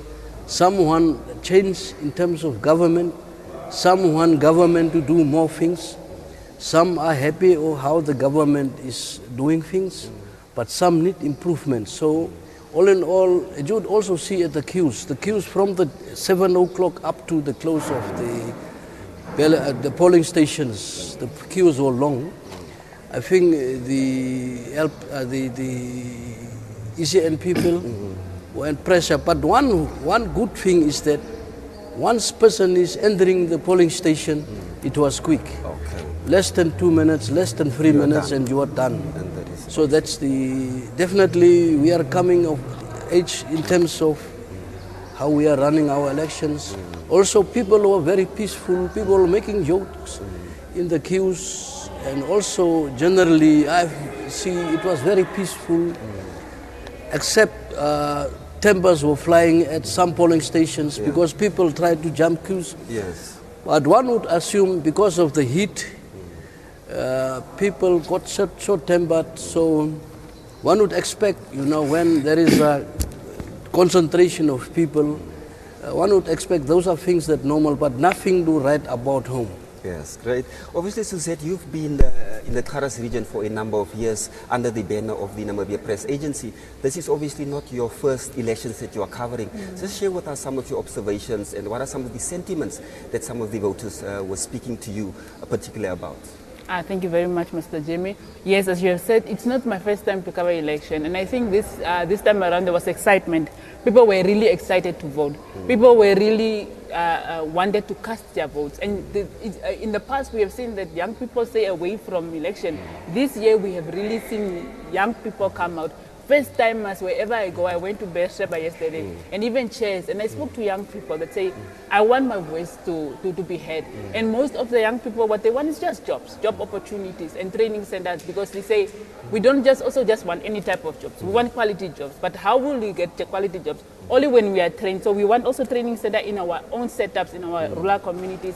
And all in all, yeah, all people always they are first in line. Even the first person that voted at the River Car Hall in Keetmanshoop was it was an old person, 57-year-old Simon Basson, who said he has been at the polling station since 3:30 in the morning. So you could see that there were young people, there were old people, there were middle-aged people. People were excited. People really want change. They stand up and they want their voice to be heard. So that is my observation for this election. Over the years, people were very reluctant, but now really people were out and about and voting. And as my colleague has said, that you could see from morning until the end of polling station, people were still queuing up and saying that we want the change that we want. So I think we can applaud the inhabitants of this region, particularly in the Keetmanshoop urban constituency where I was, that they really stood up, and I think it's up to those that have voted to take it up from there. And even the ECN, I personally voted in Zambezi. There was a mobile team there, but you could see officials, the presiding officers, even where they were challenged with certain challenges, they could step up and use their minds and see that those small challenges, those minor challenges don't stop the process. And as also the process was very quick. If you go inside there, it was not that long. So, yeah. And if you look at, in the Karas region alone, about 65,000 registered voters registered for these particular elections, which adds about, say, about 85% of the region's population, which is a very good thing. But if we look at, like Doc was saying earlier, this is not just a watershed moment. You said that earlier that people as old as 85 years, as young as 18 years, made it a point for them to come in their numbers to come and vote. If you just look at some of the particular issues that they spoke to you about, what are some of those issues that they said that this is the reason why I come, this is the reason why I would come and stand for 3 hours, whether it's in the sun or so on. What were some of those sentiments that they might have shared? You personally? Yeah, Jimmy, from the perspective of the elders, it is lightly said, one would assume, the way they put it. But they are voting with the hope that the promises made by our late president, may his soul rest in peace, that number of them has told me that, no, I'm voting so that the promises made by the late president will come to fruition. Some of them are happy, but to them it's a call of duty. They accept this as a civic duty. They are happy to a great extent. The safety nets that the government, so to speak, are although not sufficient, although not enough, but they are happy with the safety nets in terms of the social distribution of our resources. Some of them, the elderly, are happy. The youth, to them, like my sister said, it's about employment. Because I interview students from the southern campus, just before elections. One lady was saying that, no, I'm going to graduate next year. My fear is, will I get a job? So those are again from the youth. But then we also have the silent majority who is unemployed. They with the vote, they were saying that, no, we are here, we want employment, we are employable. Although of limited or skilled or unskilled, we will step into any position that is offered. So people vote with those different expectations. Right. Yeah. Suzette, your observation with regard to the specifics of some of the people that you've interviewed as to what it is that they want and why they felt it necessary to come in numbers, to go to the polling stations as early as 2 o'clock, to stand for 3 hours, and so on. So what are some of the sentiments that they've particularly shared with you and your publication? As I have said before, it's mostly among the young people. it's employment. Okay. It's employment and it's employment and it's employment. And I was in Beersheba before the election, and there was a young man that said, I don't need a big job. I just, even a retail shop, open a mall here so that I'm able to at least have something in my pocket that I can improve my living standard. So those are the things. And when you go to places like Grunau, they would want a clinic there because there is no clinic and there's no school, there's no high school there. In Arua, people want recreational facility. Even in Karasberg, it's the same thing. The young people, because of unemployment, they don't have any other place to go. All they do is go to bars. That's why now drug and alcohol abuse among young people is really on the high. So they are concerned about those things, and that's the reason why they like, let's go out there and see whoever we are going to vote according to their manifesto, all the promises that the political party have said. Hopefully one of them will see us that we have stood up for ourselves, and it's their term now to ensure that they fulfill their promises. Obviously, throughout these elections, we've seen a number of media organizations, including NBC, NAMPA, and various other media organizations, have been hard at work to make sure that the Namibian nation is updated with the results that are coming in. As media practitioners, what are some of the challenges that you have faced while on the ground? Quite to the contrary, I have met. Then I talk people from referendation groups, different racial groups, who are congratulating the media together with the ECN, where they spread the message of and the importance of these elections. But as someone who has covered number of elections, I could not identify, except to say that we should probably change our messaging in terms of how we cover and the angles that we cover the elections. But in terms of the availability of ECN staff, like she said, rightfully said, when in the voting hall, it was opened. We could go in, we could take our pictures, we could ask them questions, and so for me, because quite differently, obviously it's different from a city like Windhoek, but those of us that is covering rural Namibia, I think I'm happy at the services that and the transparency of ECN, and I think that's one of the things that has greatly contributed to the positivity of the party agents, because in the previous elections they were very competitive, these party agents at distribution of material, sensitive material, and with interactions. But this time around, they could see they were making jokes with the electoral officers. So definitely, it's they know where they are going with the whole process. So they were part and parcel of the whole process, and so was we as the media practitioners. So definitely, I accept to say that we have to improve on what we are offering to our readers and to our viewers. I think Reto, what is your observation in terms of, as a journalist on the ground, what are some of the challenges that you particularly faced, whether it was speaking to the electorate or whether it was speaking to the officials or having access to these various polling stations? I feel that there was not really a challenge in that area. The polling officials, they were very open. So I don't know, ECN have given them a memo that the media, they should speak to the media. So there was no challenges of, are we going to speak to them? You go into a polling station, you see a presiding officer, right away you just ask them questions and that's it. Even party agents were very open to tell you what are their observations. So even in places like Beersheba, when you go there, the electorates were very happy to talk to you. There was no reserve of what am I going to say or whatever. They were open and yeah. All right, thank you so much. Just rightfully, before we continue, we have various polling stations, especially here in the Keetmanshoop urban and obviously Keetmanshoop rural constituencies. You would know that the Karas region has about 7 constituencies. So we have various reporters that we have sent out. Earlier, Brother Thomas, you spoke to one of the officials there at the Multipurpose Youth Resource Center. Let's just take a look at that insert and hear some of the sentiments that came from that story that you did earlier.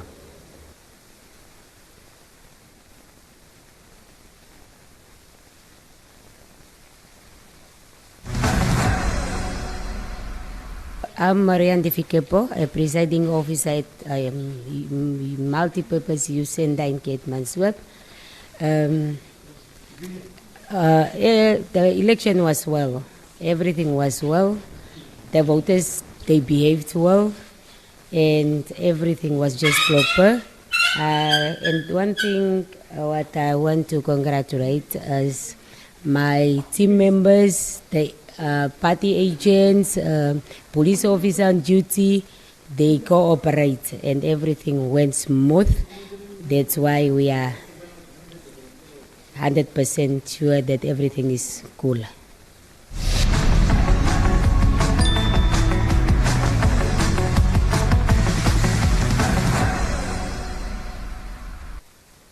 Well, thank you so much. We are, of course, broadcasting live from the Keetmanshoop ECN's Collision Center. Earlier, you just saw one of the returning officers just speaking to us about the process that took place yesterday at the Multipurpose Youth Resource Center. I am still joined by 2 journalists, one from the Namibian Broadcasting Corporation and the other one from the Namibia Press Agency. Obviously, as you were listening to most of, like you guys were saying earlier, there's been really a sense of improvement with regard to these particular elections. Also, ECN officials opening their doors for media houses. Just your final words with regard to this. I know that we had the Collision Center. Results are obviously trickling in. Just your final remarks. Yeah. I just, in a nutshell, what one of the students mentioned, and that is something that that is very much important, the rollout of health services, to rural areas as we are traversing this country and covering elections. But in a nutshell, although in terms of transport and logistics, there are a number of things that needs to be improved. But also, if the media houses could look at the conditions of this. I'm not sure it's not up to standard of reporters, but great. Thomas, we will obviously still we will still be speaking to you throughout the course of the day. Let's just your final remarks because we are a bit under pressure for now with time. Yes, Master Natangwe Jimmy. I'm excited for the results. I can't wait for the results to come out and see what the Namibian people have decided to vote for. Their voice, what they really want, what manifesto spoke to them, and what did they stand for. So we are really excited as the results are coming over the day, obviously, until maybe tomorrow or Saturday. We are really excited to see those results, and we thank really ACN for a good job well done. Thank you so much, ladies and gentlemen. Well, that was Suzette Chitaura from the Namibia Press Agency and our very own Doc Thomas from the Namibian Broadcasting Corporation, just sharing with us some of their insights with regard to the presidential and national assembly elections. From us here at the Keetmanshoop ECN's Collision Center, it's back to you, Nina, in Swakopmund.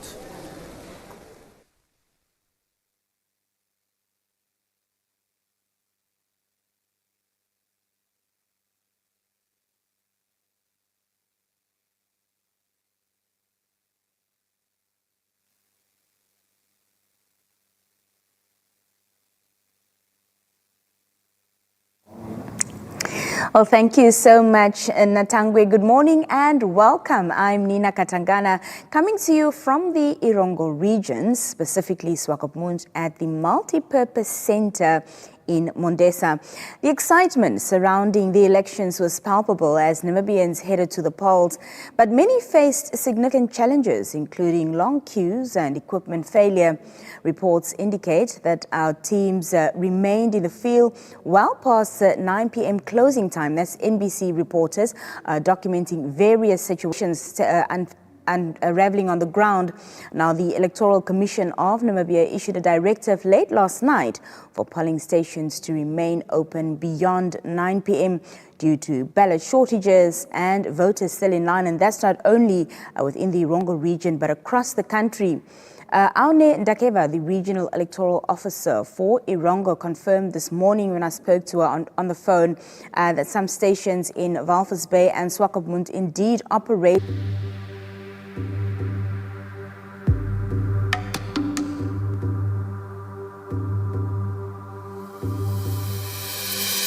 Since 12 o'clock we're here, so we need to drink coffee. After coming from Broed. After coming Got from closed. Broed was closed, mobile station. But we're almost there. Everything is well. We're here to vote. Very cold. Very cold though. We've been here for how many hours? Since 1 o'clock. Yeah, more than 10 hours mentioned. But yeah, we are fine.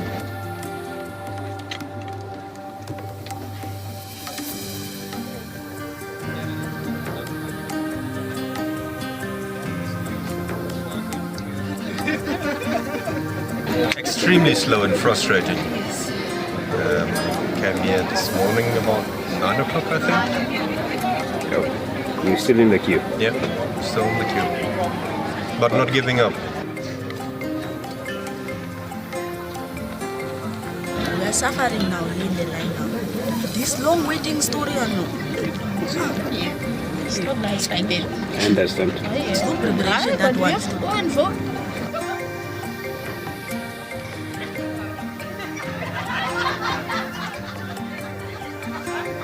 How long have you been here? Since 5:30. Well, we're moving. It is going fast and it's peaceful. So yeah. Yes, it's my first time and I'm finding this a very good experience.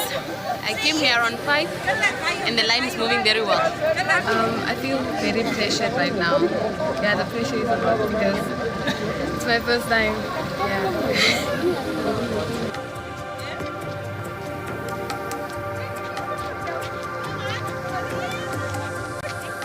I feel very good. It's my first time I'm going to exercise my right and I come with together. No matter how long I stay here, I'm not going to go home without voting. I feel so excited. I'm impressed with the Namibian people who are determined and are not leaving. Some have, and I can understand why. But I'm glad that a lot of people are still here. I mean, look at this.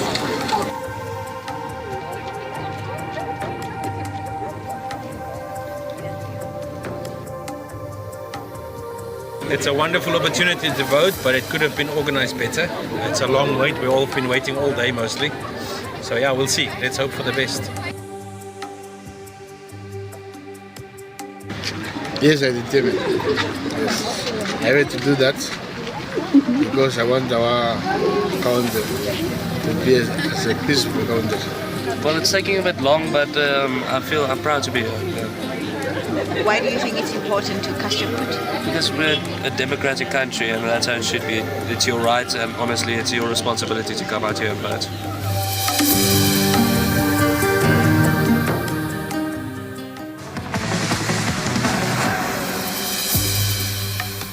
Oh yes, I'm happy that the process is fair and it's transparent. So we are just waiting for the result.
You vote?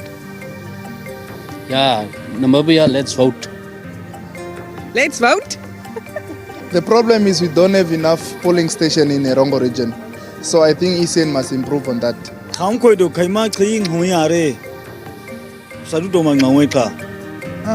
Yeah, I remember last election for councillor, it was too much polling station. But now comes to presidential election and the parliamentary election, polling stations there are few.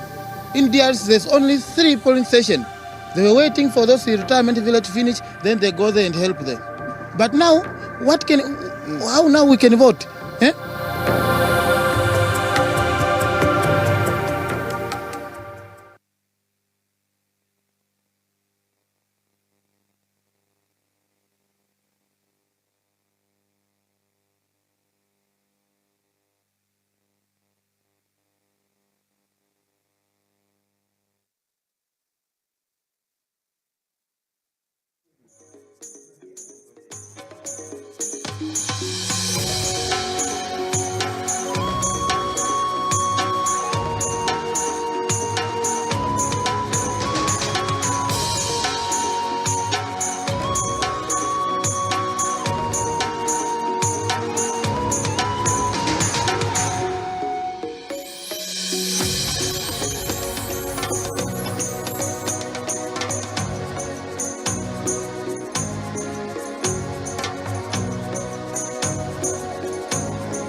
Well, those were the sentiments of the individuals at the polling stations still waiting to cast their votes late last night.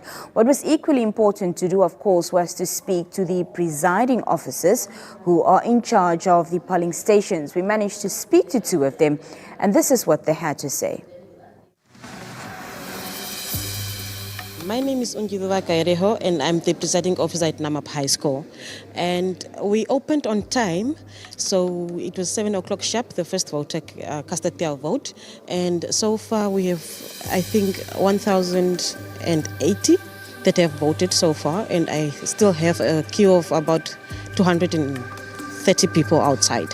But everything went smooth, and my verifier is working perfectly. That is the tablet now, and I don't have any hiccups at all. So I think I'll be finished by, let me say, around about 12 or 1 a.m., and then after that I'll start with the counting. So what is going to happen after 9 o'clock? I have called for backup for police officers, 2 police officers to come stand behind the queue, behind the last person in the queue. I have 2 queues, one for pensioners and one for the normal people. So the police officers will stand behind each person, and then they will be able to cast their votes after that. So I'm not going to lock anyone out. The person who was in the queue by 9 o'clock will cast their votes today. My name is Liku Celia, the presiding officer of the municipality training hall. We actually open on time. Our first voter entered exactly at 7 o'clock. Throughout the day, the process has been fine. We didn't encounter any difficulty or any problem to note of. As soon as it's 9 o'clock, that's the time we're gonna close. But then it doesn't necessarily mean that we cut off the dolls here. What's gonna happen is that the officer gonna stand at the last person in the queue. So it doesn't matter how long it's gonna be the queue, but as long as that last person in the queue as soon as it's 9 o'clock, that's where we're going to end.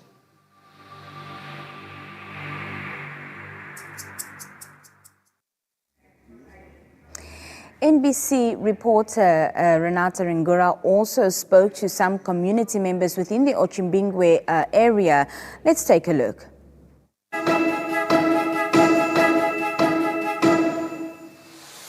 My name is Eliphaz Daniel, and I'm from Ngulumbashi.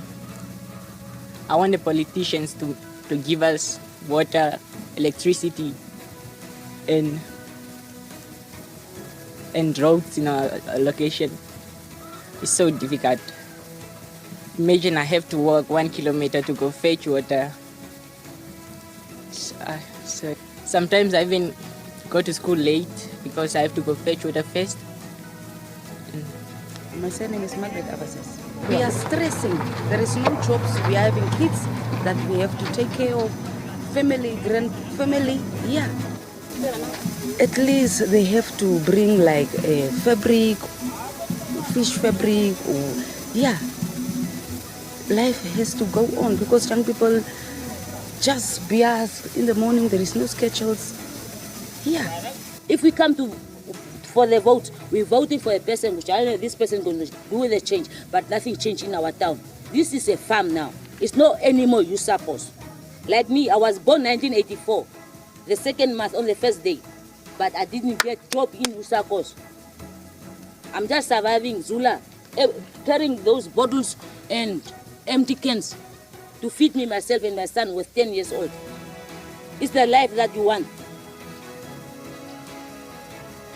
While people are eating hamburger and whatever you call it, me I'm eating chifima no tombo. My name is Philemon Nashikaku, Kamakela Kakasa Pangotura Pangotuna Pangotuna Pangotori.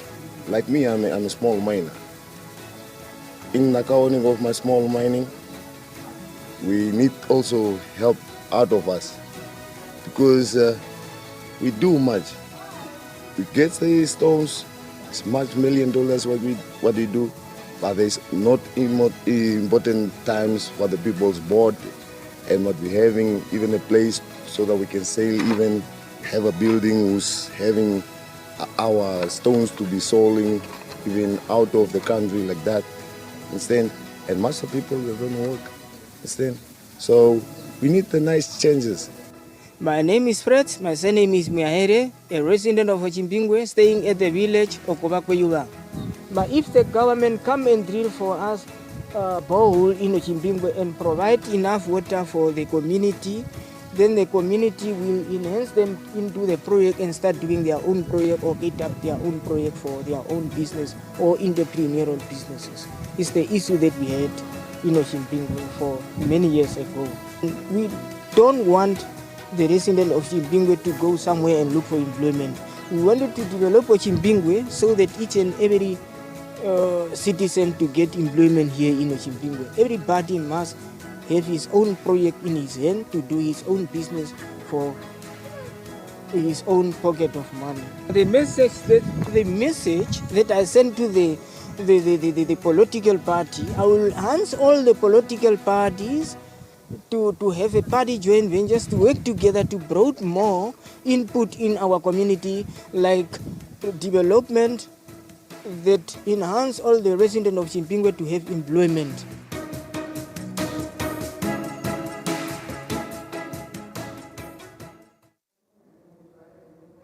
Residents of the Irongo region expressed concern, which was echoed nationwide, particularly regarding the shortage of ballot papers, a complaint many shared across the region.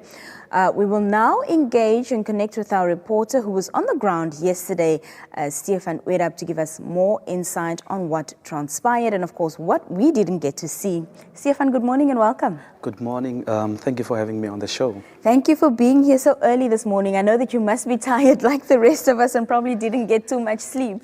Yeah, that's for sure. Yeah. Talk to us about your day yesterday, what time it started and etc. and what you basically undertook. Well, yesterday we started around 6 o'clock. So We went around various polling stations to see whether there were people who planned on sleeping over. Did they sleep over? Previous day, we saw that people started marking their spots with tires, even a microwave, to say old tires and beer bottles and so on. So we went around to see whether they were already there. Right. And they were there. They were up in arms. They were ready to vote. I thought there were going to be lots of arguments regarding that planning mission of putting a chair down, a microwave down, a crate down. So everything went smoothly. Everybody identified their spot that they had demarcated for themselves. Yes, it seemed like it. When we went there, there was no chaos. There were everybody was already standing in queues. We went to the Mayatoko Community Hall, where they also the previous night literally wrote their names according to how they will stand, and some already had their camping chairs ready with their pajamas. They were ready to sleep over, just to be the first person or the second person or the next to cast their vote. I also wanted to ask you, Stefan, throughout the day, as you know, the hours progressed, what we saw when we were on the ground and the polling stations that we voted, there were quite a number of disgruntled, members of the community who felt that they were standing there too long. Another complaint that they had was that was not enough visibility of the police. We do know that the Electoral Commission had ensured us that 2 police officers would be stationed at every, polling station. So is that what you identified? Yes, that's quite right. That's what we also observed. We saw that the number was very large. People came in multitudes. But for 2 police officers to handle that amount of crowd, and they have to handle the crowd also inside the polling stations, it was not enough manpower. They were overshadowed by the number of people that were flocking to places to go vote. So it shows there was a need for more manpower on the ground from the police side, and but they did what they had to do, because in Walvis Bay we saw how they were trying to bring peace and order. Some people felt they stood there for a very long time. They wanted to bypass, they wanted to chip in some places. People wanted to jump the walls just to be the first to vote. We also saw that many people went to Hendy's Bay from Walvis and Swakopmund, and they drove there because the population... Thought they'd find shorter lines. Yeah, but it was quite shorter. They found shorter lines because the population of Hendy's Bay is not so large. So they had the opportunity to be in a shorter queue, and they really were happy that they made it to Hendy's Bay. They were saying they stood there in Walvis Bay for quite a long time, and there was no progress due to technical glitches on the systems and all that. So, and some polling stations started very late, which frustrated many people. And you could see young people, especially young people, were frustrated. They wanted to be first. They wanted for their voices to be heard. But it was an unfortunate case that technology does not play by our books. Yes. Yeah. In terms of prioritizing, who can vote, we do know that the ECN said that they'll make provision for the elderly, perhaps differently abled individuals. And I saw some polling stations also allowed pregnant women and women with small babies to be able to, jump the queue and give priority to them to vote. What was it that you observed at the polling stations that you visited? Was there priority for the the elderly, the differently abled, pregnant women, etc.? Yes, there was provision for them. All the polling stations made provision that they would be prioritized, that they would go first. But there were people that were taking chances. There was this one lady that said she was pregnant, and then she did not even know how many months she was.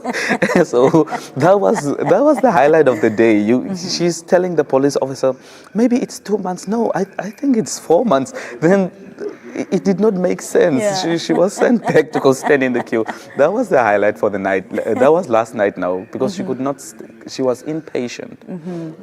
Even though the directive came that they must stand. Yeah, And we could also see people were afraid to go home because of the crime rate that is already so high in Swakopmund as well as Walvis Bay.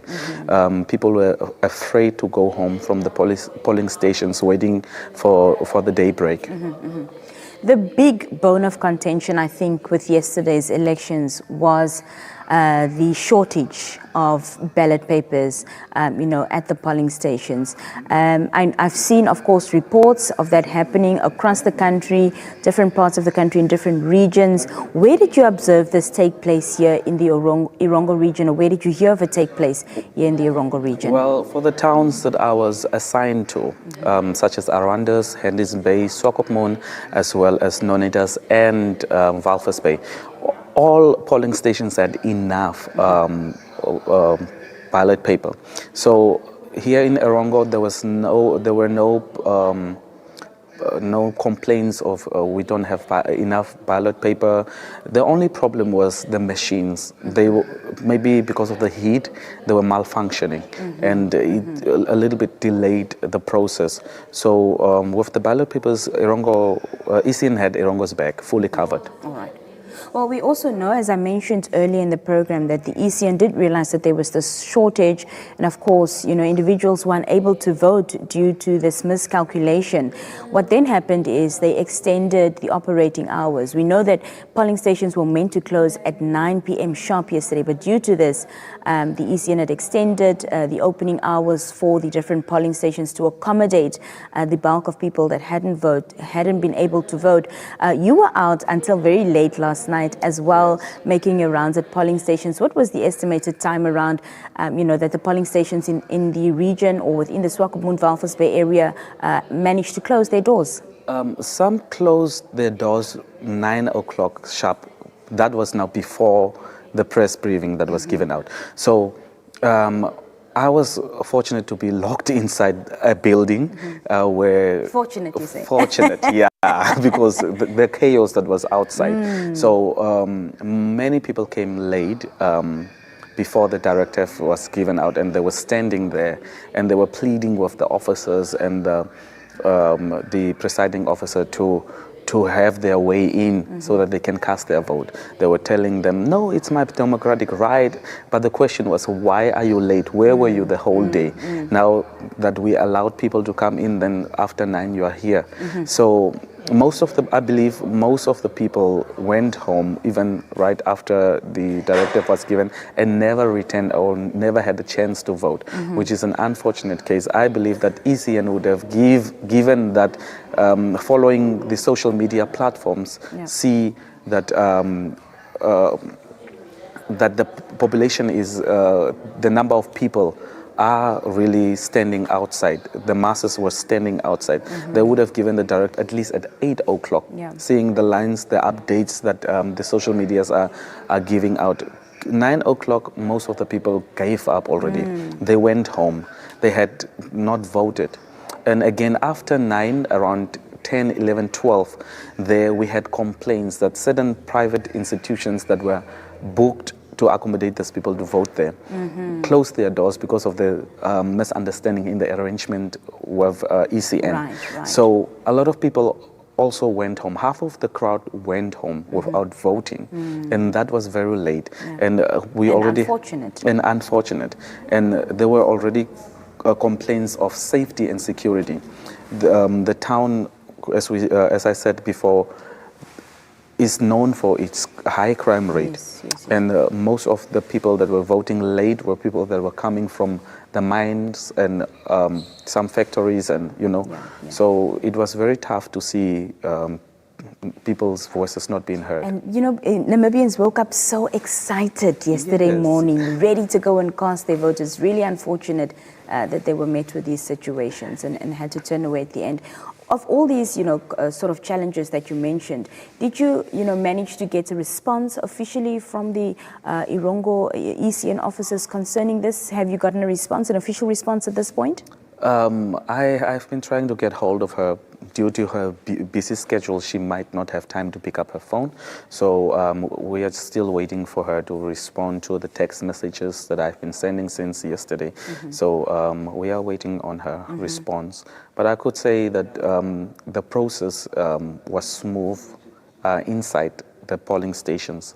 So from my side, I'm a first-time voter. Oh, fantastic! Yeah, first-time voter, and it was amazing. I never thought I would go through a process that I need to go stand right in front of the ballot paper, and then I have to look and.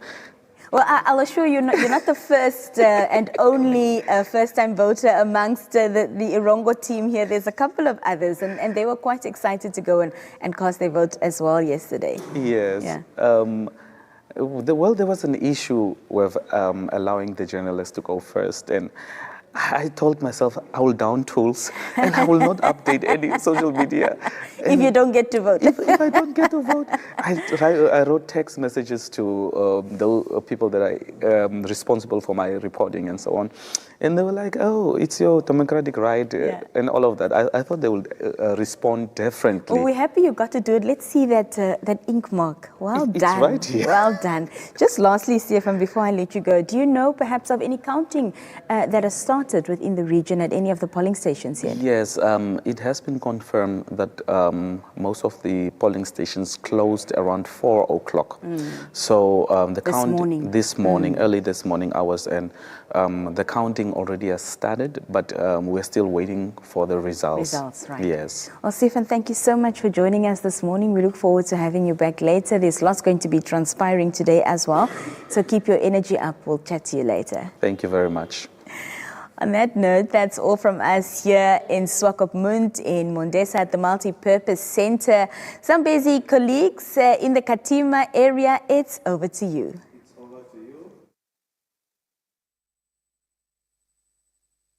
Greetings, Namibia. We're here at the Choto Town Council Police Substation where counting is underway. Of course, this is one of the 221 polling stations here in the Zambezi region. It also forms part of the 23 polling stations in the Katima Mulilo urban constituency. This was one of the busiest polling stations here in this constituency, with voters queuing up here until the wee hours of the morning, hoping to cast their votes. Of course, and they did so after that directive to continue keeping the polling stations open. We're now joined by the presiding officer, that's Mulima McIviet, and he's here to talk to us about the day and the night that was. Mulima, very good day to you once more. Good to see you. Good to see you, my brother. How are you? Good, thank you. Tell me, of course, just let's reflect on yesterday and going into this morning as well. Yeah. Sure. I hope all presiding officers had some sleep than I did. We voted all the way until the morning, and sure, the voters were very eager to cast their votes. They were so adamant that they would not leave. Some were even still at the door by the time in the morning. That was around 6, by the way. My goodness. Of course, there was that. I don't know if I should use confusion for lack of a better word. We know that, of course, ballot papers had run out at a lot of polling stations, etc., and that has also caused people to move around and seek other polling stations, etc. Unfortunately, many of those, it was already 9 p.m., but we know a directive came through a bit later in the evening, of course, saying that all polling stations had to remain open. You then opened the polling station. Talk to us about how you managed that situation. As I understand, there were quite long queues here. It was a long queue indeed. Somehow, lucky for us, our venue, we could manage to get everybody inside and try to contain the queue somehow. Luckily, everybody got a chance to cast their vote. Even at some point, we were even thinking we should close at around 4, but then the people were still in the queue. We just continued until they were done. It was crazy, of course. And the young voters, they came out in numbers. Yes, they came out in numbers, and they really impressed me. I've never seen that in my life. The young people sitting at the queue at 4 o'clock in the morning to vote. I've never seen it. It was interesting. Yeah, it was fascinating to see. Fantastic stuff. And of course, you had enough ballots to accommodate all of these additional voters. Yeah. Lucky for me, I think I was issued with enough ballot books. I think I was lucky. I was issued with enough ballot books. They maintained me all the way until the last voter came through. So we maintained quite well.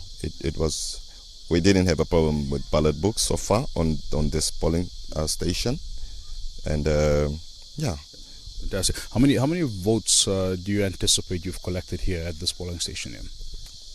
Based off the ballot books and of course the ballot papers that you've issued here. I think last time when we spoke, you had around 400 left. Yeah. Yes, around about 700, I think, or 700 or something. Yes. Fantastic. Of course, counting is underway, as we can see behind us right now. The process is underway. Talk to us about how that's going and when you anticipate to, of course, conclude this process here. Wow. Since we didn't sleep, we've just been working throughout in the morning. As you can see, my colleagues, they're a little tired. I'm hopeful that they finish in time and get some rest. But so far, counting has been interesting. The voters, they know how to really cast their vote. They don't spoil paper so much. If we had spoils, there were probably just 3 or 4, or a few mistakes here and there, but not so much. Well, counting is still underway, as you can see. It's hard to say when you might conclude this year. Yes, it's still on the way. Hopefully we can finish soon. Just take us through the process. What's next from here once you've finished tallying those votes here? Then we take them to the center where our returning officer is. Then we make sure that everything checks out. If not, then we go over it again and again until it tallies. What is your message to, of course, your colleagues who are very hard at work since yesterday morning already? I think you guys are close to reaching, 48 hours up and going. And, of course, just a message to the rest of the nation. We know that this is the crucial period, the counting of the votes, the announcement of the results, etc. Of course, there's been a lot of encouragement for tolerance, for acceptance of these results. Just as a presiding officer, what is your message to the Namibian nation as well? Wow. My strong point here was to make sure that everybody gets to cast their vote. Everybody gets to express how they feel about how the change that they want in the situation. Well, for the presiding officers, I know they also didn't sleep like me. I just hope they tally and everything checks out for them as well, so they can get some rest. Otherwise, I know they did a good job, in working throughout the night. It wasn't easy. Seriously, it wasn't easy. Very much. Just perhaps an exercise that perhaps can give the nation a bit of assurance, so to say. As you'll see, of course, what your colleagues are doing is that each ballot is inspected by the entire staff complement. Just tell us about how crucial that is to ensure that, of course, especially also considering the exhaustion that you're facing right now. Well, I think it's very important that you get the correct result in a situation like this. Yeah, now that we, I think I haven't voted before. Now that I got lucky enough to experience it firsthand like this, now I see that it is transparent, thoroughly transparent. Everybody gets to see what is happening. If there's a mistake, everybody will get to see where the mistake is. If it tallies, it tallies. Yes. Pretty much. Fantastic. Lima, thank you so much. All the best to you and the team for the remainder of the day and for the remainder of that process. We certainly wish you all the best. Well, thank you very much for coming. And Thank you very much for coming, of course. Great stuff. William McIviet, he is the presiding officer here at the Chotto Town Council Police Substation. As you can see behind me, the counting process is underway. Of course, all of the returning officers are ensuring that, the ballots cast are accurate, each one inspecting those to ensure that there are no spoiled ballots. As you can see, close inspection from each and every one of these staff members here at this particular polling station. It's an important aspect of this exercise, of course, to ensure that there are no mistakes, and even considering the exhaustion that many of these personnel are facing right now, being close to 48 hours of being up, it is important to ensure that, of course, collectively they can agree that these ballots have indeed been cast in a correct manner. We'll continue to bring you updates from across the Keetmanshoop urban constituency as the counting continues, and of course as the results start to trickle in.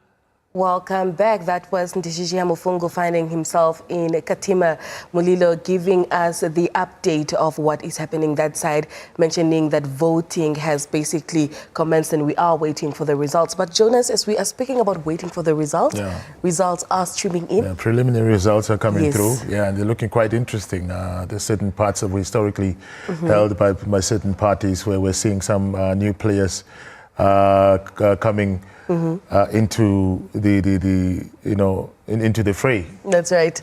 And we are basically, looking forward to how the day basically goes in terms of us, getting the preliminary results. But we will be also heading over to our colleagues at the ECN just to give us an update. Let's not forget, if you want to take a look at the results yourself, don't forget to head over to the NBC Digital page news that is on Facebook. You can also join us on WhatsApp. Just look for NBC Digital News, all their results. We are posting all the results there, so you can also see for yourself as we are trying to practice transparency. We're all about informing, educating you, and also just giving you an update on the elections. Let's not forget to also, head over to the website that is at elections.na, just so you can also see for yourself and get an update. And also don't forget to download the ECN election app that is on Google Store as well as on Play Store. Well, the colleagues are ready at the ECN. It is over to you.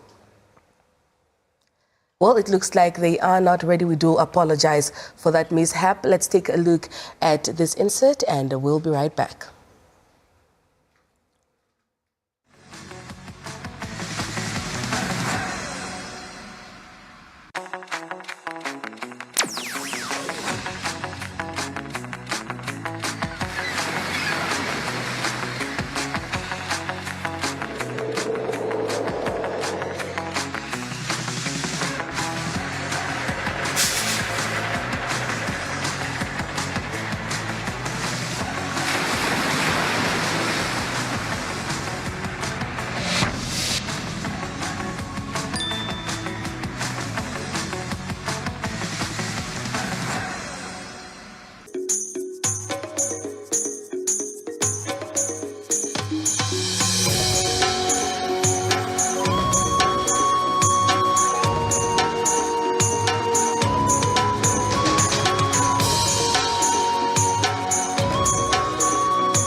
Aye, Morora man,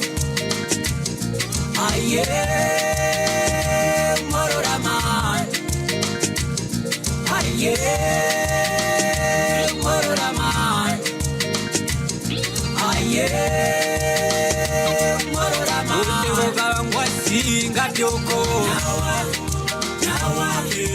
Useko karangwa singa joko Useko karangwa singa joko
Morning once again, and welcome to this special election broadcast. And once again, we are bringing you up to speed in terms of what our reporters were doing yesterday in terms of bringing you all the latest updates in terms of the election day.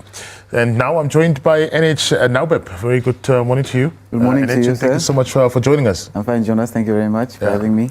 Much obliged. So please walk us through your journey yesterday. It was first time covering elections for you as a journalist. What was that experience like?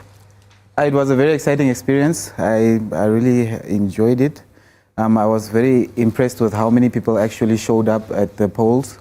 They were lined up, like there was a lot of people, and so I was very impressed. It was a very good process, especially in the morning. There was a lot of people that already showed up with their camping chairs. They were seated, they were ready, they were eager to cast their vote, and yes, it was a good experience. Yeah. Now, obviously, you had an opportunity to speak to some of the eligible voters who were queued up since the early hours of the morning.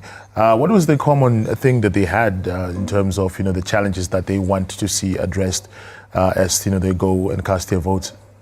To go to cast their votes, I saw at every polling station there were at least 2 police officers, so it was very orderly. It was especially like in the hours of the morning. It was orderly. So some of the challenges, like say, they faced were maybe I can say the time it took for them to vote. It took actually a bit of a while. So some of them sat for hours in the queue. But of course there were a lot of people. Everyone wanted to cast their vote. We have 1.4 million registered voters. So the polls were really full and people were ready to cast their vote. But anyways, they did sit throughout it. They sat the whole day ready to cast their vote, even till the hours of the night. People were still coming to the polling stations at that time. Which one of the stations that you covered would you say was really really faster than the rest?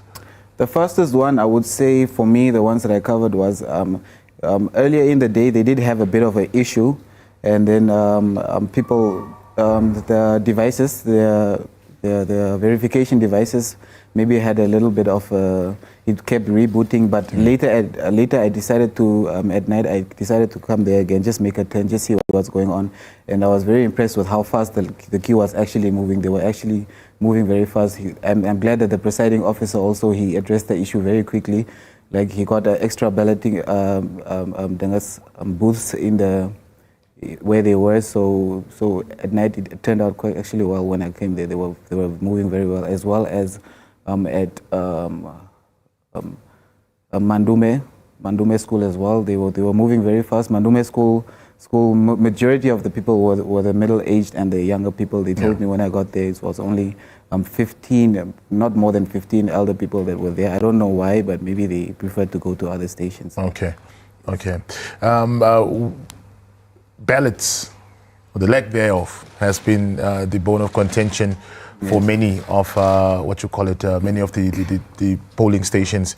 What was your experience in terms of the polling stations that you covered, in terms of them running out of ballots? Is there a reason why the ballots ran out?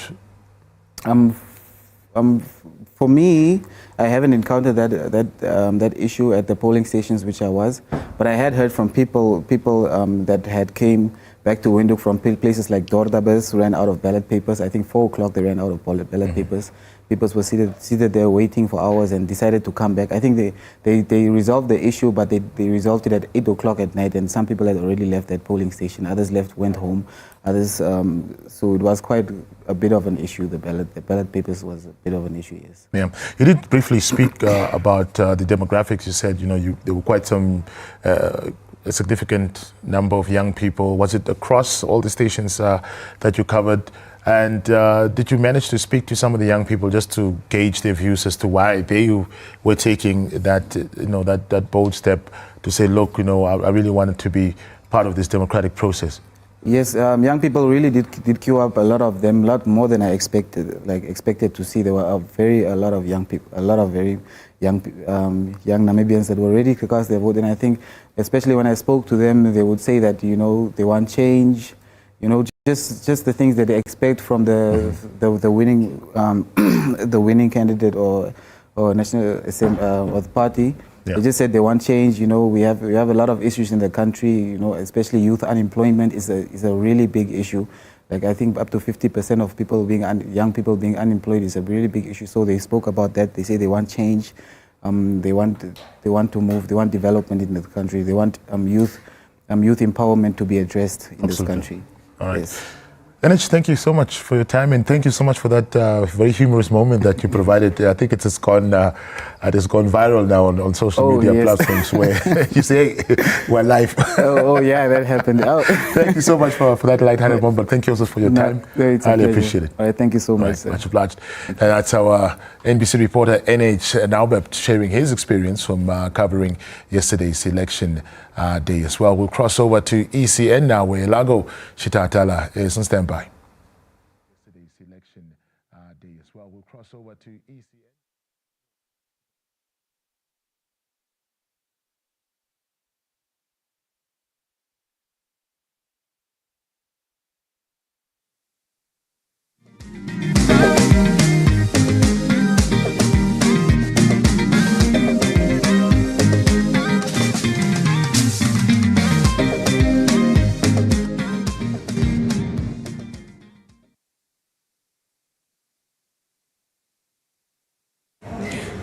Thank you so much, Jonas. We are still here at the ECN headquarters at the Election Results Center.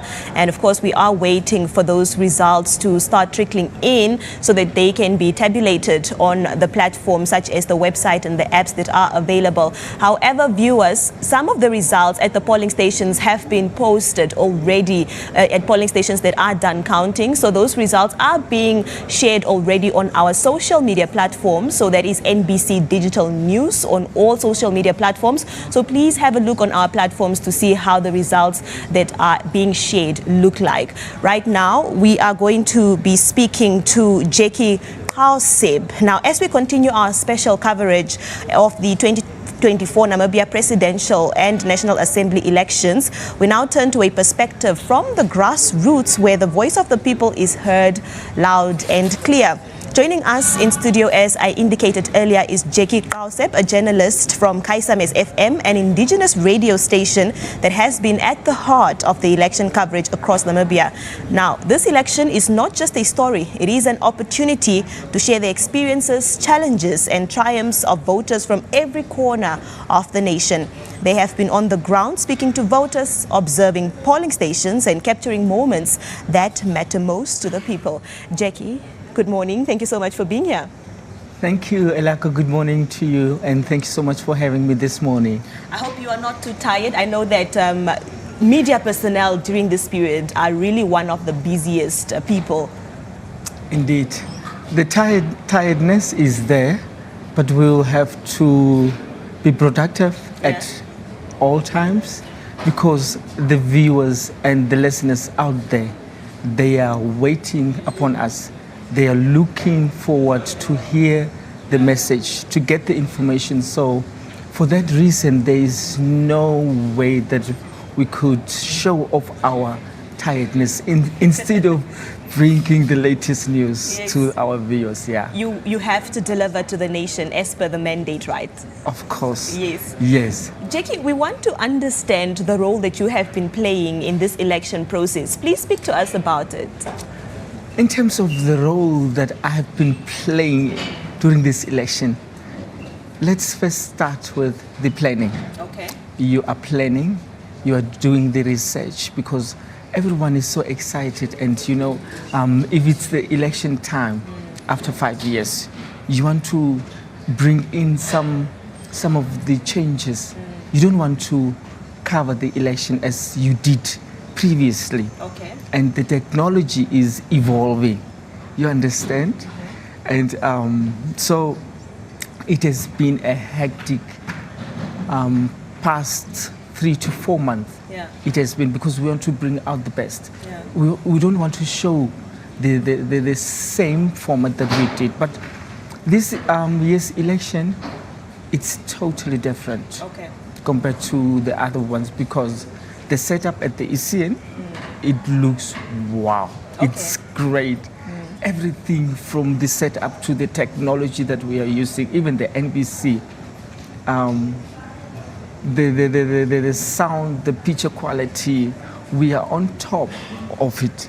So things are different. So you don't want to bring the same thing to the viewers.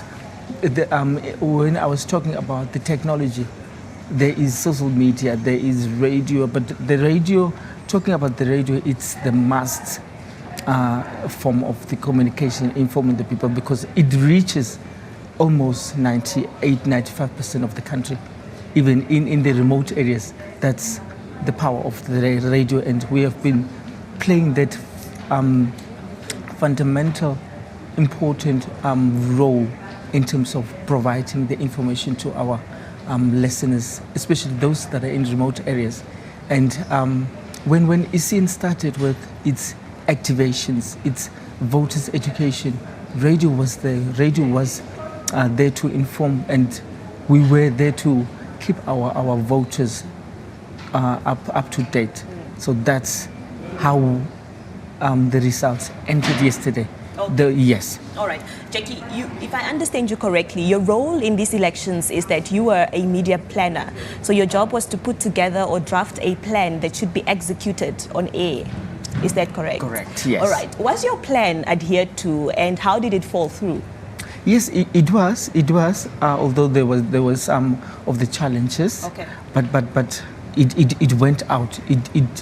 It was broadcasted. The information went out. So. Yeah. The planning, as I was previously saying, it needs a lot of to put in your energy, the time, and the team around you must understand what you want to do, what is your goal as a media planner. Yes. So that understanding was there, and I'm really happy. Yeah. I'm really happy. Yeah. Please break it down for us. What did this plan look like? Were there reporters or journalists from KSAME sent to different parts of the country, for example? We want to understand what that plan was that was executed and how different it was from that of the previous elections, as you indicated. As you have mentioned in your introduction, KSAME is one of the radio stations within NBC, one of the 11 radio stations, which I would proudly say that we are also the flagship station. Yeah. So previous elections we did not have colleagues in some of the regions. Okay. But this year we have people in the regions such as the south, the Omaheke, the Ochodon Juba, and also in the coast. So that already tells us that we are now moving towards, we are now trying to get everyone to cover in every corners of the country. So the plan of this election, we have more people that are on the ground where people are in, and also at the target audience of our station, we do have someone within those areas. All right. Yes. Now, given that KSAME is ensuring that they are also reaching those remote areas that are not necessarily reached on a regular basis, were there any unique stories that were picked up during this period that perhaps just stood out? When we talk about KSAME, it's like every child is being breastfeeded. It drinks from its mother. So that's how our station is reaching our people. And during this election period, this planning, we have found out that people really did not previously maybe understand their rights, understand the voting issue. But this time around, we saw that, oh, okay, because during our plan, as I have previously said, we also wrote a small drama series, okay, just to play and to inform, to educate our people through those dramas, like the voting day and before the voting day, and those and it's like some of them were saying yesterday, no, you said that grandmother that was playing in your dramas, you said the queues will not be long, but the queues are long. Those are some of the things that we are trying to teach our people. And we have realized, even compared to previous elections, this year's election, we have reached more audiences, tuned into our radio station. Yes, and I think tuned in more yesterday even, because it was actual voting day. So how was reception like from the listeners during what you were broadcasting to them about Namibians obviously going to cast their votes yesterday? In terms of the trust, the listeners, our people trust radio. They took radio as their personal thing, so they are very much close to radio. They are very much attached to radio. And yesterday they were comparing what we have told them before the elections, and they were, no, you said this and that, but it's not like that, but oh, it's going like that. So that comparison was showed yesterday. So we are proud. We are actually proud that the people had us, and not like the teachers that are standing in front of the children and do this and write those and that. They listened. When they listen to the radio, they see the picture. Okay, this is the line, so it's very long, it's very short. Okay. Yes. Okay.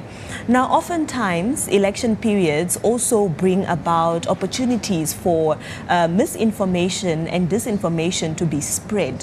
What role does KSMS FM play towards its listeners to ensure that you are teaching your listeners how to identify information that is fake, that is false and misleading, and when and where to look to verify which information is actually factual? Let's say, for example, today results are being released, but there could be fake information of fake results that are being spread out there. Are KSMS listeners always being kept abreast about the ability to identify and verify when information could be true or false? In fact, even any radio is, people trust radio. Yes. People trust radio, and they only want to confirm things, any information from us. Okay. So that also shows yesterday that in terms of the misinformation, misleading stories, people call us. They want to confirm, this is what I have heard. Is it true? Because I did not hear anything on radio or on NBC. The brand of NBC is very powerful. The same way the radio station, at any, whether it's a commercial, whether it's private, whether it's public, radio is trusted. People trust radio. So this time around, we are on top again. So we have been trusted.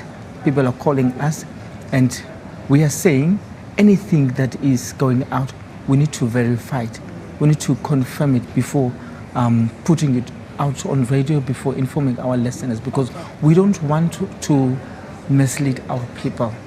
That will tarnish our station as KSMS Radio, and also the NBC as a brand. Yeah. What does the plan going forward look like as we are awaiting results? The plan still, it's quite a bit difficult, but as I said, we need to confirm any other information from now on. The Electoral Commission will have to communicate with us, and then we will inform our listeners. All right. Yes. Well, Jackie, thank you so much for joining us, and I wish you and your team all the best during this election coverage period.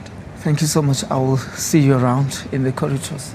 Definitely, we are seeing each other in the corridors here at the ECN headquarters. Well, that was Jackie Kauseb. He is a media planner at KSMS FM, talking to us about the plan that KSMS had going into this election, the execution of it, and what the future of that plan looks like. We are still ensuring that you are kept abreast about all things elections 2024, that is for the presidential and National Assembly elections. We will be back shortly. Please stay with us. Thank Thank you so much, Ilago Shitatala. They're joining us all the way from the ECN. We're now back in Studio 2 as we continue to engage our reporters right here just to find out, their experiences yesterday, the 27th of November, for the 8th Presidential and National Assembly elections. We're now joined in studio by Martha Mwafangeo. Martha, good morning. Thank you so much for having me. Thank you so much for making time to talk to us. Martha, yesterday was your first time covering elections. How would you describe the entire experience? It was actually a very amazing experience for me. Our first stop was at Okahanja, where we had to go at the Oshakati location.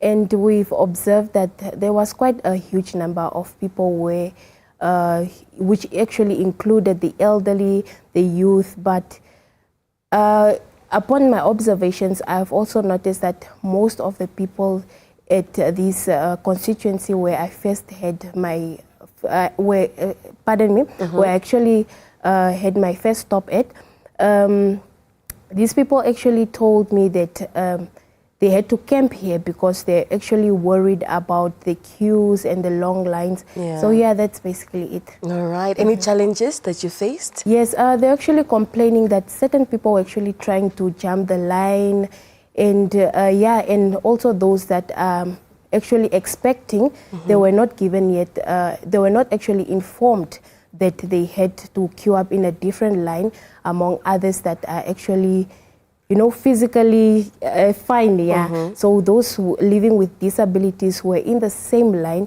as other people. So we as the media, we had to step up for them because that's actually our mandate, which is to inform, educate and entertain. So we had to educate these people that know there were provisions made that they are supposed to join a different line apart from the normal one. So and so the situation was actually come from there as they had to actually queue up in a different line, but All right, you were in the field the whole day yesterday. Of all the polling stations that you basically visited, which one stood out for you? When I came back from Okahanja, I came to Windhoek, where we stopped at Samora Machel constituency opposite Evelyn Court. Okay. So there we've observed that people were also arguing and fighting, which was actually also under control by the police officers. There were also complaints that people were trying to jump the line. And mind you that this was already by then it was already 30 minutes to 9 o'clock. So they were actually also raising concerns that what time are they going to vote, as they complained also about the tablets freezing and all that. I also approached one of the nursing mothers who explained to me she'd woken up 4 o'clock just to queue up, but until then she hasn't voted yet, and she had a baby who is actually 1 month old. Okay, all right. Well, Martha, from all that you basically, experienced yesterday, did you get the chance to vote and also practice your democratic rights? Yes, definitely. I did get the chance. I had to partake in this democratic process. There is no way I have to cover these elections without having to air my voice. Basically. All right. Well, from all the events that, took place yesterday, did you perhaps witness any security concerns or disruptions, at some polling stations? We saw in the evening when we crossed over to you, there was, chaos happening at Olupale, Okapale in Korea Hub. Can you just talk to us about that situation yesterday? Yes, Samora Machel is divided into 25 constituencies. So, as I mentioned earlier, we stopped at a polling station opposite Evelyn Court, and then we headed over to Okapale in Korea Hub. When we came there, the situation was actually calm. People were very eager to vote. They did not mind whether it's going to be late or whatsoever. But during this time when I was giving my live updates at the scene, a drama unfolded where activist Amshelelo also came allegedly accusing a police officer for being drunk, which is also a concern because the Inspector General made it clear that these police officers should not consume alcohol when they are on duty. So then we didn't really have that much time to actually engage with Amushelelo and this victim who is being accused of consuming alcohol while he's on duty. So yes, the reserve force also came on the scene and they took away this police officer and they had to leave the scene. All right. Overall, how would you describe the voters' turnout from the polling stations that you visited? It was quite a huge number of people that were really eager to vote, despite the long queues and the late nights and also having to wake up early morning hours just to cast their votes. But until the restricted hour came, they still had to stand there and wait. Nobody really, people were not, how should I say it? People were not really that, they were convinced to vote, but they didn't give up despite waiting all these hours just to cast their vote and also seeing the fact that these tablets were freezing. But according to these presiding officers, it was actually beyond their control. All right. How does the day look for you, Martha? What will you be doing today? For today, I'm actually planning on going back to Okahanja, where I'll be collecting some results at these various polling stations that I've been, and also probably come back and see the situation at these polling stations in Ventuktu. All right, Martha, thank you so much for talking to us and we wish you all the best in the field. Thank you so much, Ndapewa. It was nice being here. All right. Martha Mofangea, one of our reporters right here in the capital, joining us, talking to us about her experiencing that this is the first time she's actually covering elections. We'll definitely catch up with her throughout the day as she brings us an update on how the atmosphere is outside there as the preliminary results are basically streaming in. For now, we take a break, and when we come back, we continue to engage our reporters right here in the capital.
Welcome back. You're still watching the special broadcast of Namibia Votes 2024.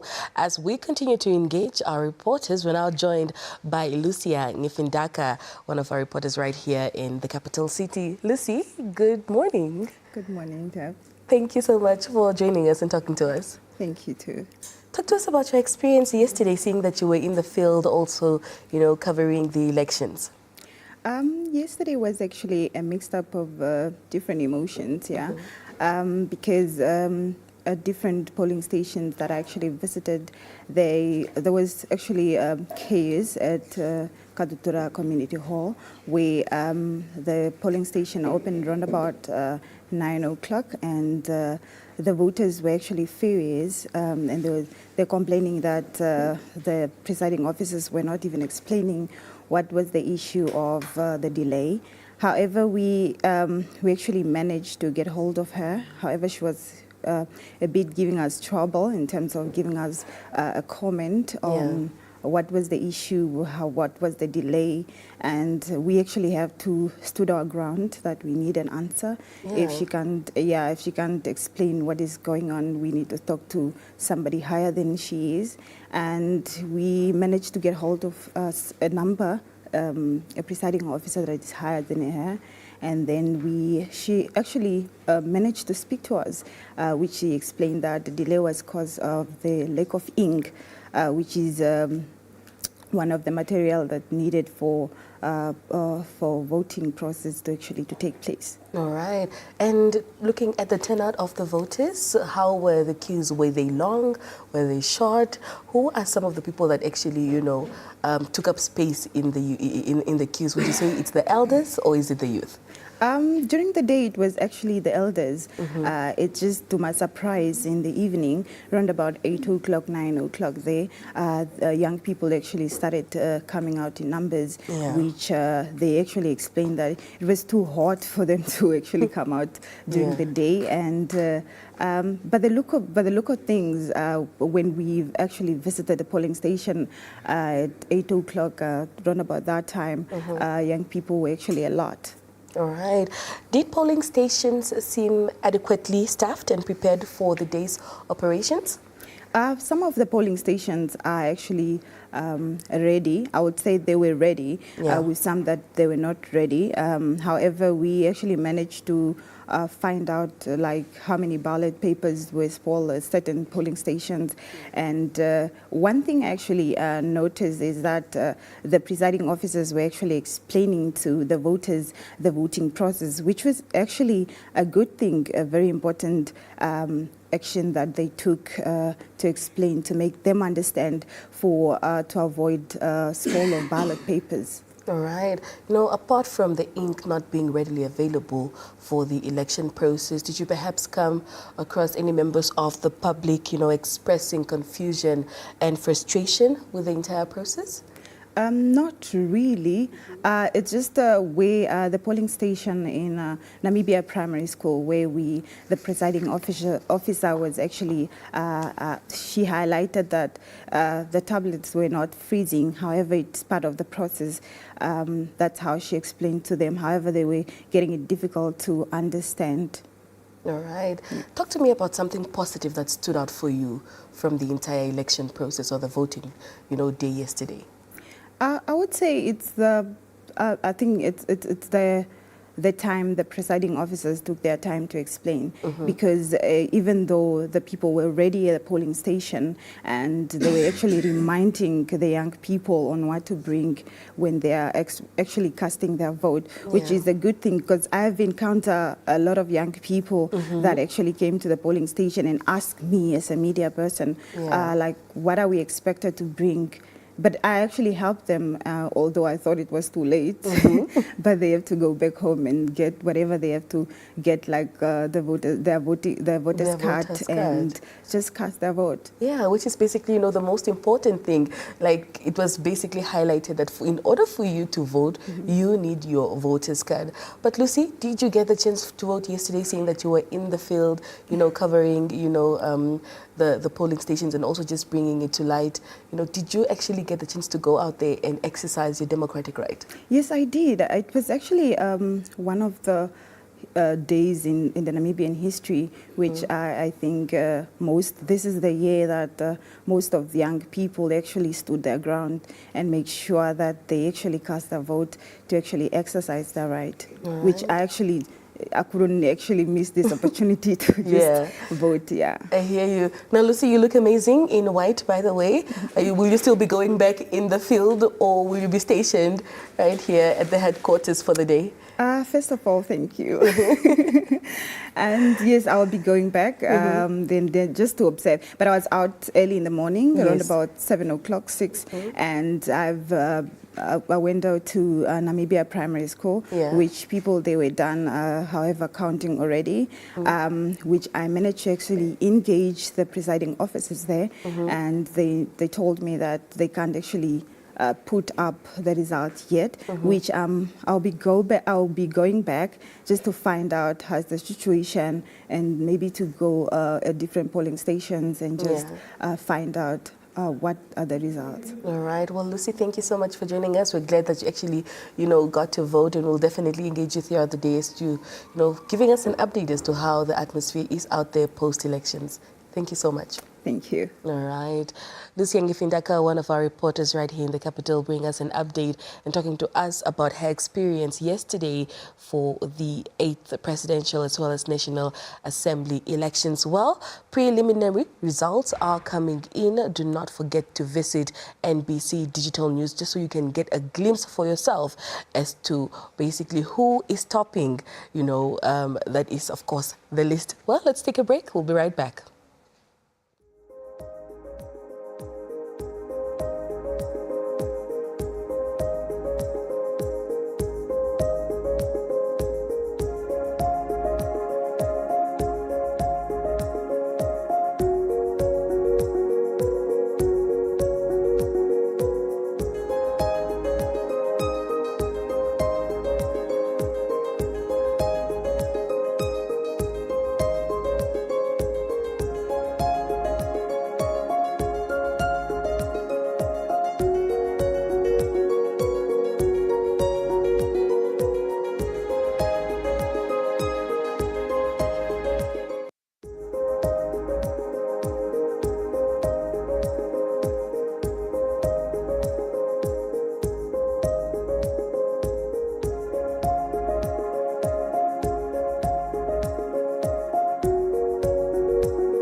Aye,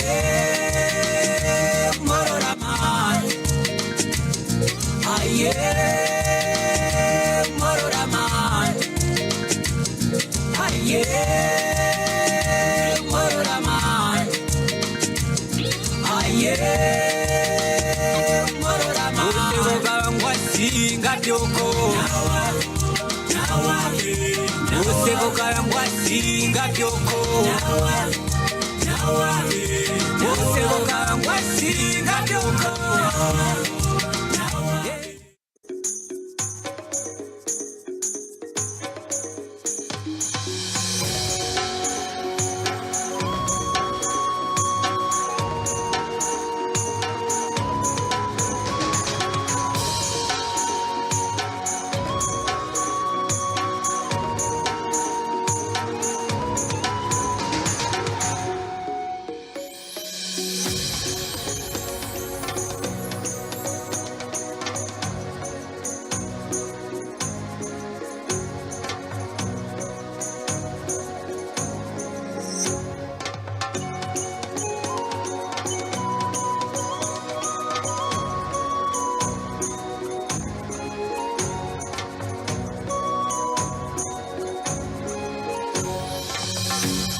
Welcome back once again. Apologize for the technical difficulty that we just encountered.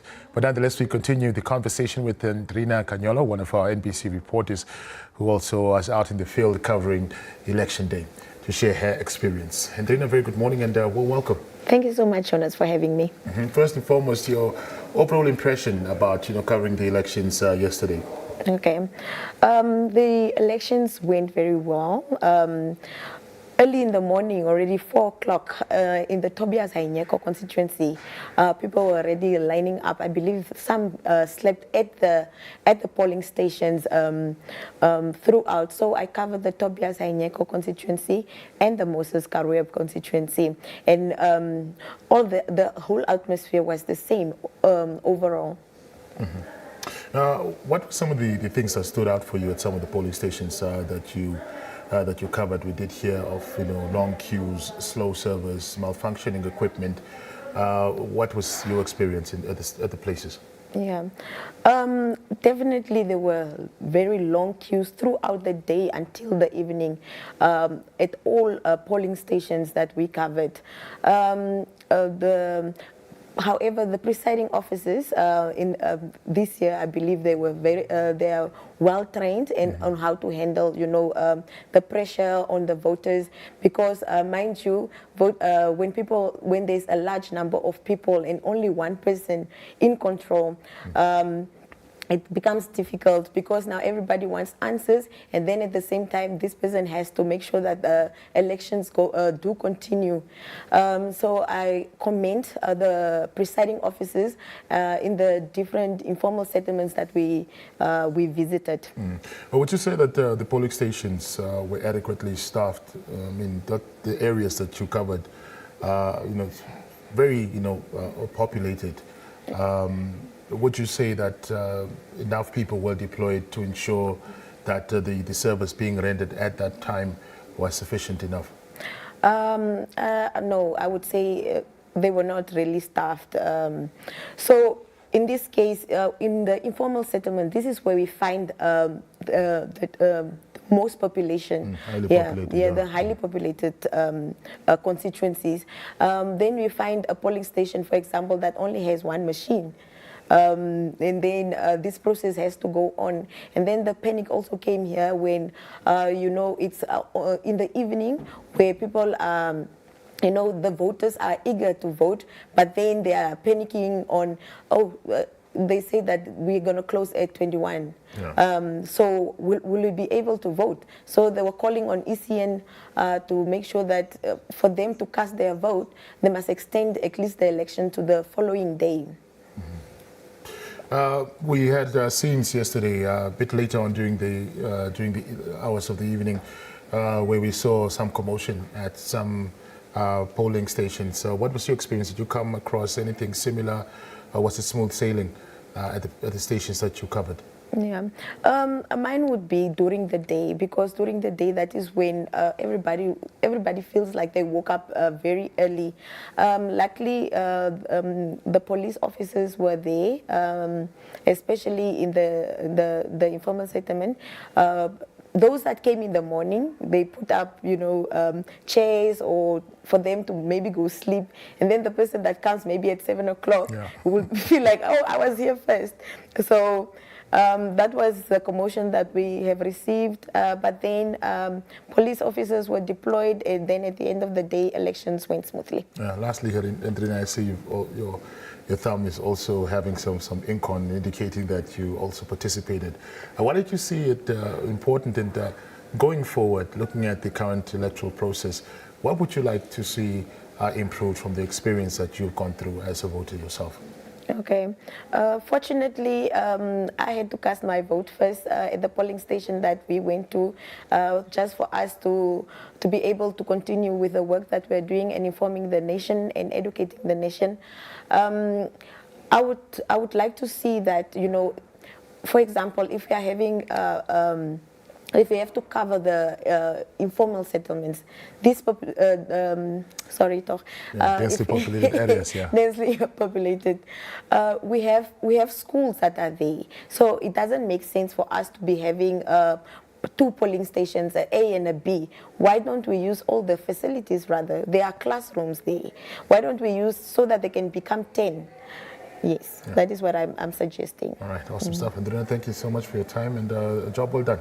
Thank you so much. I appreciate it. Bye. That's Andrina Kanyolo, NBC reporter, sharing her experience from yesterday, having covered areas of Windhoek in terms of, you know, the voters' reactions and where she sees a need for improvement. Stay tuned. You're still watching NamVote.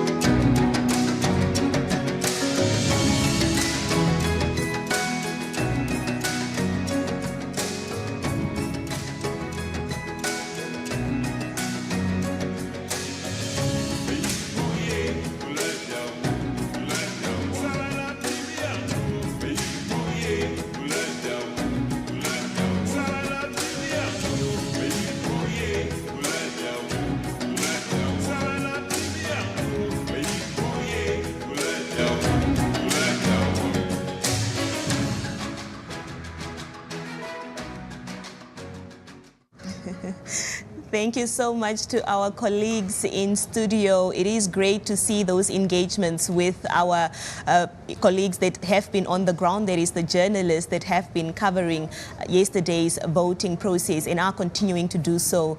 On this end, that is from the ECN headquarters, we are also continuing our conversation by engaging our colleagues, but here we are interviewing our radio colleagues, and with me right now is Solastika Munango, who is a media planner at Wato FM.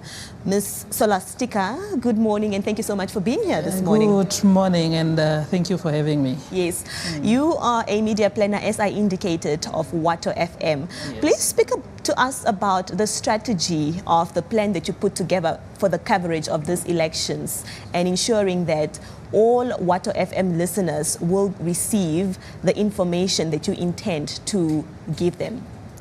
Yeah, we had a plan drawn up on how we are going to do the coverage of elections, but our plan started with voters' education in collaboration with the ECN. So by the 18th of November, we were already in the field, west of Kavango and east of Kavango, where we were teaming up with ECN and providing voters' education, which was also a successful one before the actual election date. And the team, after the voters' education campaigns with ECN, they remained where they were stationed. We had our member or our staff member in Kavango West, that's in Kurenkuru, and we have one in Kavango East area who is also covering the Western Zambezi. She's stationed in the Vundu area. Then we have one in Windhoek, whom I've joined. So, and also we had colleagues in TV department who were also part of our plan. Camera operators were also part of the team. Some of the reporters who can articulate in the local languages so that our listeners get the message. And we also have translators, our producers that can translate, whether summarizing or do simultaneous translations for content which is in English they will translate it immediately to go to our listeners to get the information. As coming to elections, I was also on the ground in Windhoek, rural, and Okahanya. We went up to Okahanya. That's where we were on the ground. My colleague was also on the other constituencies to make sure that we provide the information that is needed to our listeners. Yeah. So how was that? You yourself being on the ground yesterday, what were your observations? What I've seen is these elections is a bit different because this is my second election that I'm covering. All right. 2019, I was also here in Windhoek. I was on the ground. I was also at the ECN Center giving, announcing results. So yesterday was my second time of coverage of elections. What I've seen is the queues were too long, and most of the people in the queues are the young people. Okay. And now some of them were saying they are very much excited to be part of the elections, for them to execute their democratic right to put that voice in the box. So that was something that stood out for me, that young people are very much involved. Yeah. All right. Now, given that young people are very much involved, as you have indicated, were you able to engage them and perhaps understand what it is that excited them so much about this particular election compared to the first one that you covered in 2019? One of the voters that I spoke to, a first-time voter, and it was in Osona. Yeah, it was at Osona village, Stream B, the polling station. And the young lady was very excited and said, I am about to go to university, but I don't know what will happen in the future, because I am now voting for my future. Yeah. I am voting now to see that next time, after my education, there should be employment. So most of them are saying they are voting for employment. All right. What were some of those strategies that Wato FM put in place to ensure that the coverage that you were providing, I mean, you have given us a breakdown of how many Wato FM journalists or reporters were actually on the ground, foot soldiers, really ensuring that they provide the information needed to their listeners. But how did you ensure that it was fair as well as inclusive and well balanced for the listeners of Wato? Maybe what I should mention is prior to us deploying the teams into the field, we had our veteran trainer, Ms. Nora, that trained the teams before going on the field. And that also has helped a lot. They were trained on how to report, what to report, accuracy, how important is that, the fairness of reporting, and also speaking to the right people, so that you also give confirmed and verified information to the listeners. And that was executed very well, Very you would say? well. All right. Were there any challenges that were faced by your team, and how did you overcome it?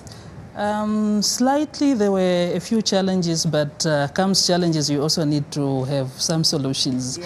Basically, it was just the resources to have everybody in the field in terms of transport, but we coordinated TV and radio. It's just one team, one NBC. So we had radio colleagues together, combined together with the TV colleagues. So we had one team for both radio and TV, so that we share resources in terms of transportation and reaching the intended population.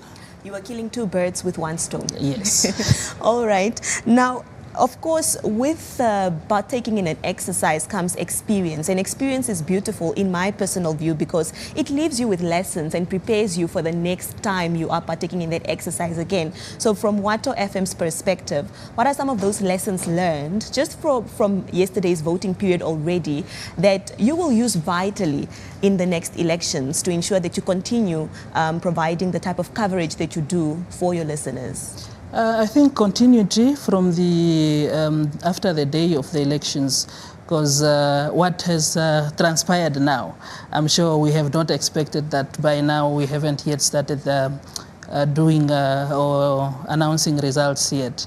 But in the meantime, what do we do? What information do we give to our people?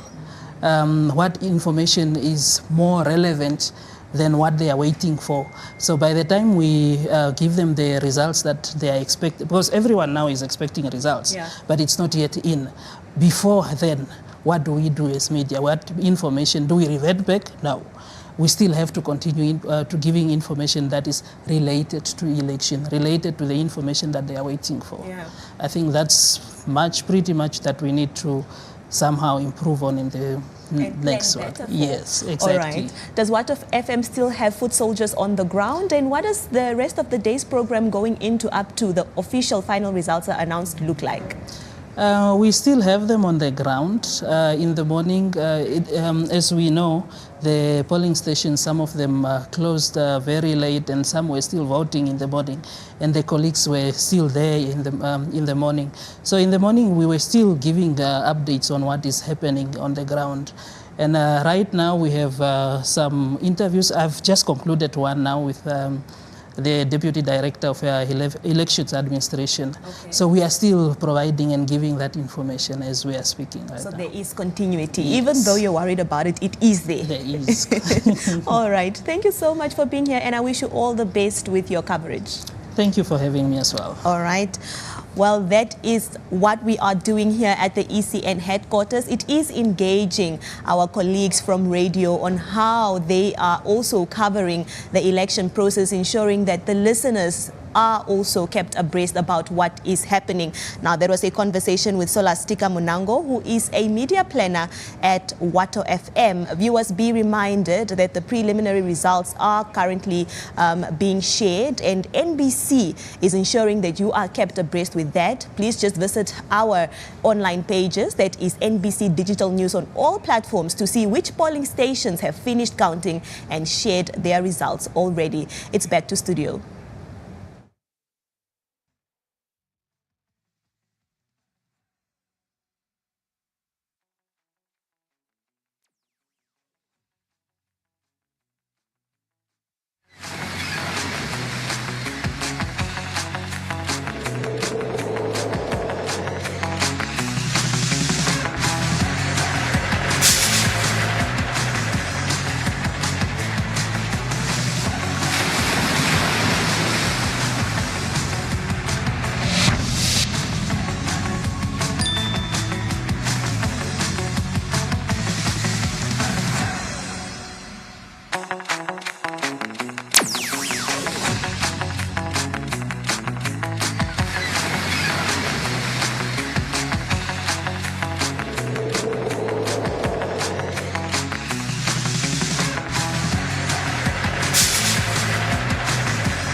Welcome back. You are still watching the special broadcast of Namibia Votes 2024. We continue to engage our reporters, and right now we will be talking to Evelyn Paulus, who is finding herself in Oshiwarongo. Evelyn, good morning. Thank you so much for talking to us. Good morning. Evelyn, how would you describe the overall atmosphere from yesterday?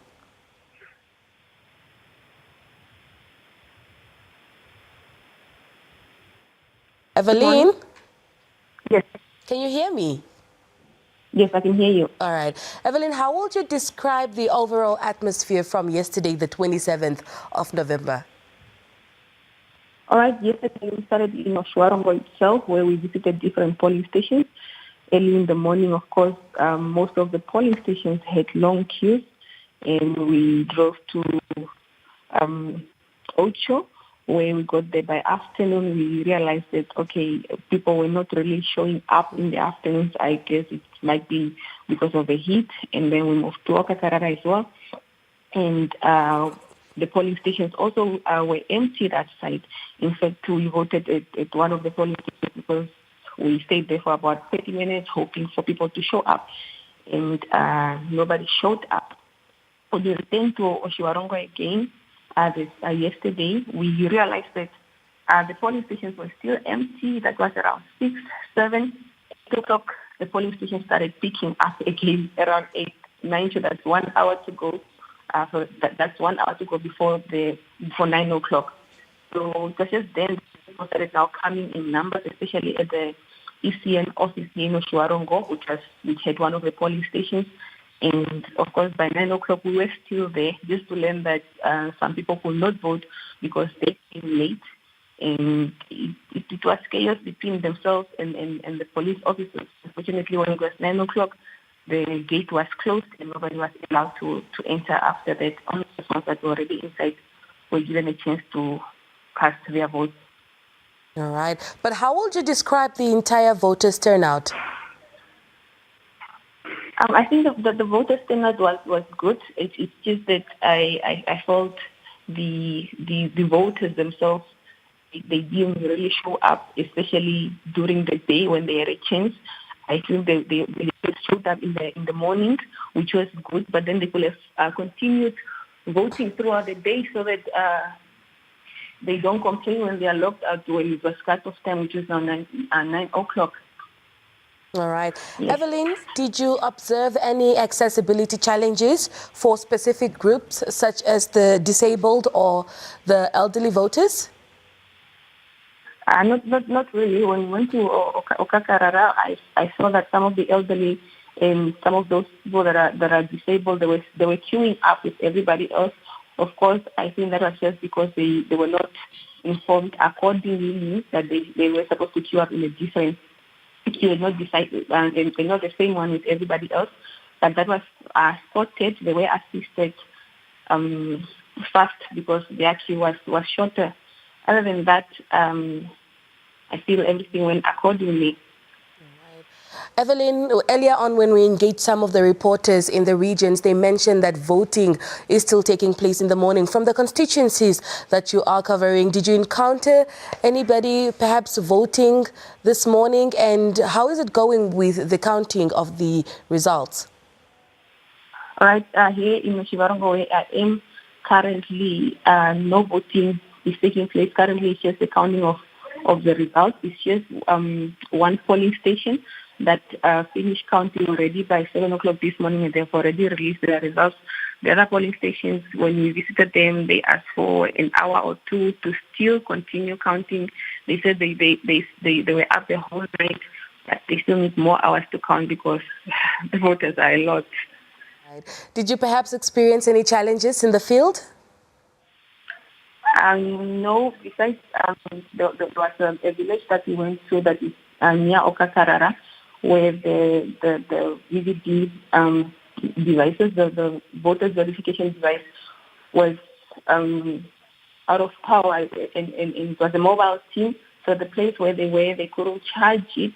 I just think maybe next time the devices should be fully charged, and also for them also to just know how long do they last when they are charged, so that they cannot get at a specific place and then the device cannot be used, and that causes a delay because people were queuing up. They were expecting to vote, but unfortunately that mobile team had to relocate to another place.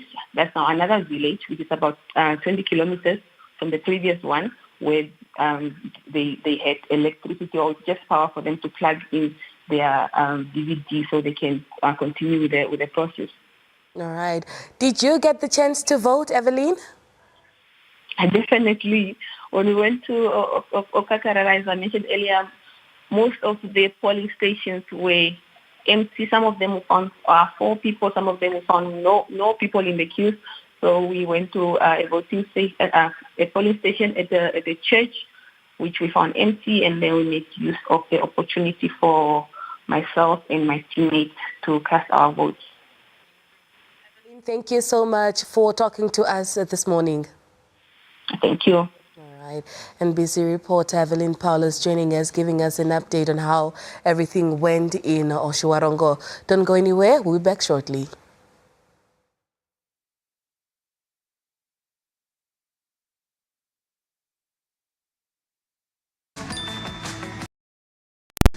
Concerns were actually raised where members are concerned that when they enter the voicing booth, they actually take a while. So now here I'm joined by a resident of Okanja who will just take us through what is actually happening here. Thank you so much for joining me, sir. Yes, good. Okay, we are not happy with what's happening here because we came here around 6 o'clock, but I don't know what's happening in the voting room there. Somebody enter inside, spend like 20 to 30 minutes inside. So if you check, there's a lot of people here. I don't know what time will they be able to vote all of them or not. If the people are spending like 20 to 30 minutes inside the voting room, we are not happy about it. So what recommendations would you actually like to make to the presiding officers and those officers that are actually running through this election process? They must improve their system or whatever. They must put a lot of voting machine. I don't know whether they are using voting machine inside. They must put a lot of voting machine inside so people they be fast. Because it can't be somebody standing for 20 minutes inside there. I don't know what they are doing inside. Then after that, how will all the people vote inside here? Okay, in general, just elaborate how you actually feel in partaking through this electoral process. Yeah, there's nothing further to say, just to improve their system. They might just improve their system. Yeah. We still check some of the members here who are actually raising concerns, and now we'll head over at the elderly side where also concerns were raised that they are standing in the sun and no provisions are actually made for them to be in the shade. As you can see, some of them are they actually brought their umbrellas and they are elderly. They're seated in the sun. They also came with their camping chairs. And with me here, I'm also joined by one of the elderly men who was also in the queue. Just to specify, as an elderly citizen, what challenges are you actually facing that you wish to be addressed come 2025? What I want, a big change in our town, actually, because as elders, we don't have, we don't have opportunities, but all I want to ask is, will this election change something? Because especially in Oganja, we the elders, we are suffering with the rate of what do you call the houses and etc. Okay, do you have any final remarks? Not yet. Thank you so much, sir. So we move on to this side where the elderly are actually seated and waiting to get in the voting booth, and also just to get an overview of how they're actually feeling about the election process. But right now, I'll just speak to one of the ladies who's wearing an orthopedic shoe and also walking on crutches. So yes, thank you, ma'am. How are you?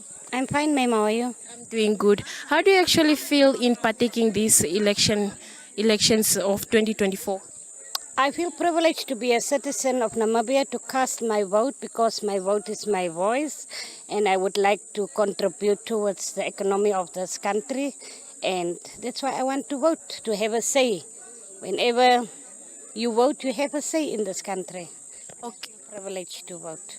Okay, so now that you are also using an orthopedic shoe and a crutch, what recommendations would you actually like, or what were you actually hoping to see that you are actually treated? Right, we're still touching base with our reporters across the country, and we'll be crossing over to Swakopmund, where Stefan Irap brings us up to speed.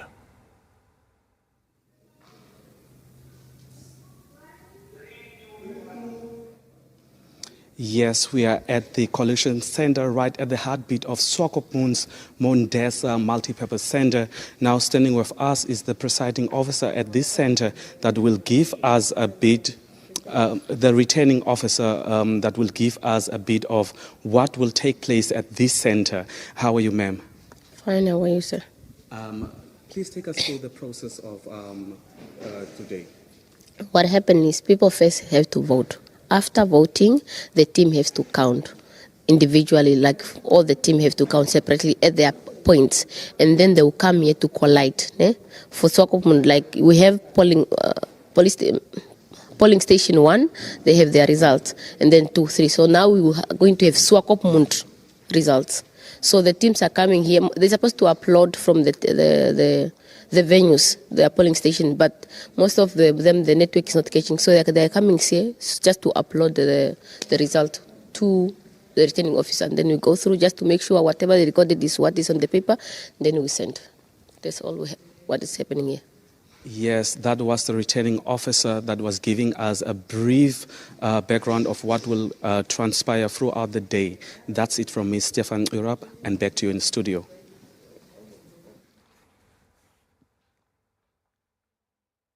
Oh, thank you so much, Stefan, for that very, very brief update. We'll be speaking to him once again during the course of the day. Please do stay tuned.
Welcome back. We'll be now crossing over to Oshakati, where our NBC reporter Hidipo Nangolo is on standby to bring us up to speed as to what transpired yesterday during Election Day. Very good morning to you, Hidipo. Thank you so much for joining us. Yeah, good morning. Adipo, perhaps we can start off with just giving us an overview of the highlights from yesterday. Yeah, actually the election started very well in the mornings. People were queuing up even before midnight the previous day. And it started very well, and at 7 almost all polling stations were open, except a few where they had to calibrate their gadgets and get those other stuff in order. But overall, it was a good start, except in the afternoon. Then some few problems started happening, logistics, ballot papers that are finished. And in the night, it even got worse because there were hundreds of people still queuing at polling stations. There was a situation in one polling station where they were waiting for a mobile team from 3, 4, 5 o'clock in the afternoon, but they only got to start at 10 o'clock at night. And some people maybe did not hear what the ECN has said, that the polling station should be open. Some people were not allowed to enter the polling station after 9, and perhaps those officers did not hear the instruction or did not read the memo.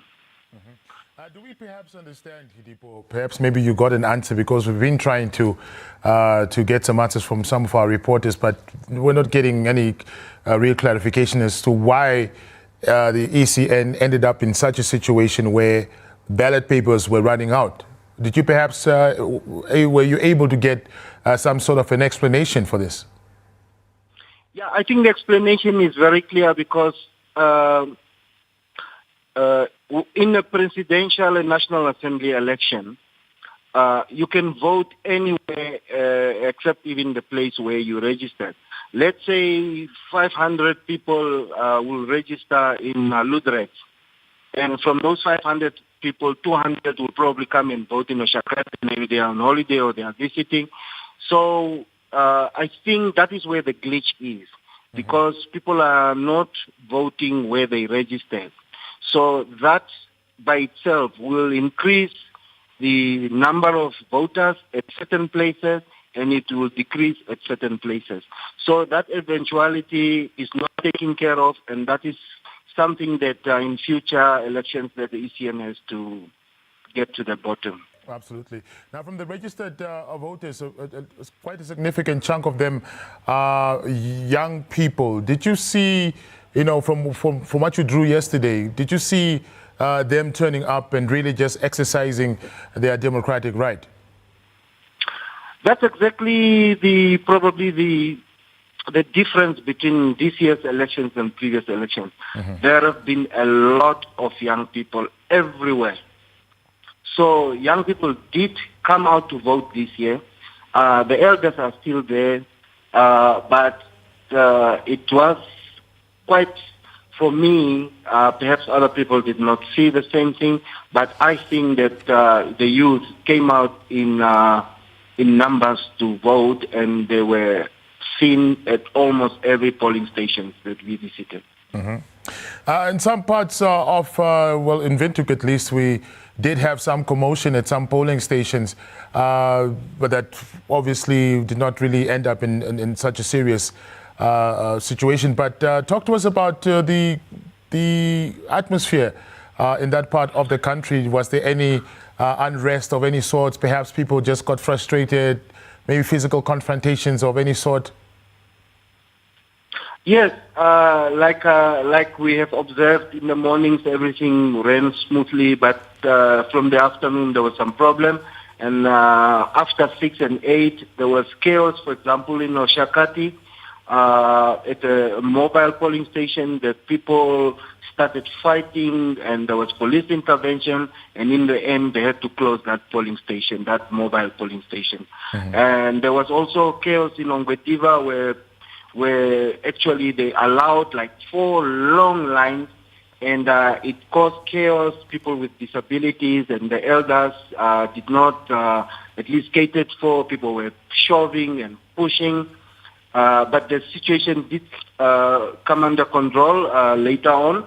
But there has been a few chaotic moments, and it's especially when the officers do not allow people to be in an orderly lines. And of course, there are always those who are trying to get in front of others, even if they are the last ones. All right. We understand from the information that we received from some of our reporters that there are places where people are still being allowed to vote, given the fact that yesterday ballots ran out and never arrived on time. Is it the same situation where you are? Yes. Until this morning, there were some polling stations where people were still voting. Because there were just too many people. And from what we have observed last night, there could be also a number of people, maybe a lot, maybe not, that have not voted at all because they were not allowed to enter the polling stations after 9, especially those that have fences. I think in the rural areas it went very well because by the afternoon all of them were just going smoothly, and there were not crowded people that were observed in the mornings. So, yeah, that's actually the situation, yes. It has been observed in some parts in Oshana region where I am at the moment. All right. Looking at the polling stations that you visited, would you say that provisions were made for easy access for persons with disabilities and also the elderly? Yes, that is actually something that was striking, that at least this time there was a lot of provisions made to have the elders and people with disability, to be catered for, because they were in their own lines and they were taken care of. So, and we have also observed that the voting process has actually, it runs faster this year than all the years that I've observed. And I counted about 6 minutes to 7 minutes per person instead of 20 minutes or more than that. And it could be, in some places we have even observed like 5 minutes. So the process this year, I think it was running smoothly because the lines were running. The problem is that the logistics sometimes is the one, because we went even to one polling station, they have to pause the voting because the verification gadget overheated. So they have to put it off and then wait for it to cool down. So, yeah, there's some of those glitches, but they are not really major in terms of impeding the whole voting process. But, of course, they count, because once you have paused, that means you are extending the lines and you're going to have a bottleneck. All right. Hidipo, thank you so much for your time. We will definitely be speaking to you as the developments unfold. We know it's still going to be a very long day, or still long days to come, but thank you once again for bringing us up to speed, and all the best. Thank you very much. Thank you so much. That was reporter Hidipo Nangolo in the Oshana region talking to us about yesterday's developments in terms of the elections, and also moving forward, informing us that indeed there are some people who are still voting who didn't get an opportunity to vote. We'll now cross over to Gobabis, where Leslie Chiweda is on standby.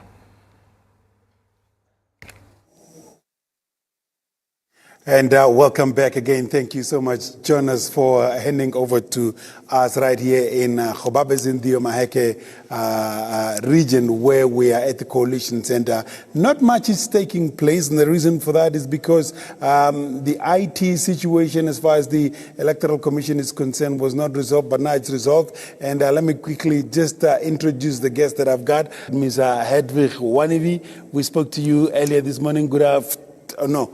Almost afternoon. Good morning again. Good morning again, Leslie. And I'll also be joining by Mr. Leslie Pinner. Good morning. Good morning, sir. All right. Maybe just to brief you, the viewers, as to the situation right here in the Omaheke region as far as we were concerned. As early as 8 o'clock this morning, one of the only station or polling station that was voting in the Omaheke region was the Kalahari, in the Kalahari constituency at Homewood. We do not know where that is, but we're still trying to get confirmation as to where we stand. But all the polling stations in Gobabis, they have finished, they've done their counting, but they are here. But I just wanted to maybe start off with Leslie Pinar this morning, who is a community activist. You came here because of a concern, especially when it comes to security protocols and how the electorate was handled. What is your issue? We have encountered the issue with the officers at Rakatoka polling station, Gobabis constituency, whereby the ladies with babies were asking and concerned because it was very hot yesterday. The people were standing in the sun for more than 4 hours. To be given the privilege, because they were with the kids, to go and vote first, then the rest of the community, including the pregnant women. When the officer that was at the gate was engaged, he feels like his presence was not respected, and did call up a backup for I did not see anything being wrong to be questioned on a normal base of helping out. It's just something to be engaging with, with the community. Did the backup arrive? The backup arrived fully armed swing, and I was questioning, the commissioner was present, Commissioner Kamuanga. What is the threat of community engaging at the gate with the officer present and the ECN agent at the polling station? How was that resolved eventually? We engaged with the commissioner. I was there, and Master Ismail was there. And then later on, it was solved. The ladies could have only been allowed if 2 persons go in, and then from there they could have accommodated the next one. So you feeling that the police was rather harsh? It's only not there. We have encountered whereby an agent assigned at the polling station at Blauberg, a police was not instructed by ECN member. He did not have a badge on, and he started pushing around a member of an agent of IPC, an agent of LPM that was present. And I was called, and I called the commissioner. I asked him as the complaint was given.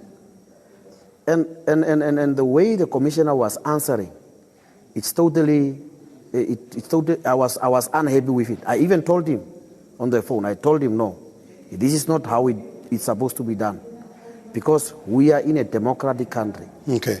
Obviously, I totally hear, and I get the concern that you've had. We will really try our utmost best to try and get Commissioner Hendrik Chivede, who is the regional coordinator for NAMPOL. But overall, in all, how did you find the election?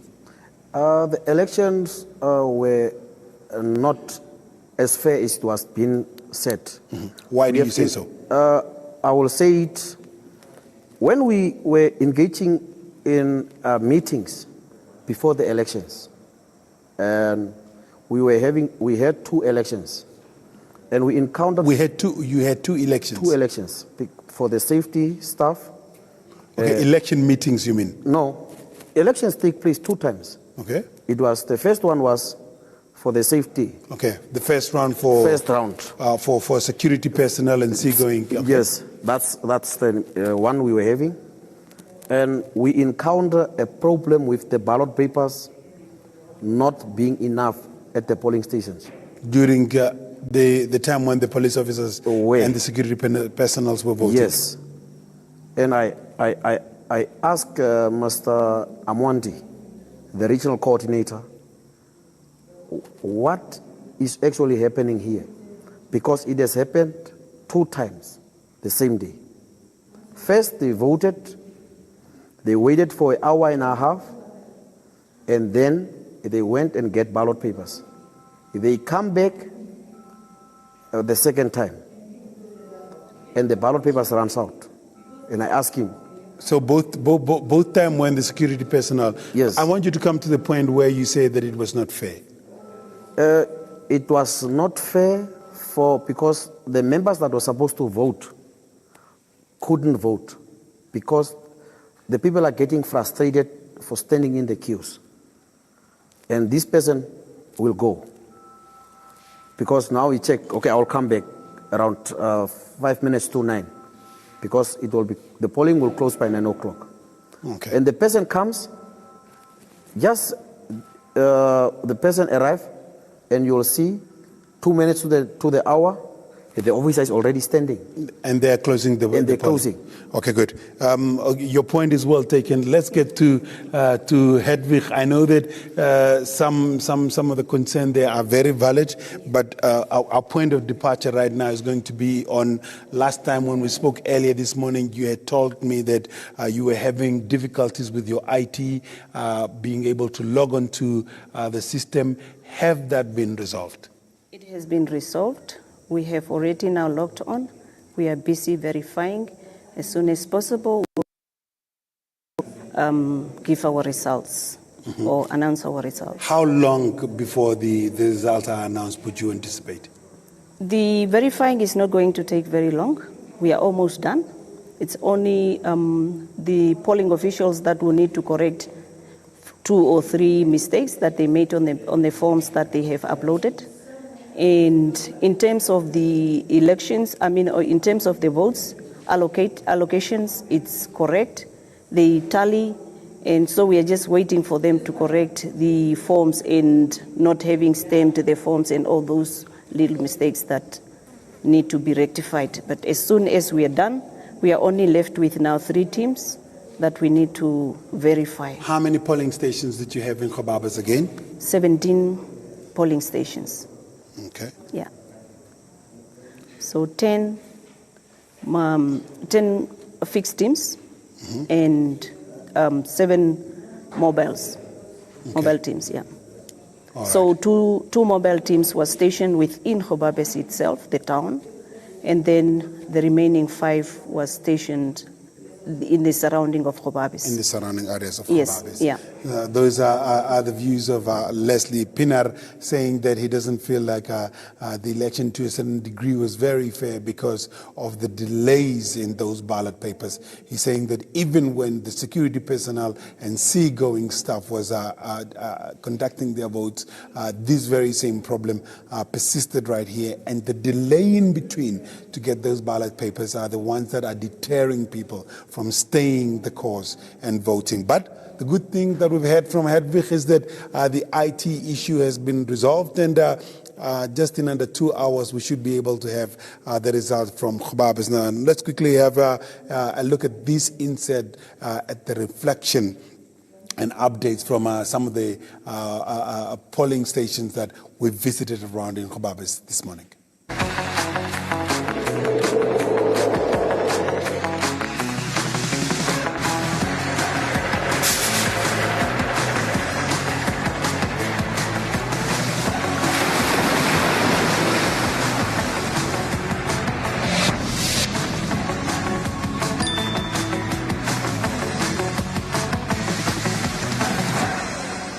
Thank you guys for having me. My name is Lewis Congo. I'm the presiding officer of Pako Community Hall, Team B. Actually here we were divided into we had 2 teams here, Team A and Team B. So we didn't have so many challenges. What I can maybe tell is that the first day, yesterday, it was a bit hectic. We had a big number during the morning hours, and then so we decided, let's divide ourselves. One team must just cater the young ones, and then another team caters the old age, the elders. So it was very, very fast. We managed what I can tell from day one until yesterday is that we were so prepared. We were prepared. We didn't meet any challenges. For future, I can refer that we should have 2 polling points at this, because this is the heart of Epako. So we expected big numbers from different directions of Epako. So we are still waiting for the green light on what time we should upload the results. And then, so we are just doing some small touches, and then we'll be ready to transfer the data and go to the collation center from here. My name is Piata Mshajegwa. I'm a counting officer, Party agent for Swapa Party of Namibia. I'm here at the Pako Community Hall, Section B. My experience from how we voted, there were a lot of people here from yesterday on. We only started voting around 12 o'clock, past 12 o'clock in the evening. And my experience on voting, I didn't have any problem. We understand each other. The counting was free and fair. There is nothing really that I can say is not up to date. Everything was well organized. And seeing the people really voted, I have seen a lot of people voting this time around. And I'm also happy with the outcome, the result. My name is Ian Mudisa. I've been here since yesterday before 7 o'clock. I'm an IPC agent. So we had a sleepover, not a sleepover, we were counting the whole night. We were busy counting, and it was really interesting, like seeing how it goes, the whole thing, like how the people are counting, how the people are voting. It was very easy, simple. There was no quarreling, no nothing. Haven't heard anyone complaining about anything.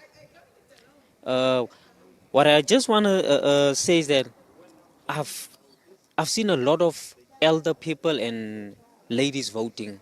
Like a few on the guys, but I've mostly seen older people voting and younger girls.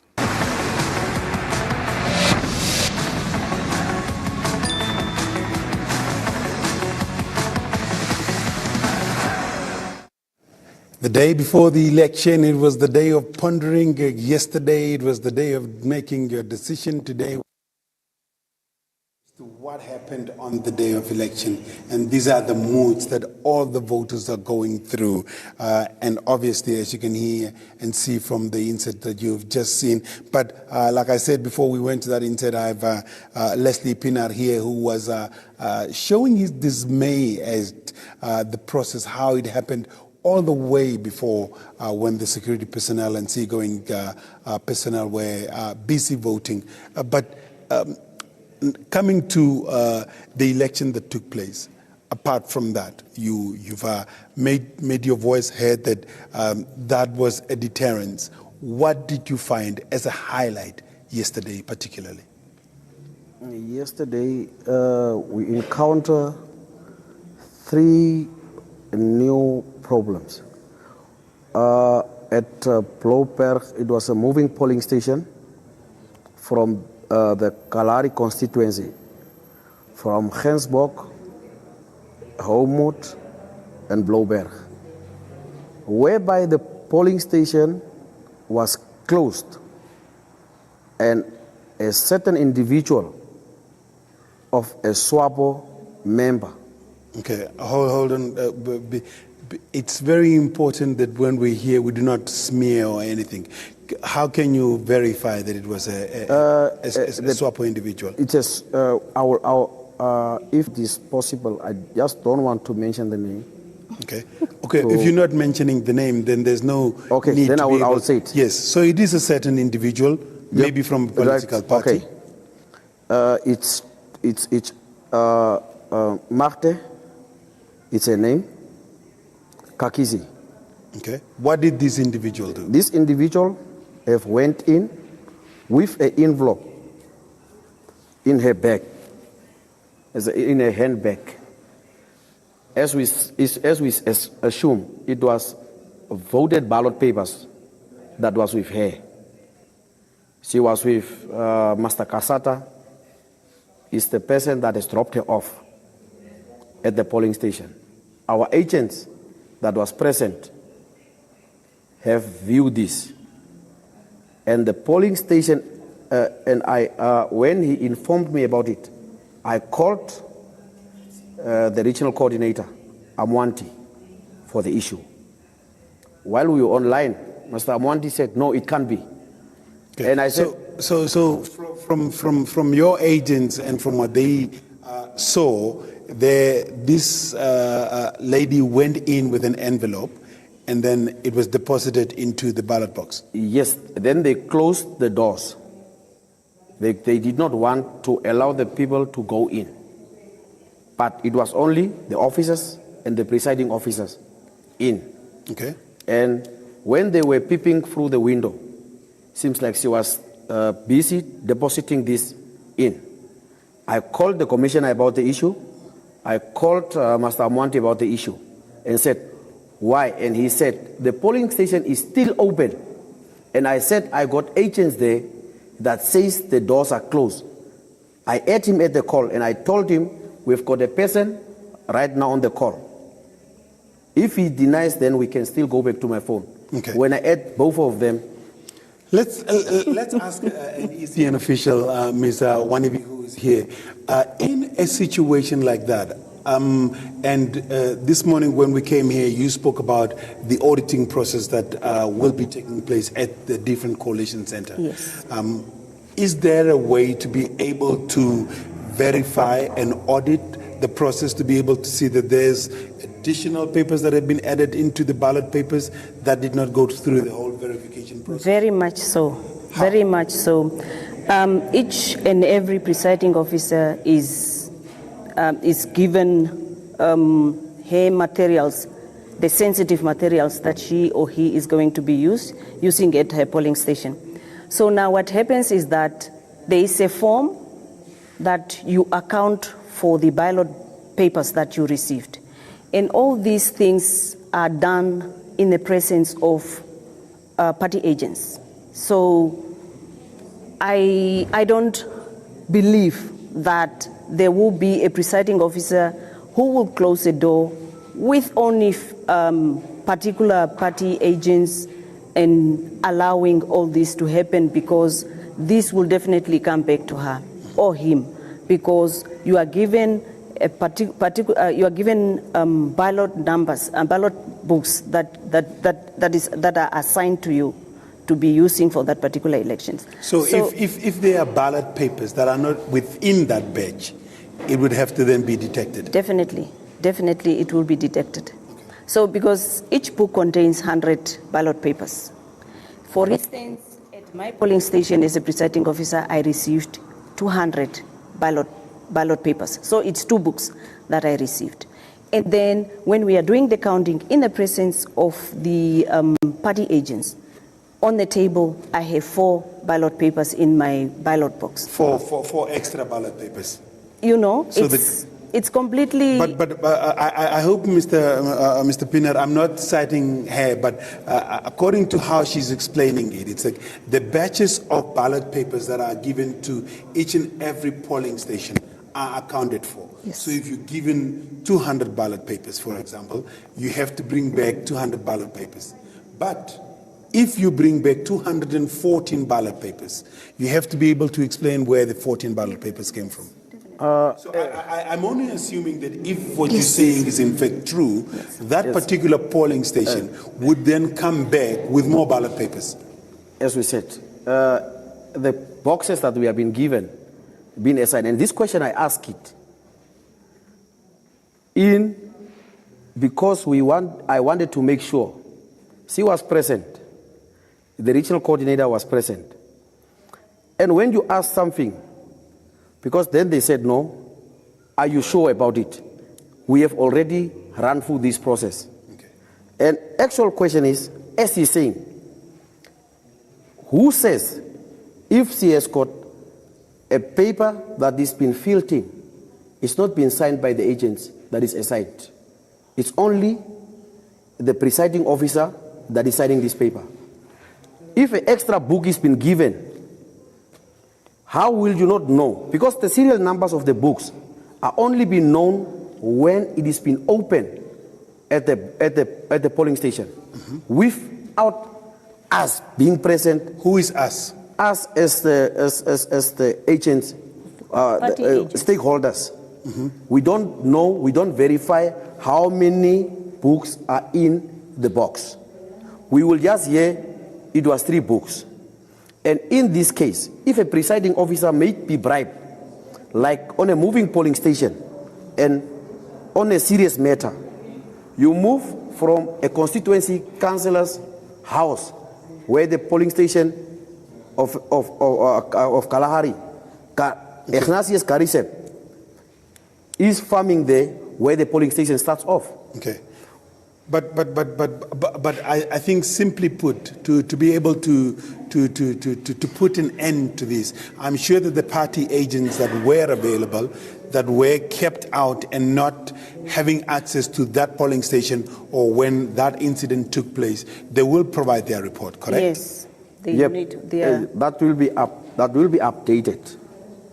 Now, in this scenario, that is what has occurred quickly, there. because our time is running out. Good. I'll round it off.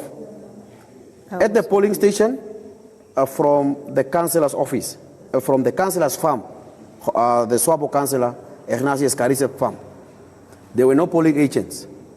Polling agents were not allowed to go into the polling station of Blauberg. When we even sent it, I sent a WhatsApp for the documents to replace the next agent. I have sent the same form, to Gobabis constituency, Epako Community Hall, and Epako there School. Are forms that need to be filled in when the agents are coming in. Form 16. Yes. If I have to replace Leslie, then I have to fill in as a coordinator, and then I write the person, I remove Leslie. Now I'm putting in Master Shueda into this polling station. And they denied the people with the form 16 that we get, form 15 that the elect form is. And these are the problems we physically were talking about. Okay. Mr. Pinar, thank you so much for your concerns. I think they're duly noted. We're not throwing them under the rug or anything. And like I said, that I'm very sure that it's good that they've come to light. People can be aware of it. I'm sure that the different party agents that have been mistreated in this way will write their reports, and then they'll be submitted in at the final audit. But other than that, before we cross over back to Ndapewa Ambambi in Windhoek, again, I want you to give us that time frame. Approximately, right now, it's about 5 to 12.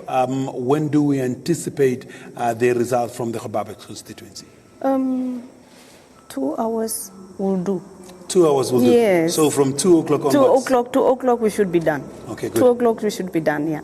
All right. But I also wanted to add something on the transparency that is in place with ECN when it comes to handling and accounting for ballot papers. Transparency is there. Each and every party agent is given a chance to assess the seals affixed to these metal boxes before they are opened. And metal boxes are opened in the presence of political party agents. So transparency is always with us. Has always been yes, with you. Yes. Well, thank you so much. But since while you're still talking about transparency, Mr. Spinner is saying that that transparency has been questioned and been given some challenges. But I'm sure that eventually we will be able to get those reports eventually when the time is right. Mr. Pinner, unfortunately, our time has come and gone. And at this juncture, I'd like to please remind our viewers that the Gobabis Coalition Center has given us a promise that from 2 o'clock onwards, the preliminary results will start to come in.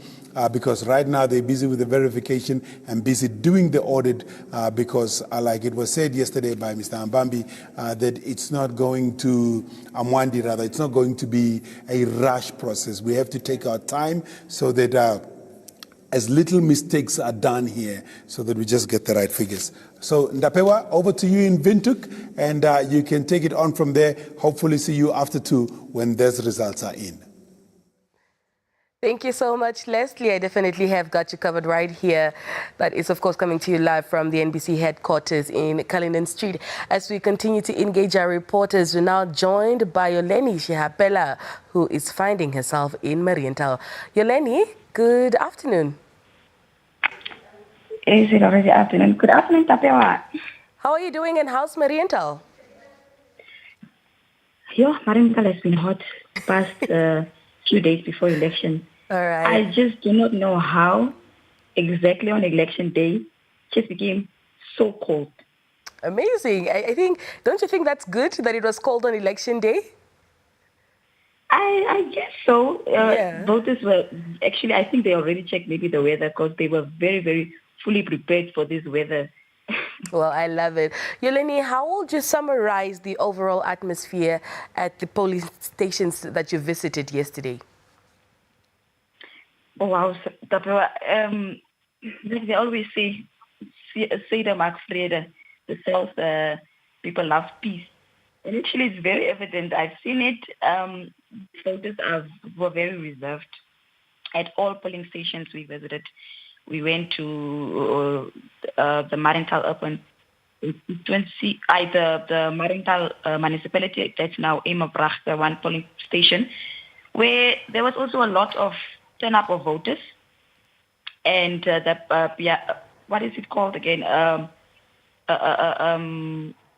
Is it Pianers? Yes, Pianers Community Hall, where there was also a lot of voters. Those are the two main fixed points that were very, very, very full. We had a lot of voters. We also went as far as the Harta Correctional Facility. We went to Sono Primary School and all these other polling stations. Very, very reserved. And reports from the presiding officers are so positive. They actually say these voters, or they would describe them as very much matured. These are people that showed up as early as 12 a.m. already in the morning just to cast their ballots. And very excited also. Though it was very cold, that couldn't stop the voters. They were already prepared with their warm clothes and everything. So these people are very reserved. There was no jumping of queues or fighting or anything. It was just very calm, very quiet, no complaints at all. And that's definitely good news to our ears, Yoleni. Did the polling stations perhaps seem adequately staffed and prepare for the day? You know what's funny? Of course, I'm a journalist. I'm updated with all these stories. We'll be hearing complaints from all other constituencies or regions about voters complaining about why is there only one booth and stuff like that. Surprisingly, here in the Mariental urban constituency, at all the polling stations that we visited, there's only one booth, voting booth. None of these voters actually complained. Surprisingly, things were going so fast, a voter would be assisted within 5 minutes time. So it's actually very good how, according to my observation, how they responded was very, very good. One voting booth, but things were going so fast and smoothly. Yeah. I wouldn't say it was adequately equipped, but I can say that these polling officials were fully trained. They understand what to do. They know how to handle any hiccups that might have occurred during the process. So I wouldn't say they were fully equipped, but they knew how to handle the very little resources they had. So, yeah, it was actually pretty, pretty good. All right. Were there perhaps any issues that stood out for you with the voting system, or did everything just go as smooth, Yoleni, as you started off from the beginning? Yeah, presiding officers would, or what I would say was surprisingly, I was shocked that presiding officers complained that the elderly, of course, they were the very first people at the stations, are not really in, fully up to date or know what National Assembly is. So it's shockingly that all presiding officers say that the lines were so stagnant or on hold for a while or for a long time because the elderly voters do not actually understand what is expected of them once they get to the booth and know that there are actually two types of elections that are happening or ballots that needs to be casted.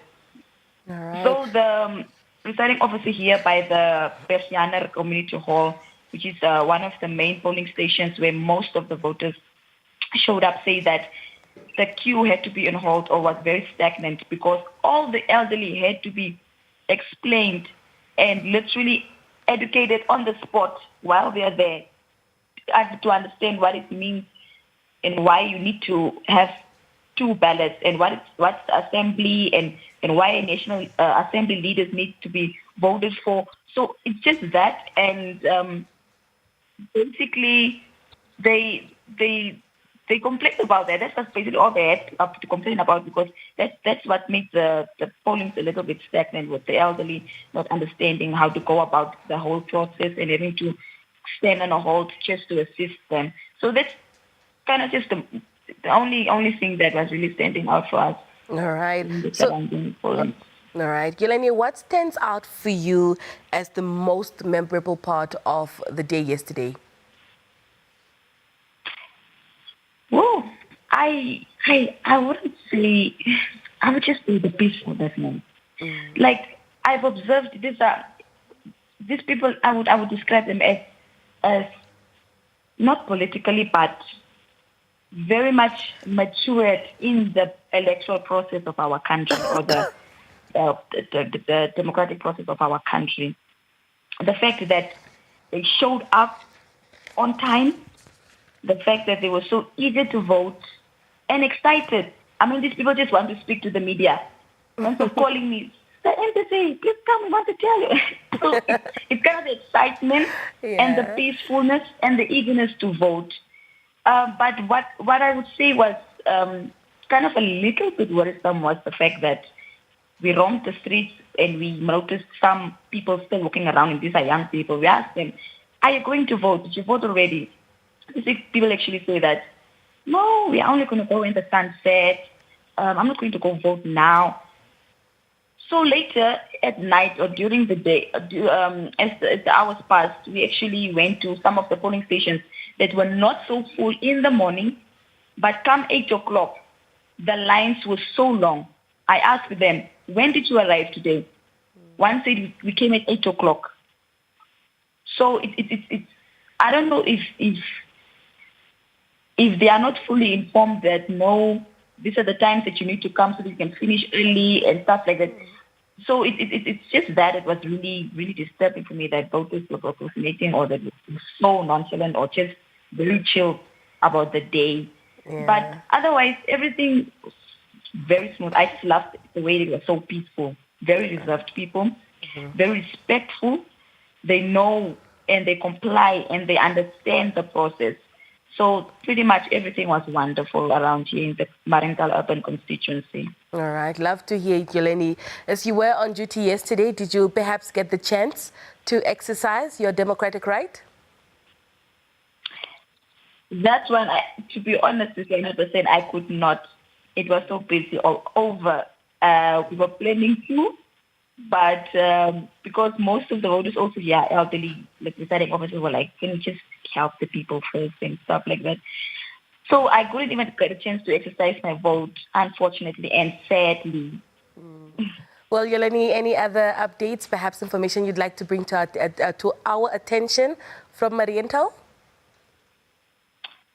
Not now, but we went this morning to the collation center here at the Dan Joubert Community Hall. And currently, only 2 polling stations, 6 polling stations are still busy counting ballots. Returning officer for the constituency, Coleman, said that unfortunately they have to wait for these 2 stations so that they can start with verification processes and auditing and all of that. So no results, even no preliminary results were even released yet in the urban constituency of Marental.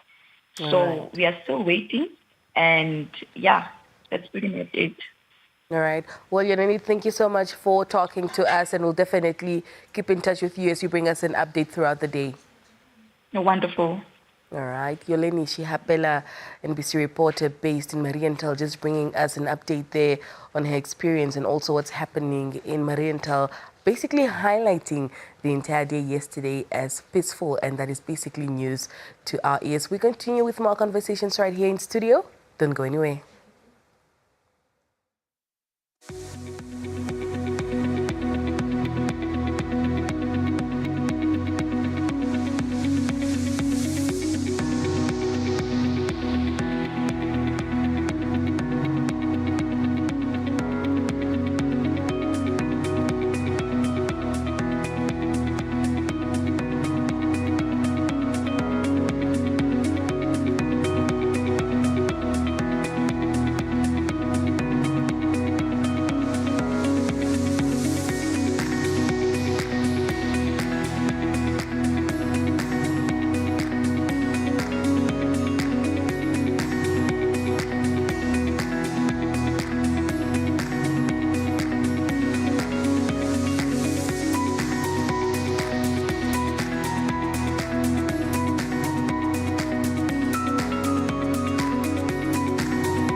We are now joined by the returning officer of at the ECN at the polling station here in the Oshakati West constituency at the Pumbu Senior Secondary School. We are joined by Helena Kapenda to share the experience of what has been, experienced so far during the elections as we are anticipating the results of this election. A very good morning to you. Thank you so much for joining us, Helena. Good morning, and thank you for having me. Absolutely. Talk to us about yesterday's experience last night, ever since the early mornings that you have woken up to now. What has been the experience so far from the polling officers that you are working with, your presiding officer, and also the voting experience? Oh, thank you very much. As we started the day yesterday, it was a very busy day. Mm-hmm. And all my polling officials were at their respective polling station. Yeah. And they started 7 o'clock, exactly, all of them. There was no problem at the beginning. So they started, letting the voter to vote, to cast their votes. And the process went very well, but it was very full. The queue was very, very long, especially in town.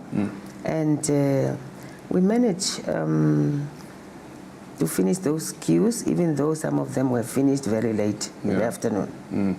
I believe it was around past 12 o'clock that the team finished with the last voters. We also understand that there was also a communication also sent that the ECN allowed more people to come in and vote past the hour of 9 o'clock. Just tell us how the process went for the team here in Oshakati West. Yes, there was a directive which was given that we should open, I think we should keep opening after 21 hours. Yeah.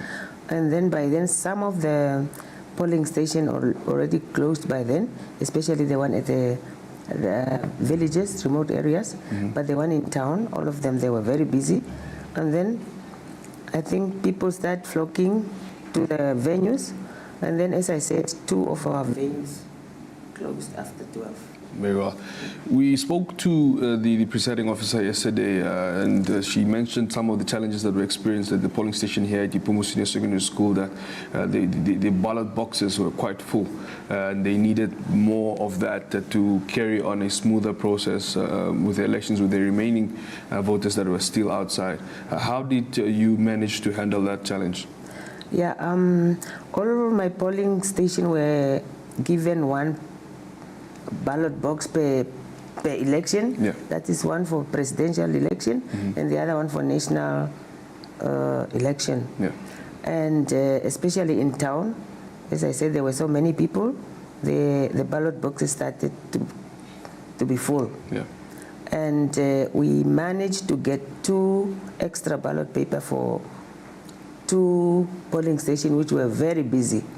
And then seeing that there were no more extra ballot papers, we tried by our level best just to squeeze and then to squeeze those ballot paper inside so that at least it can accommodate others. Yeah. And we manage.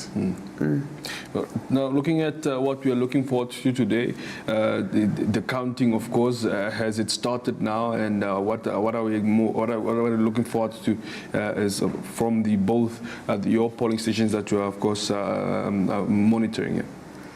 Yeah, I'm looking forward for, as you say, this is our collation. We have a collation center here at Ipumbu Senior Secondary School. That's right. And that is where all the presiding officers are supposed to bring their results after they've announced the result at their respective polling stations. And they've also pasted them outside. Yeah. And then they will come to the collation center. And then myself, I'm not going to count anything. I'm just going to collate all the documents so that I can announce the result of the constituency. So, as we are talking now, as you rightly say, they are busy counting now, and we are expecting the first team to come anytime from now. Very well. And looking forward to the entire Oshakati West constituency. How has the whole process gone overall in general? No, overall it went very well because immediately after the training, where we trained more than 133 polling officials, we started distributing and dispatched them on the 26th. And then from there, yesterday we started with our election. As we said, it went up to very late. And then today we are counting, so to me it went very well. It went well. Lastly, how will you as a returning officer make sure that the information that is being given to you by the presiding officers is effectual and true, and that is actually the right results? How do I do? Can you just repeat the question? How will the returning officer make sure that the results that is given to you by the presiding officers is actually correct and factual? Oh, no. When I receive the result, I have to check, I have to double check whether the result is clear. I have to check everything, whether documents are correct before I put my signature. Because if there's something wrong or if something is not correct, I have to send it back and then I have to explain to him or her that no, I think here we made some mistake and you need to correct them. Very well. Well, we are looking forward to those results. So thank you so much for making the time to explain all these processes to us. We will be, of course, engaging you as the day progresses to get more information on this. Thank you very much for having me. Absolutely. Thank you. That was Helena Kapenda. She is the returning officer here at the Coalition Center at the Ipumbu Senior Secondary School in Oshakati West, where we've, of course, observed elections taking place. And now we've heard rightfully that the counting of votes has already started, and we are looking forward to those results.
Welcome back. We're now joining July Nafuka, who's currently in the Kunene region, or Poor to be specific, to give us an update on how things transpired yesterday in that part of the country. Very good afternoon to you, July. Thank you so much for joining us.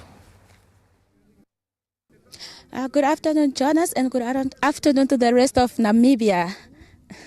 All right, July, just give us an overview of the events that transpired yesterday in terms of how the election day went. Well, just to give a background of yesterday's events, polling stations here, most of them started on time, despite a few having challenges with the voters' verification machines.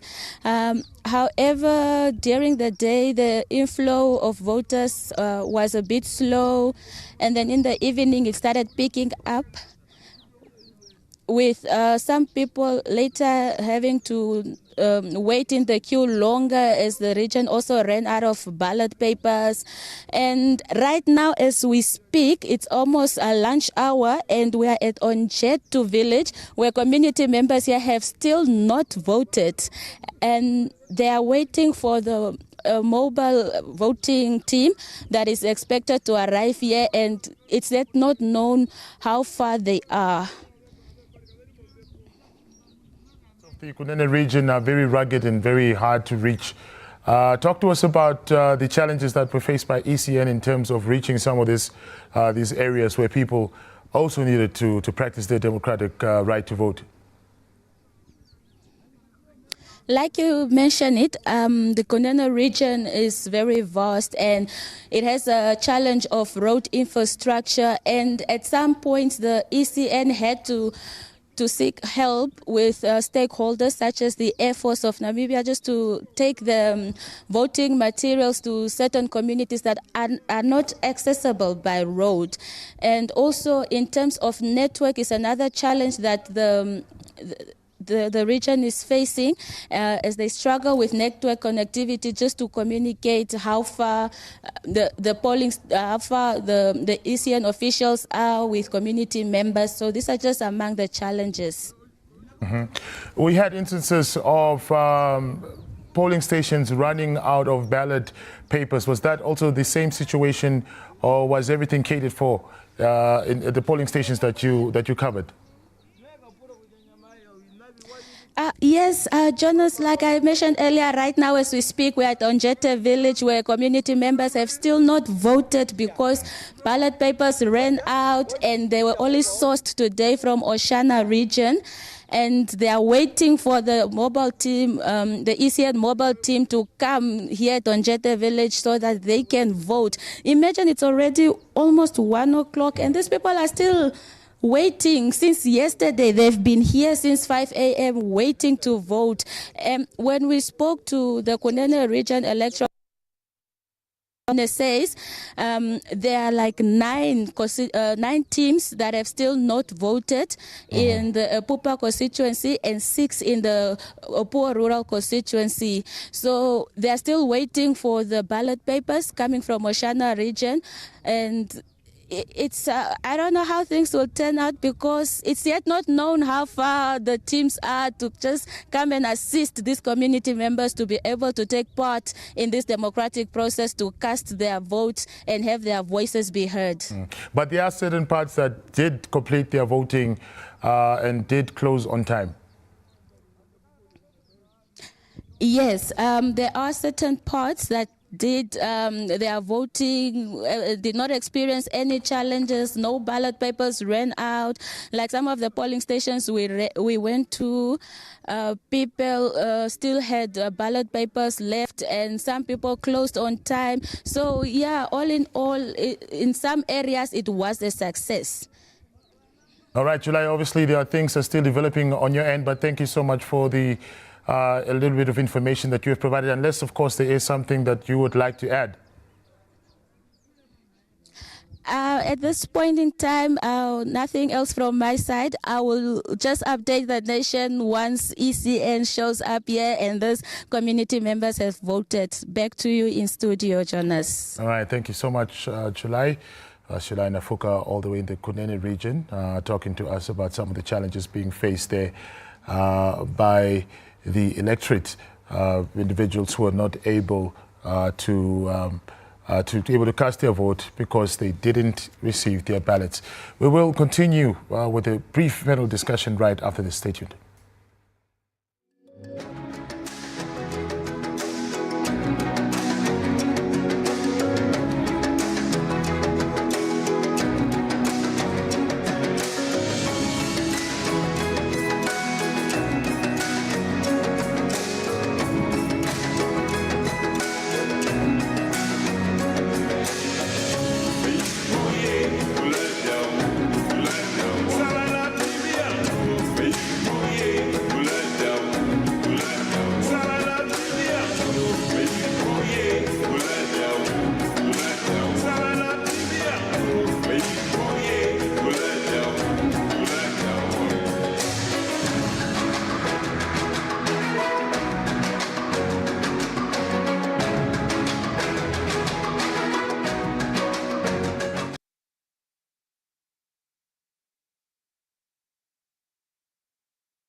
Yesterday, November 27, marked a historic day as Namibians headed to the polls to shape the future of our nation.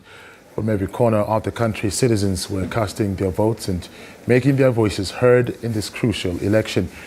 As the nation comes together to determine its leaders, we are here to bring you live coverage of the election process, from the excitement at polling stations to the critical moments as results unfold. Stay with us for up-to-the-minute updates and analysis as Namibia takes another significant step in its democratic journey.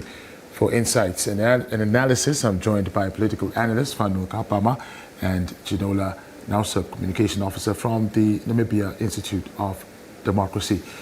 Very good afternoon to you, gentlemen. Thank you so much for joining us. Good afternoon. Yeah, good afternoon. Good to be here. Much obliged. We don't have much time, so Mr. Kapama, let's get right into it. Your assessment of yesterday's turnout, and of course now some of the issues that have also unfolded now post-election. Let's get right into it. What are your thoughts regarding that? Yes, no, I think thank you very much. Yesterday, the turnout is a key highlight. The process started on a very high note. As the day progressed, we started hearing problems of polling stations running out of ballot papers. This started very early in the day, around about lunchtime. And I think the expectation was that it started very small in isolated places, and the expectation was that something was going to be done yearly and to the required level and standard in order to nip that problem in the bud. But as the day progressed, especially the late hours, what I saw the turnout also picked up. There were quite a few who perhaps in the morning thought the queues were longer and thought the queues would be shorter in the afternoon. Yeah. And I think the afternoon, that's where long queues in a number of places were met with the increasing shortage of ballot paper. Absolutely. Janola, what are your thoughts on this post-election developments? And we just spoke to July Nafuka now in the Kunene region, where she mentioned that ballot papers haven't still arrived in that part of the country for people to exercise their right to vote. When we talk about elections, we want them to be free, fair, of course, transparent and credible. This is happening right now. Do you think it will somehow, bring, ACN's, credibility into disrepute? You see, the Namibian Institute for Democracy as a civil society organization, we have taken preeminence in the training and deployment of 160 election observers across the country, majority of which are in Commerce region. So even as we speak, even as we are here, some of them are still at the polling station since 5 o'clock yesterday, as of course, as the sentiment shared by your colleague in that region.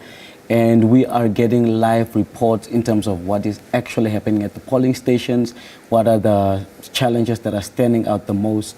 We also read the recently released press statement by the Commission, where they are also clearing the air, and obviously where they are assuring us that the process remains free, fair and credible, which we agree with. The process is free, fair and credible. However, there are too many technical challenges on the ground that some are even speculating could be voter suppression, because what happens is that when you have too many technical challenges, the longer people will stand in the lines. And the longer people will stand in the lines, the more demotivated they are. Particularly at the NAST University polling station, I witnessed about, if I'm wrong, then it was 600 people in the line. Otherwise, it was more than that. And what that later on did in the early or late afternoon hours, early evening, is that people began to leave because people were generally frustrated. Not because they didn't want to vote, but because they came there at 5, 6 o'clock in the morning, and by 4 o'clock, there were still 200 people before them. And this was not because it was intentional from the Commission side, but obviously because of these technical issues that arise in terms of overheating of the tablets. Number one, that is something we also got a report on from our observers. Number two, it was the running out of ballot papers.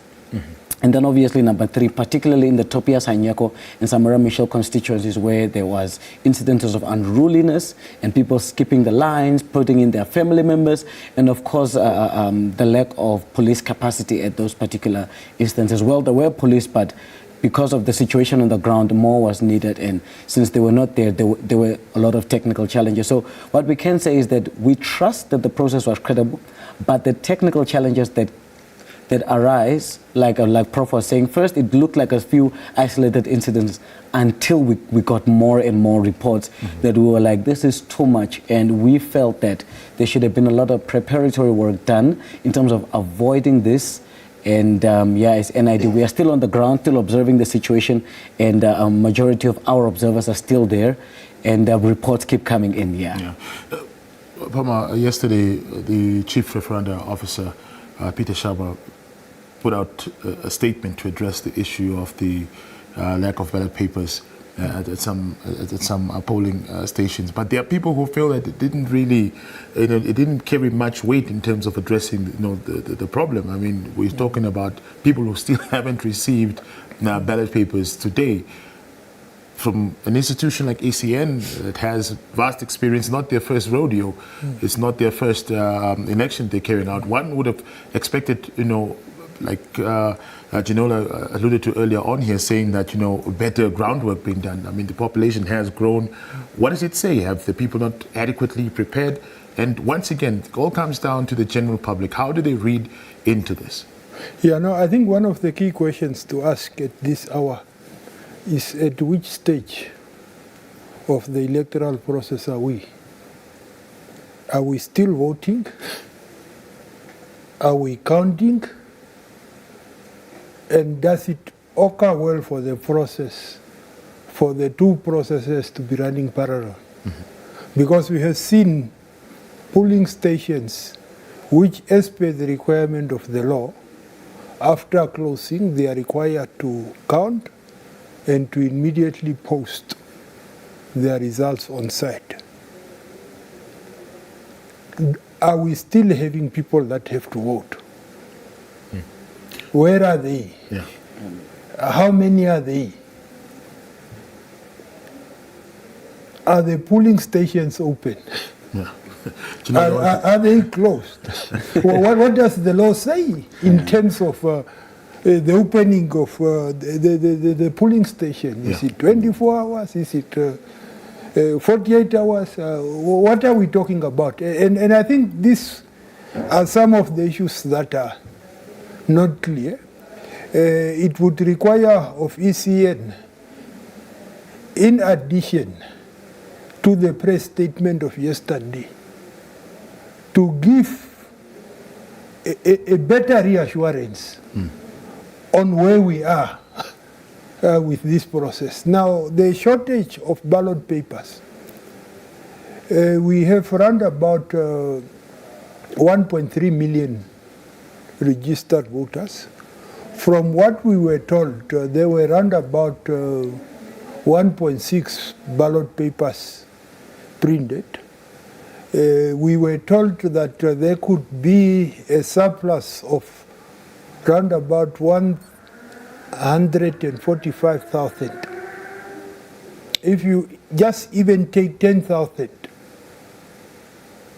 additional ballot papers per region, so how were the logistics done? How was the distribution done? To the extent that we are running short. If we have printed the precise number or a lesser number, that would have made sense with a surplus of 145,000. How do you explain it? Yeah, let me allow you to chip in. Yes, Prof. I know that so much information is flowing, and personally, I think the press statement by the Commission addressed some of these particular issues. On the first issue that you raised, Prof, whether some polling stations are still open, with our people on the ground, this is basically our analysis and what we understood from the situation. So what happened was that even after 9 o'clock, you still had too many people in the line. So for those areas where the polling station was in the position to close down the areas, obviously like NAS, they closed it down, and then the 800 that were inside, those were the ones that voted. But what has happened particularly in constituencies, if I can speak specific to Commerce region, like in the Samara Michel constituency, there are polling stations that are currently still open as it stands. Why? Because of the large number of people that want to vote. So I think in the last paragraph of their statement, they do say that at some polling stations, they have obviously allowed for a level of flexibility, contrary to what was agreed that a polling station must open at 7 and obviously close at 9. So now, again, it comes down to, do you allow provision for that? Yeah. No, I don't know about the legalities of that, but I know that I don't know the legalities of that, but I do know that it would be easier to let people vote and see how we can mitigate the risks that could affect the credibility of the process, as opposed to completely locking people out. To then look as if you don't want people to have their voices heard. And also on the second matter, in terms of the ballot papers, what happened, Prof, is that we've had even some of our observers in smaller towns like Dortabes, Omea, and so what happened was that when the people saw the lines in Windhoek are packed, they now began to go to those smaller towns, like to the army base, the Lincoln something army base, which also there was another serious situation there. We won't get to that today, but what I can tell you is that when the numbers, because remember, we don't vote per constituency. So according to the statistics, and this is also what the Commission gauged with us yesterday when we spoke to Xenia, was that, let's say if a polling station is in Samara Michel constituency, according to statistics, I'm using the wrong numbers, but there are, let's say, 1,000 people in that hole. So obviously we would issue 1.1 ballot papers, right? But what happened was, because the areas were full, people began to go to those smaller towns, thus increasing the number. And because we are also a big country, the amount of time it took for the Commission and to reach the ballots to that particular polling station, obviously it will take a while. But if the Air Force is coming in to assist, or if they, because now we are also preparing for the next election. To what I've what I started calling the mathematics of the balance. Yeah. I mean, if you had ample time, and which ECN has reassured us, time and time again, every time you engage them, are you ready? Yes, it's all systems go. Yes. Now you're sitting with this situation. Prof alluded to the fact that they could have even if they just had 10,000 more. No, they actually have. So the correct numbers are that we have about 1.5 million registered voters, and they printed 10% extra. Now, when the political parties went to South Africa for the, to see the process and things like that, they complained, they said, no, but why are you printing extra? So they said, no, look, the whole country is a constituency. So at the end of the process, we will then say that these are the remaining ones. But we do know that 10% extra was printed, although we feel that they should have printed more, because what now happened was that you had to take from one polling station to another. There were those technical issues, but we know that they printed 10% extra just as a way to mitigate this situation should it arise. The problem was not that there were enough ballot papers. The problem was that they didn't come on time, like they were not fast enough to replace, in case they finish and things like that. Fair enough, but let's talk about the legal part of it, Prof, if you perhaps can touch on it. Is what's happening now legal in the fact that, votes are being counted, but at the same time, people are still being allowed to vote?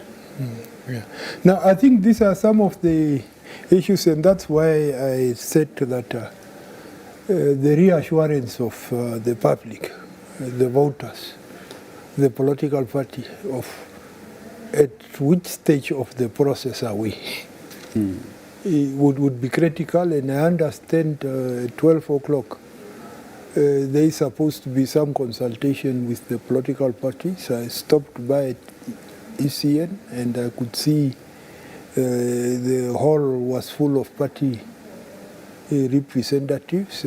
So there is going to be a dialogue. Now, the impact of the logistical hiccups, it's the key issue, is the elephant in the room. In terms of what will the implications be. The first is the process is supposed to be credible, it's supposed to be free, fair and transparent. In terms of fairness, or free to who? To the voter to exercise their right. If there are voters who walked away, what would the implications be?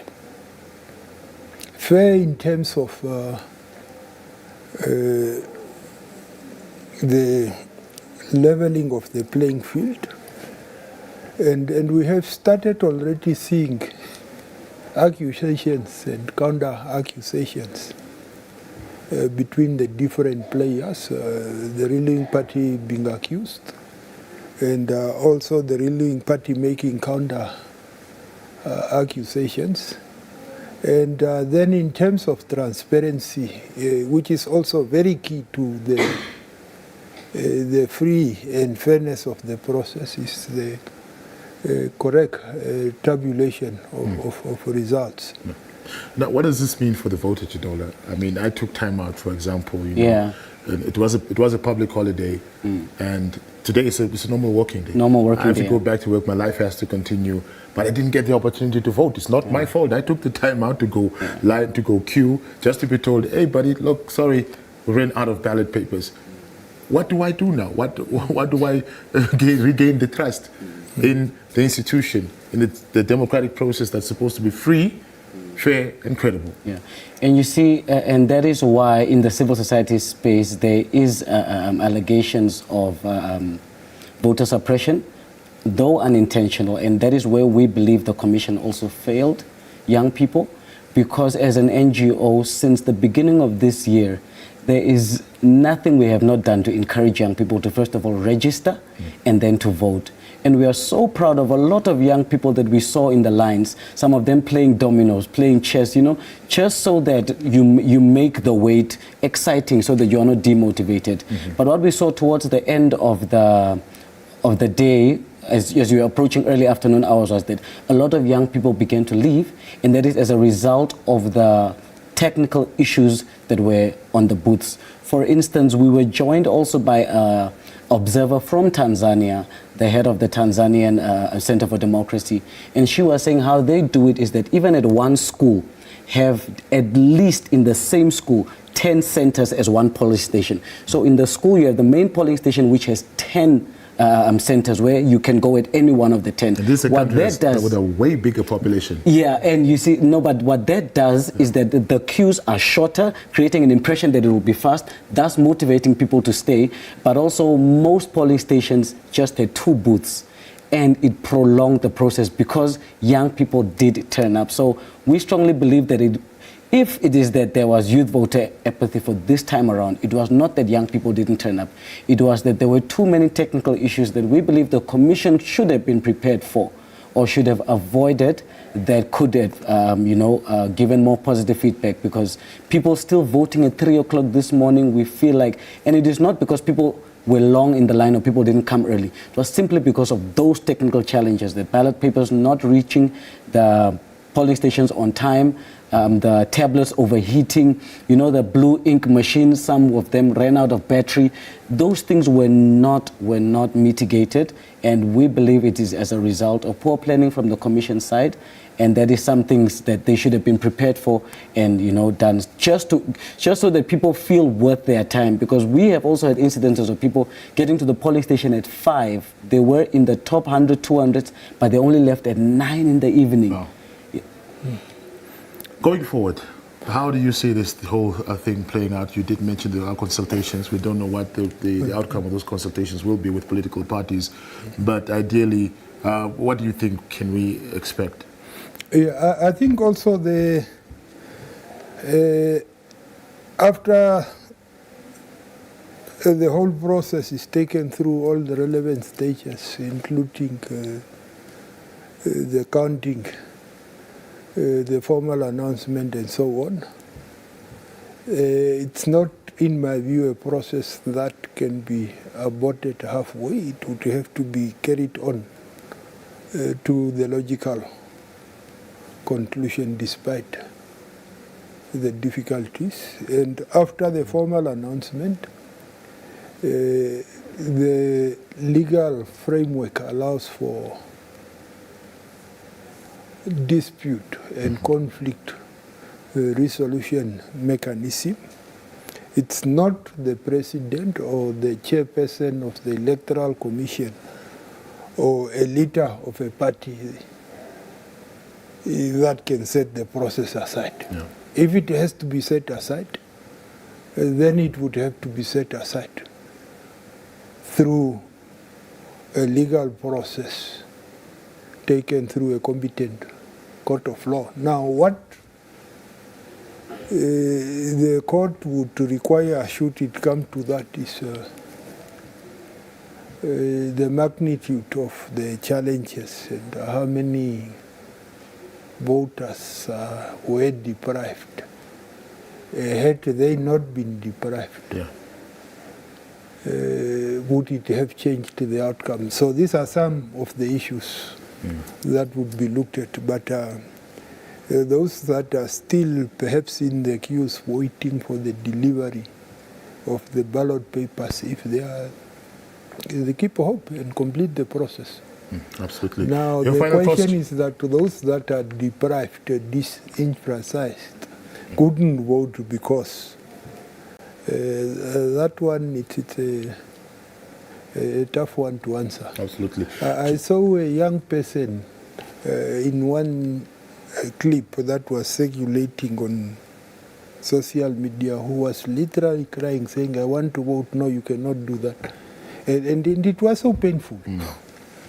Although I have voted, at least when I reflect and put myself in the shoes of the others, absolutely, it is a painful process. Ginola, you, as part of civil society and the various stakeholders, as you mentioned earlier on, have put in the work to get young people who have lost hope in the system by saying, look, voter apathy is something that we mustn't entertain. Your voice matters. Now, with this instance, has, this situation has now kind of dampened that spirit and maybe further, reinforced the belief that, the system is not going to work for us. What do we need to do now, in order to regain that trust of, and get back the gains of so much work that has been put in?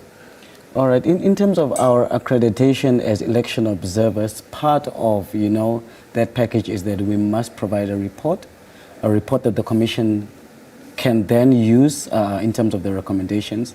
And we, for one, have seen too much, even face-to-face. Maybe if I can just briefly go into that. Very briefly. We had an incident where we went to the polling station that was at the roadblock on your way to Rehoboth. And what happened was that there was a huge political party billboard right next to the polling station. When I personally inquired with the presiding officer, what he said was, initially we were supposed to be at the army base. But this morning at 5 o'clock when we came to set up, that was when we were told that you can't use an army base for political activity. And that is why we used this as a secondary, polling station. Our question was, the list of polling stations came out, if I'm wrong, maybe about 60 days ago, informing the nation that, look, this is where, or maybe 40-something days ago, that's when the list of polling stations came out. So, and that particular army base is still on the list. So we strongly believe that there was too much administrative oversight from the commission in terms of ensuring that the process is smooth. And the extent to which that demotivated young people from voting or that we lost possible voters, we are yet to see. But what we can tell you is that there were too many administrative and technical challenges that the commission could have avoided, that quite frankly they did not. And as a result, it has affected, or you see, already we have an issue of young people not wanting to vote and take interest in political activities. But we saw the turnout. It was beautiful. Well done, Namibia. But in terms of processes, I think that is where the commission failed the electorate. All right. Gentlemen, thank you so much for your time. I believe we've just touched the tip of an iceberg that is probably very, very deep underwater. But thank you so much for your time. This is obviously a developing story. Looking forward to see how it will play out. But in the end of the day, hopefully it will play out, of course, in favor of us as a nation. Thank you so much. All right. Thank you. And that was the discussion focusing on the credibility and transparency of elections, and specifically also just focusing on the technical and administrative challenges that were faced by the ECN in ensuring that each and every Namibian has an opportunity to cast their vote. But like I said, this is a developing story, and we'll be keeping you up to speed with that. Stay tuned.